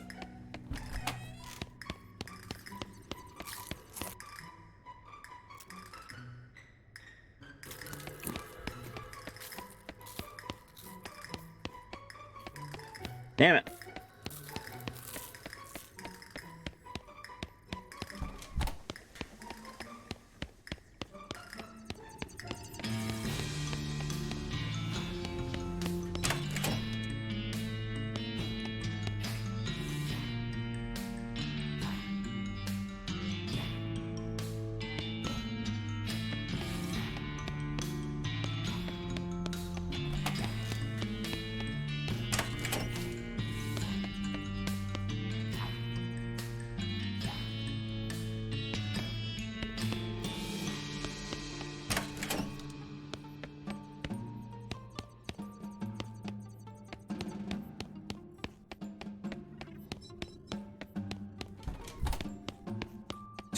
Where?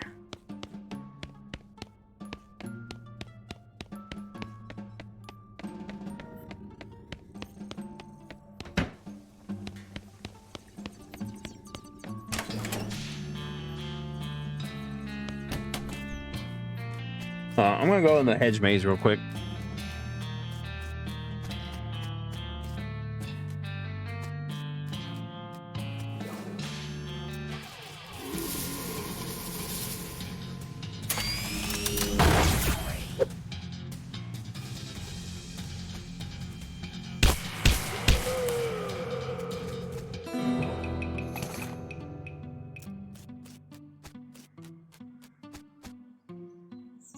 Oh, damn it.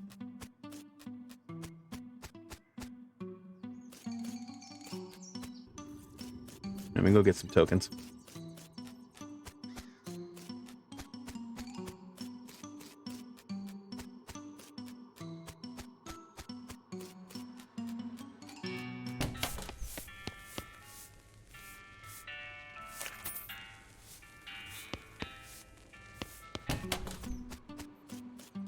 All right, let's try this again.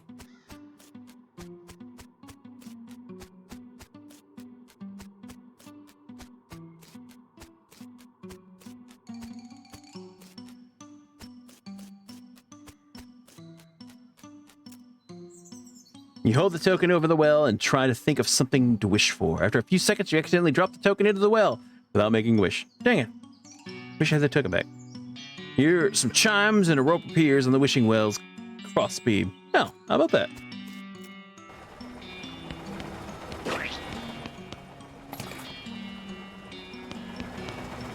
Wait.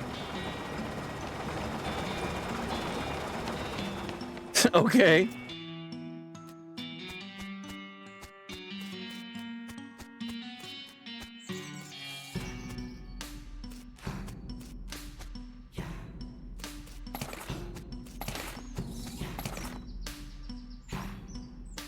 You pluck some leaves and drop them into the pot of your tea service. Tea service with tea leaves. Oh, and now I need hot water. Okay.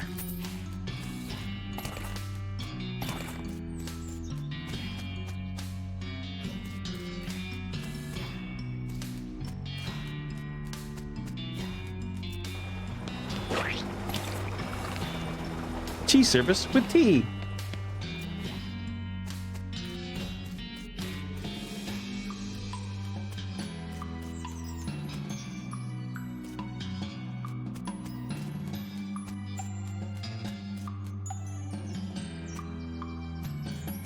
Damn it.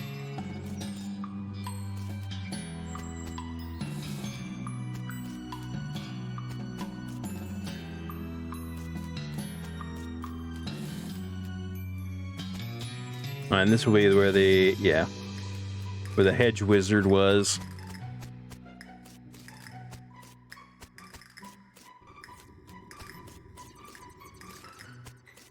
All right, I got my tea.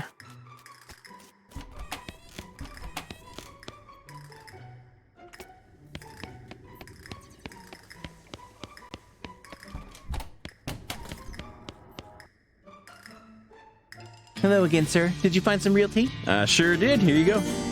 Oh, that's wonderful. Thank you. He serves the tea, and the four of you, okay, well, not the doll, sip it with your pinkies extended in genteel fashion. Then with a giggle and a wave, she fades away. Oh, thank God. I thought it would never be over. Look at me. I'm shaking like a leaf. Kind of a freaky kind of situation, right? Having to deal with little kids freaks me out bad enough. Having to interact with the ghost of one was horrifying. Anyway, thanks for rescue. I need to get back to work. What do you do here? I run the candy counter in the visitor center. Oh. He runs the candy counter and he's afraid of kids. Perfect.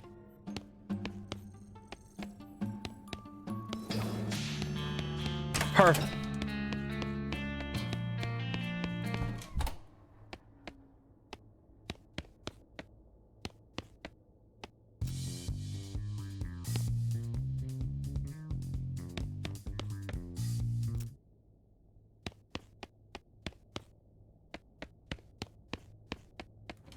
Trying to see.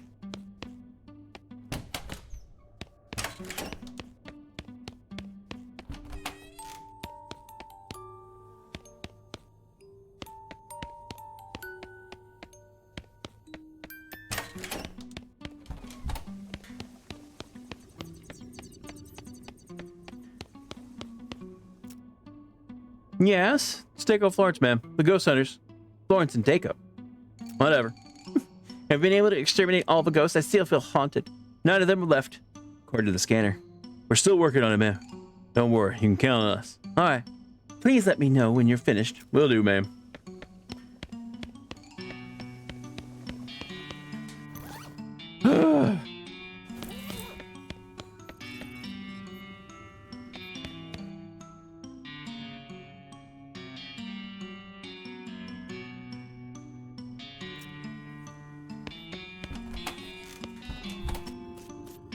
Now, I need chalk.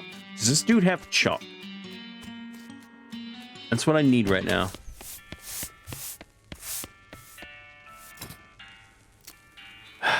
Fire flavored candy stick, gunpowder flavored candy stick, and steel flavored candy stick.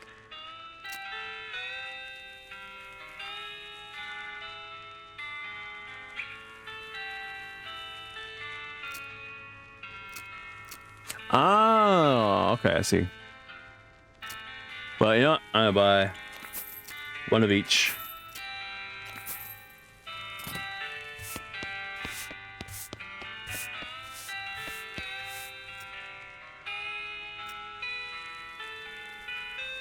Mrs. Gunn's family. Let's see. She married Dan. Stapler mover.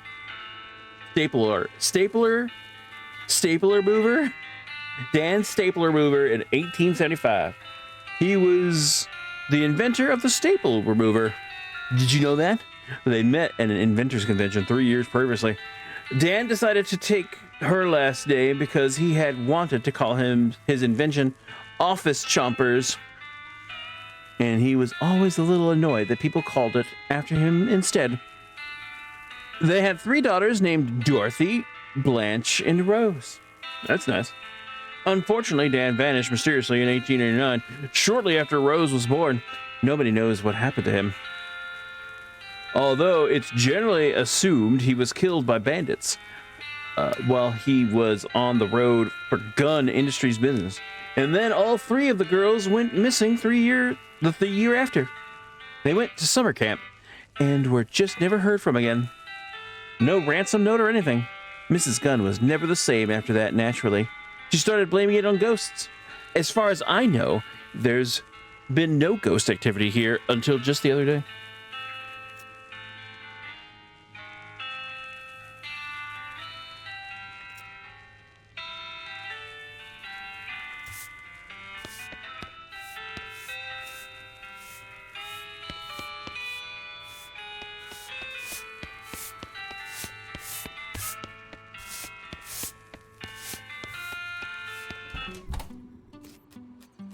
What am I missing?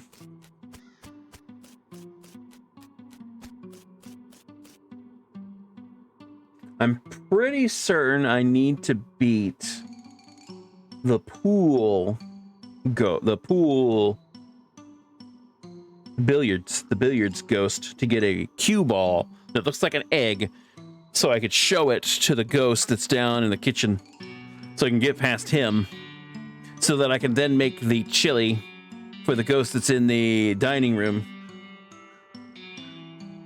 We're still missing a bunch of ghosts, though. Like, a bunch. There's supposed to be 9.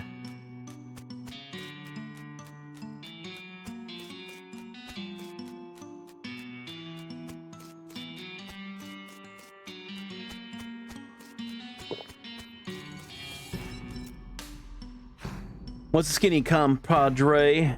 She raises an eyebrow at you and glances at one of her weird instruments. According to my weird instruments, there are 9 ghosts left on the premises.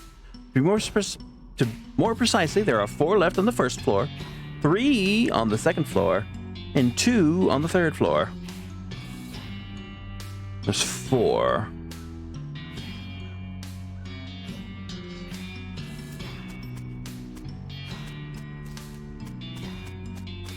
Supposed to be 4 on the first floor. I only know of 2. There's this guy. And this guy.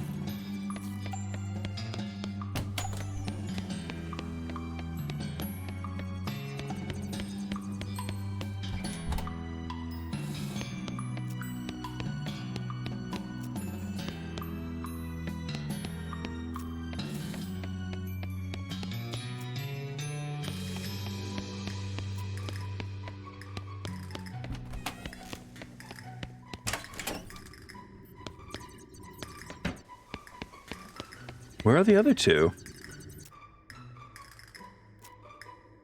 Looks like we've cleared a path through the ice. I don't want to hang out here too long. The damp is bad for my gear. Surely it'll be fine as long as you're not rolling around in the carpet. Sure, go ahead. Spoil my fun. Huh.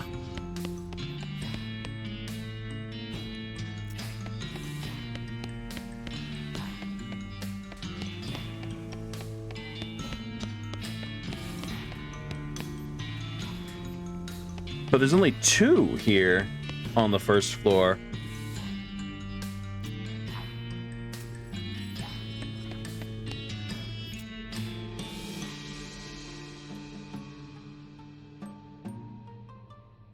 Hmm. 3 on the second floor and 2 on the third.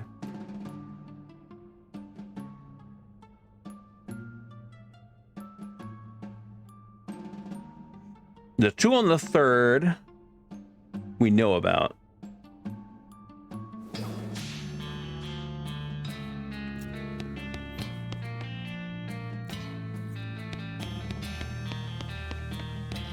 Actually, wait. No, that's... Okay, so there's another ghost here.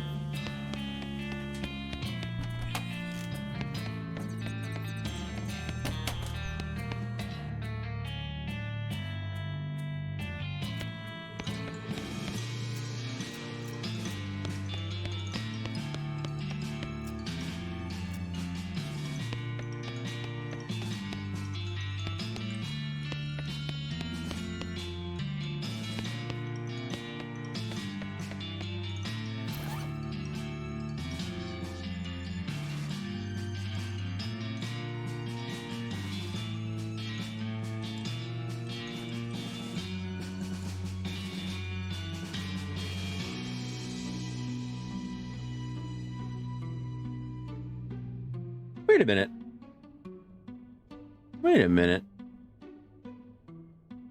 What was her husband's name?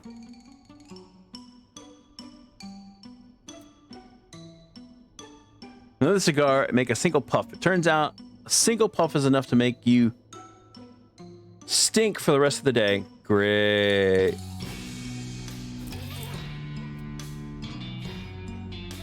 Oh, that's my stench resistance. Okay, well, I mean, not horrible.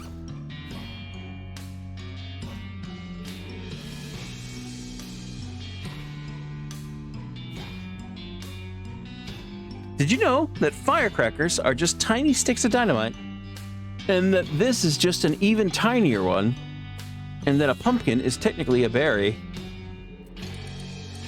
Wait a second. What if you stuck this into one of those cigars? Yeah, what if? Hilarious!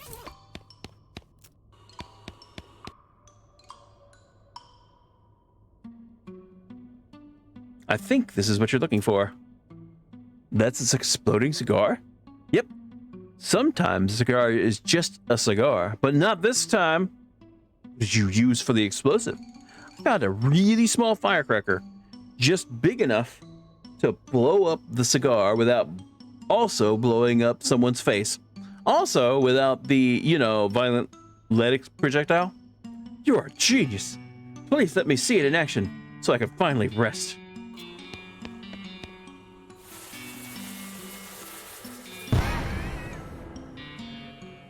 There you go.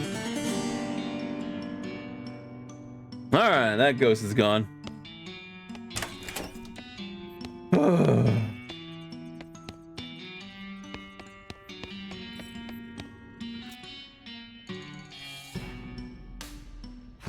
There's 2 on the left on the second floor, 2 on the third.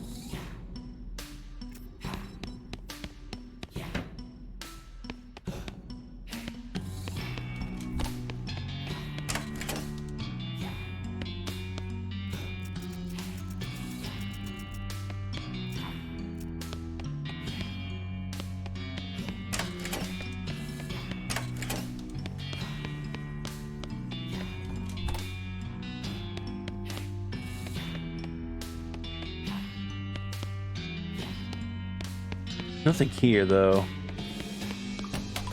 It only feels like there should be something there.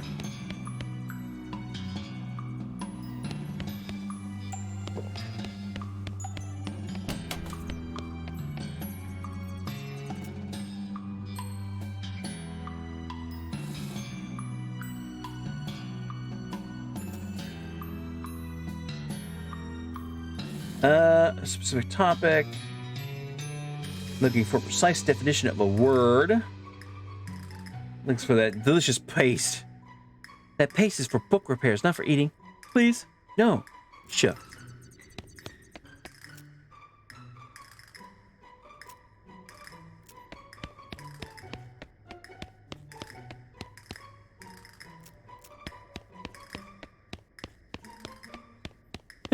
Delicious paste. Oh,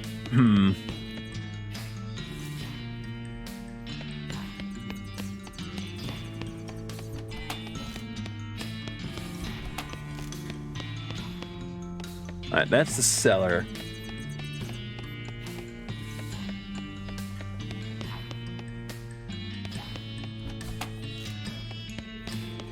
Yeah, and there's our...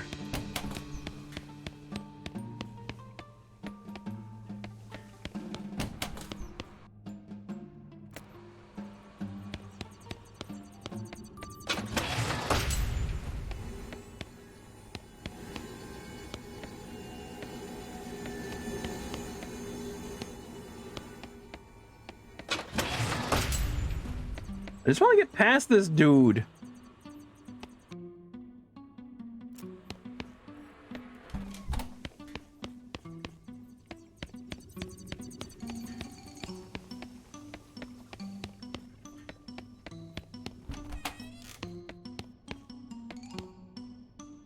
There's nothing, there's no other hidden.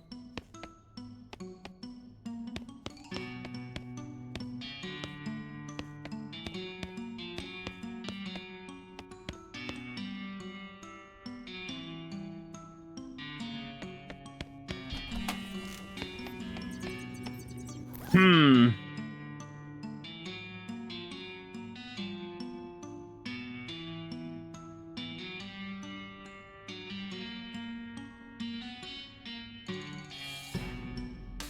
Let me do this damn geometry book.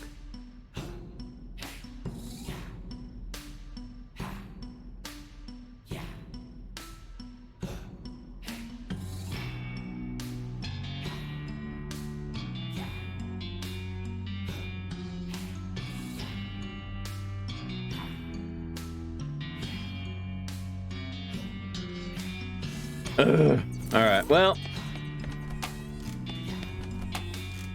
it looks like I need to head back to town anyway.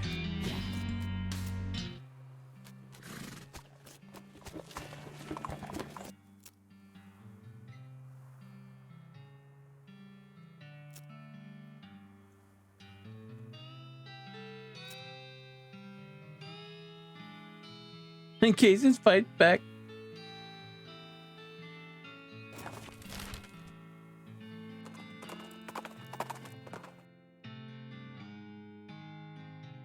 Nix notices a camp of bandits before you do and dives behind a large creosote bush.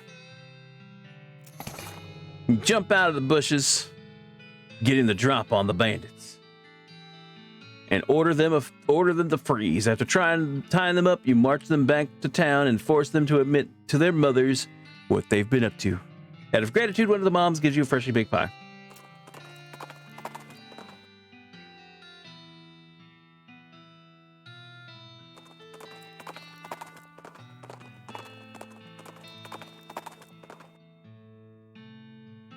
Ah, you bet. Wandering Sally. What's up, Doc? Do you like custard? What? I heard there's a good custard stand out this way. Kind of a tourist attraction thing. Is it a graveyard? Nope.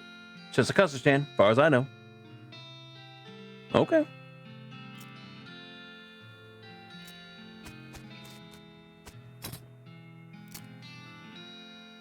Alright, let's see. Binoculars, soap, pickaxes. I'm gonna sell this bone. I don't need 2 bone chip rings. A bowling pin. Oh. Damn, that's a lot of armor.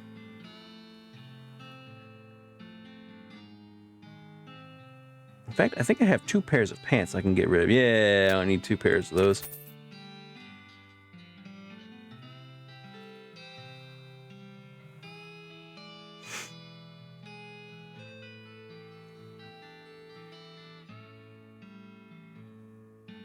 I think we're good.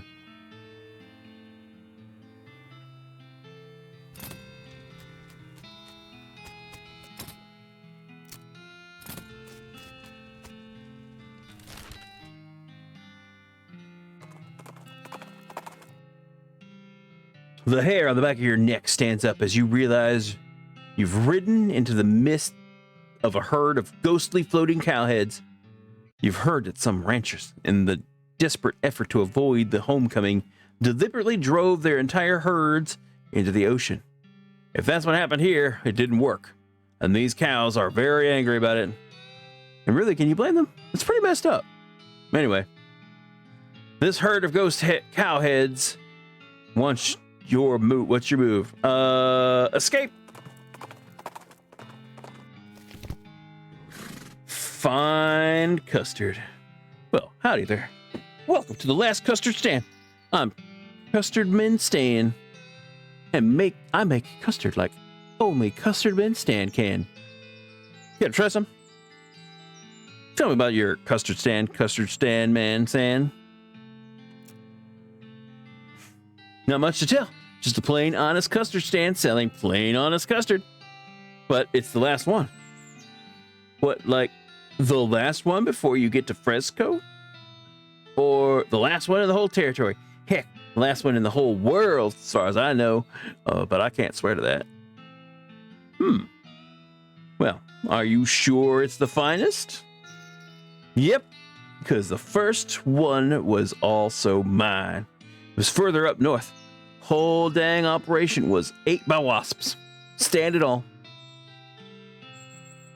It's time to blow this custard stand. Give me some of that sweet custard. Chocolate custard. Damn, that's expensive stuff. Well, if I want to... All right, I'm going to work on these two. It's still $6.40. Damn. I'm trying to save money. What's my worst one? I think it's Moxie. Go ahead and get... All right, that's it.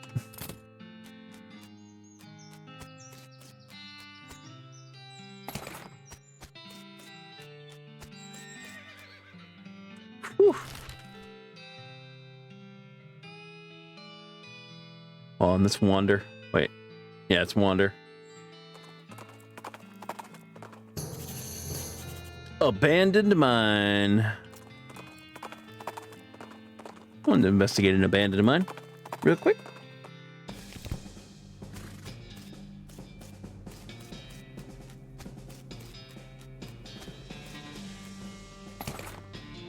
Strange silvery crystal.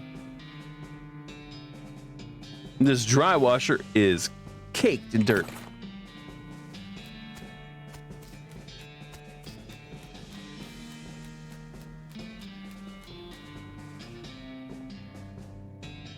This elevator has a lot of stuff wrong with it. Hit the problems.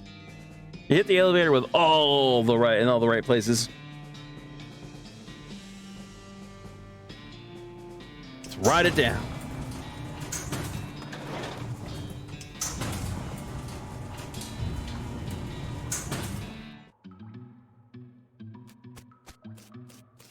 Oh, is it one of these again? Wait a minute. What?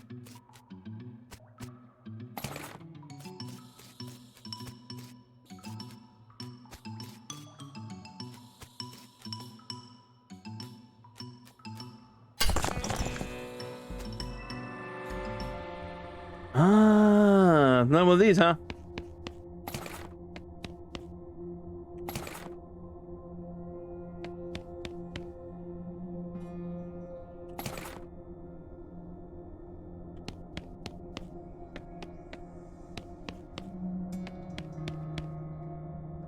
West Pacha Storage Facility. Neat.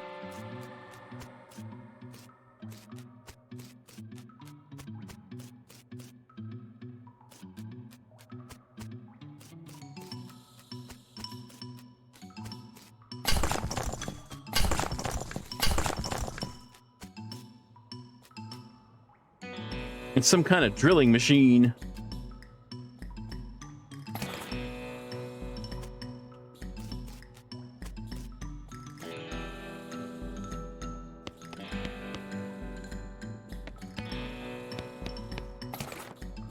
Sarsaparilla.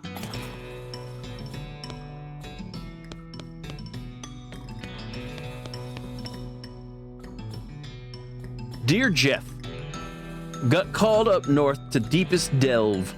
See you soon. Praise be to Roberto. Sincerely, Gulf.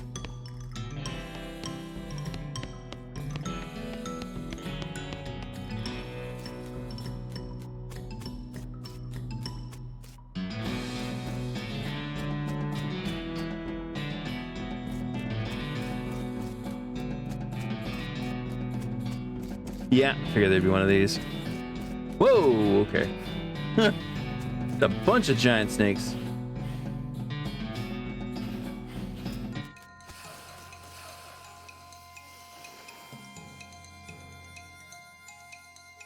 This might be a problem. This might be a bad problem.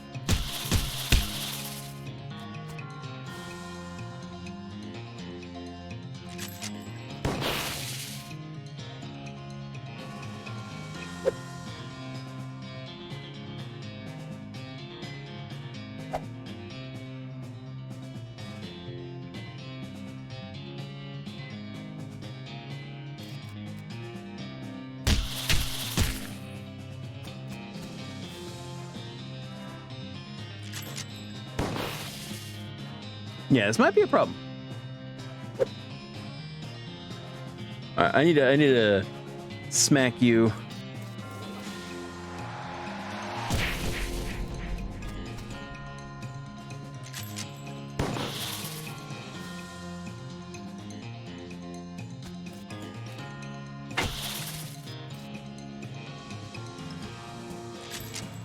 All right, we should be okay. Yeah. Ooh, those are beefy snakes. You definitely dispatched the trio of serpents. With your trusty knife, you managed to skin them. Yeah.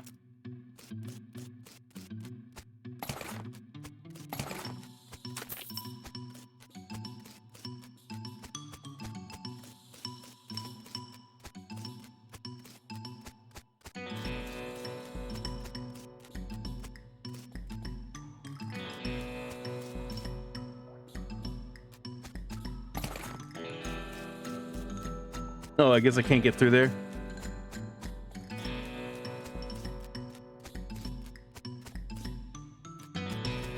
Yeah, I don't think I can get through there then.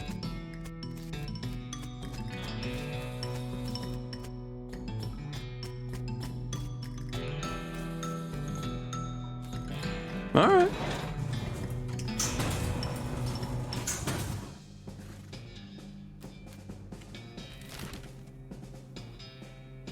Let's go to the well real quick. I'm gonna turn in these punch cards.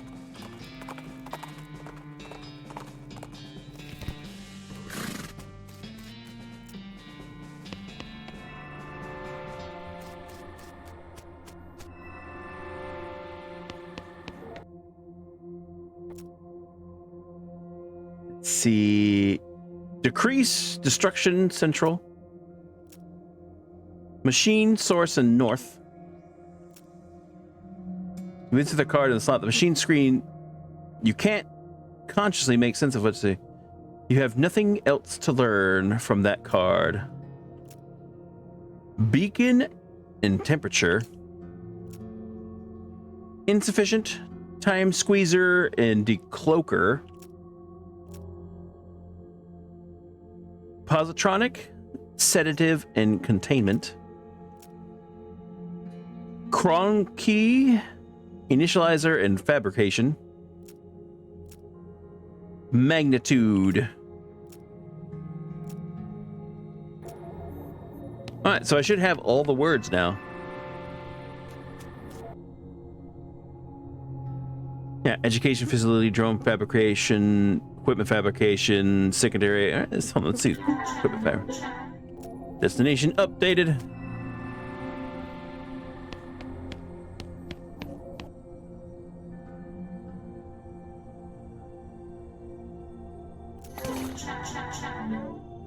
Nice.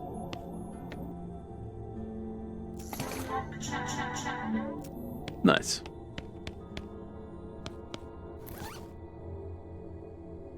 $11 armor? Damn. Alright, that just makes...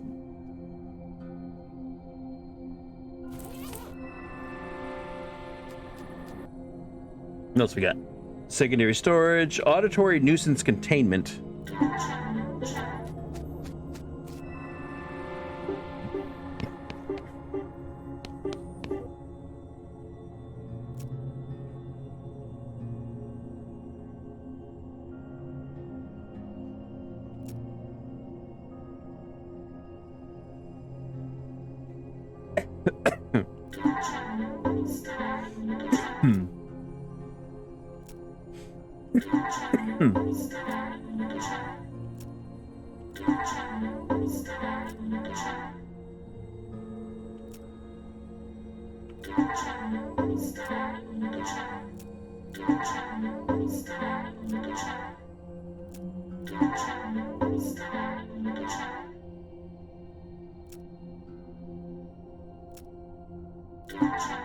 I have no idea. I have no idea what I'm doing here with this thing.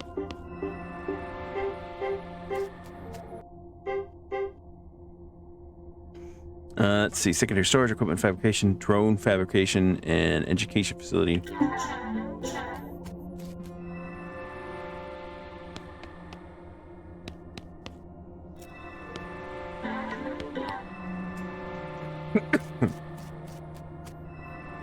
Alright, I think... Alright, let's head over here. I think that's all I can do in the well. Now I need to head back to the freaking jeweler's cabin. Check it out now, baby. I've been looking for this place.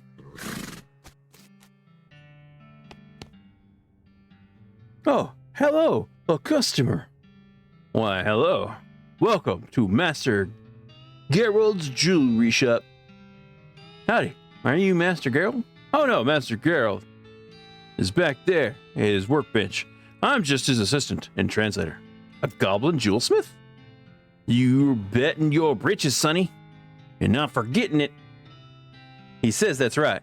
The finest jeweler in the territory. Well, what do you know? I don't see anything on display, though. Master Gerald only does bespoke work. If you bring in a sufficient valuable gemstone, he'll craft it into a fine ring for you for free, for a fee. No trash rocks. Well, here's what I got. Let's see. Unbreakable ruby, strange silver crystal. Let's do the ruby. I've been keeping that damn thing. Unbreakable ruby.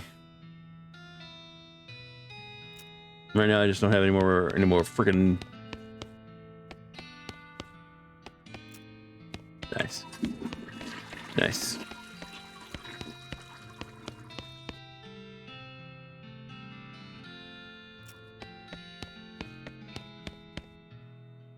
All right. That should give me probably one of the best rings, I think. Well, armor-wise, anyway. No, I don't know where to place that, though. It's fine. I found this place. I've been looking for that damn place for a while now. Alright. Freaking head to Frisco.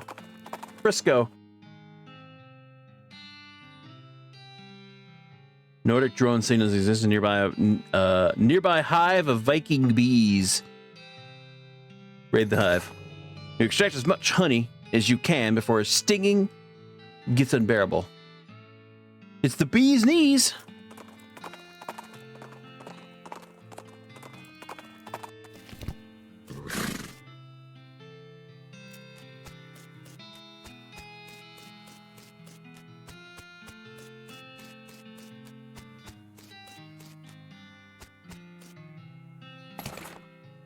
Comedy flyer. What's that?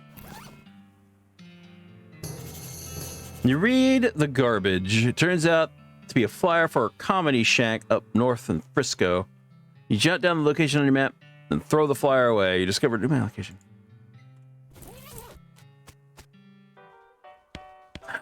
A bar and a spittoon.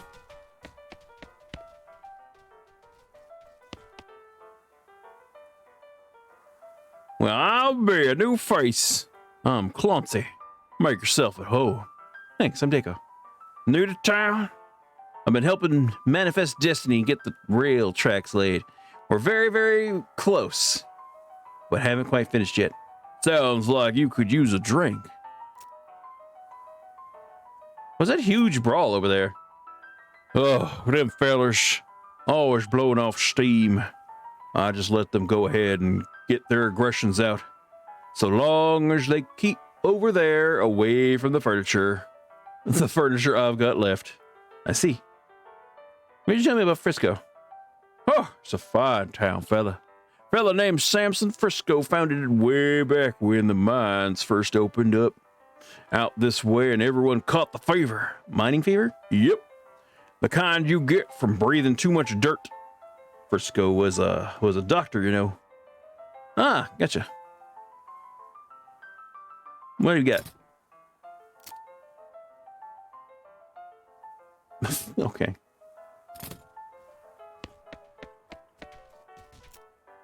Whiskey on the rocks, eh? That was a little funny the first time I heard it today.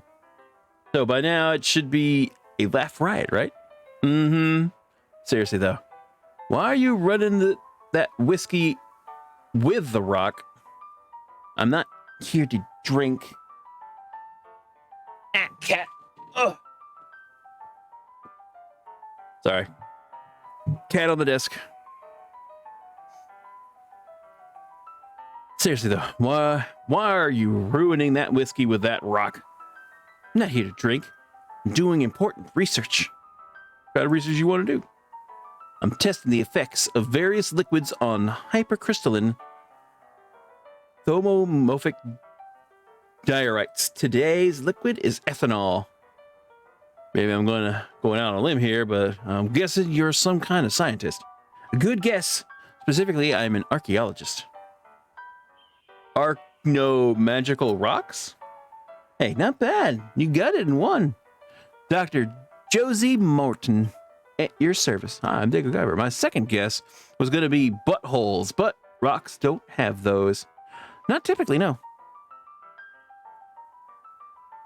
Morton, huh? Have you met the professor? The guy researching El Dorado out by Gustavson Gulch? That's him.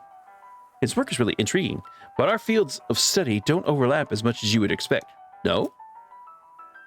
I'd have thought El Dorado would be right up your alley. There's all kinds of magical rocks and that stuff. Yeah, but those rocks were heavily modified by the El Verpetonans.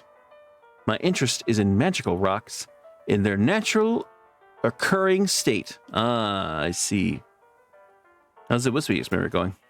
Not great, but not too bad. But to be honest, I wasn't expecting much. This test should really be done with pure ethanol, but it's too hard to get that out here. So I'm trying whiskey, just for the heck of it. But the impurities in it would screw up my findings even if they had any. Well, that's a shame. Hey, the rock just turned blue. Oh, that's unrelated. Hypercrystalline thomomorphic diorite turns blue every 23 minutes. I have a colleague who patented a design for a watch based on that property of it. But a 23-minute watch isn't very useful. Plus, you know, the whole cancer thing. Answer. Yeah. Did you know I wasn't drinking this because of the flavor? It's because I don't want a tumor that can yell its own name. Morton, huh? Any relation to that Emperor guy? Who? That weirdo outside calling himself Emperor Norton. Are you asking me if I'm related to someone because our last name rhymes? Well, not anymore. All right. We have a spittoon. And this looks like a good one. Oh boy, another spittoon. Let's go. What's the excitement? I've given up. This is the last spittoon in the game. And I'm not going to try and convince you to not be the most disgusting person on the earth anymore. Let's go. Let's do this. Yeah, search the filthy spittoon. You kneel down on the floor and throw your arms around the spittoon, giving the greasy brass bucket a great big hug. How about a kiss? Would you like to kiss it? You know it, baby. You pucker up and give the spittoon a great big kiss right on the rim. Is there tongue involved? Well, I'll leave that up to you. But even without it, it tastes like burning hose. I love it. I know you do, friend. And if it were illegal in this country, I'd let you marry that spittoon and have a beautiful romantic honeymoon night with it. But unfortunately, you're going to have to settle for wearing it as a hat. Yes, please. You flip that beautiful brass bucket over and slap it on your head, drenching yourself in hot brown tobacco spit. It washes down over your face, hair like a sewage waterfall, soaking your clothes, running down your collar, and slithering into your underwear, and filling your boots. I can't even force myself to describe it anymore. Any more detail than that. You are the world's foulest human being. Congratulations. A spittoon hat. Hooray!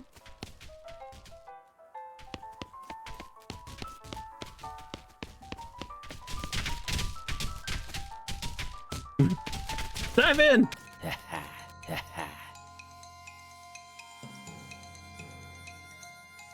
Right, hold on. Let me knock you silly. And then let me... that's fine. Only one of them is going to punch. And he freaking missed. And let me knock you out completely.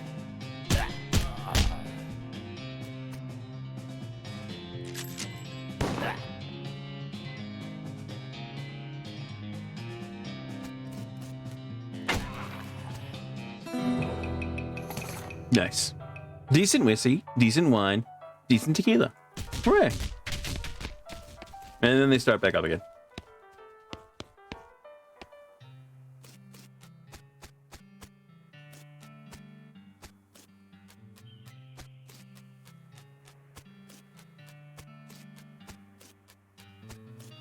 Freaking hell yeah. All right. Hold on. I'm going to do a wander real quick.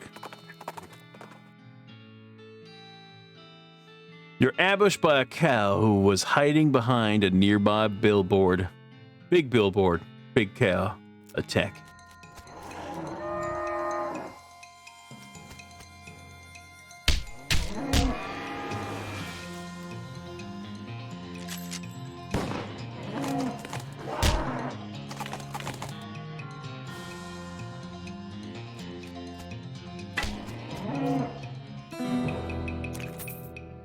You made hamburger of that cow. No, I mean, like, figuratively. Maybe I should have chosen a different idiom. I can see now how that might be confusing. Infernal leather.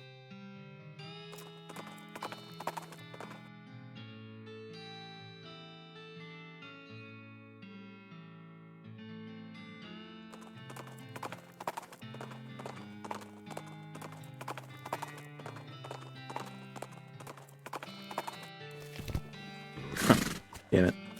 All right, well, let's go in here. This is where I end it. All right, like I said, this is where we're going to go ahead and end it. Thank you all very much for coming and hanging out. Thank you very much for everybody that came, followed, hung out, and chatted. Y'all are awesome. Thank you very much to, well, of course, we had High Krieg Russ with a resub. We had so many freaking follows, and then, of course, cap it off. Thank you, Coefficient, for the 10 gifted subs. I was gonna message him, but I freaking continue to stream. But yeah, thank you very much, everybody. We will be back tomorrow, probably, most likely, with some Conan Exiles. If y'all are new and y'all enjoyed the stream, click that follow button, let you know the next time we stream.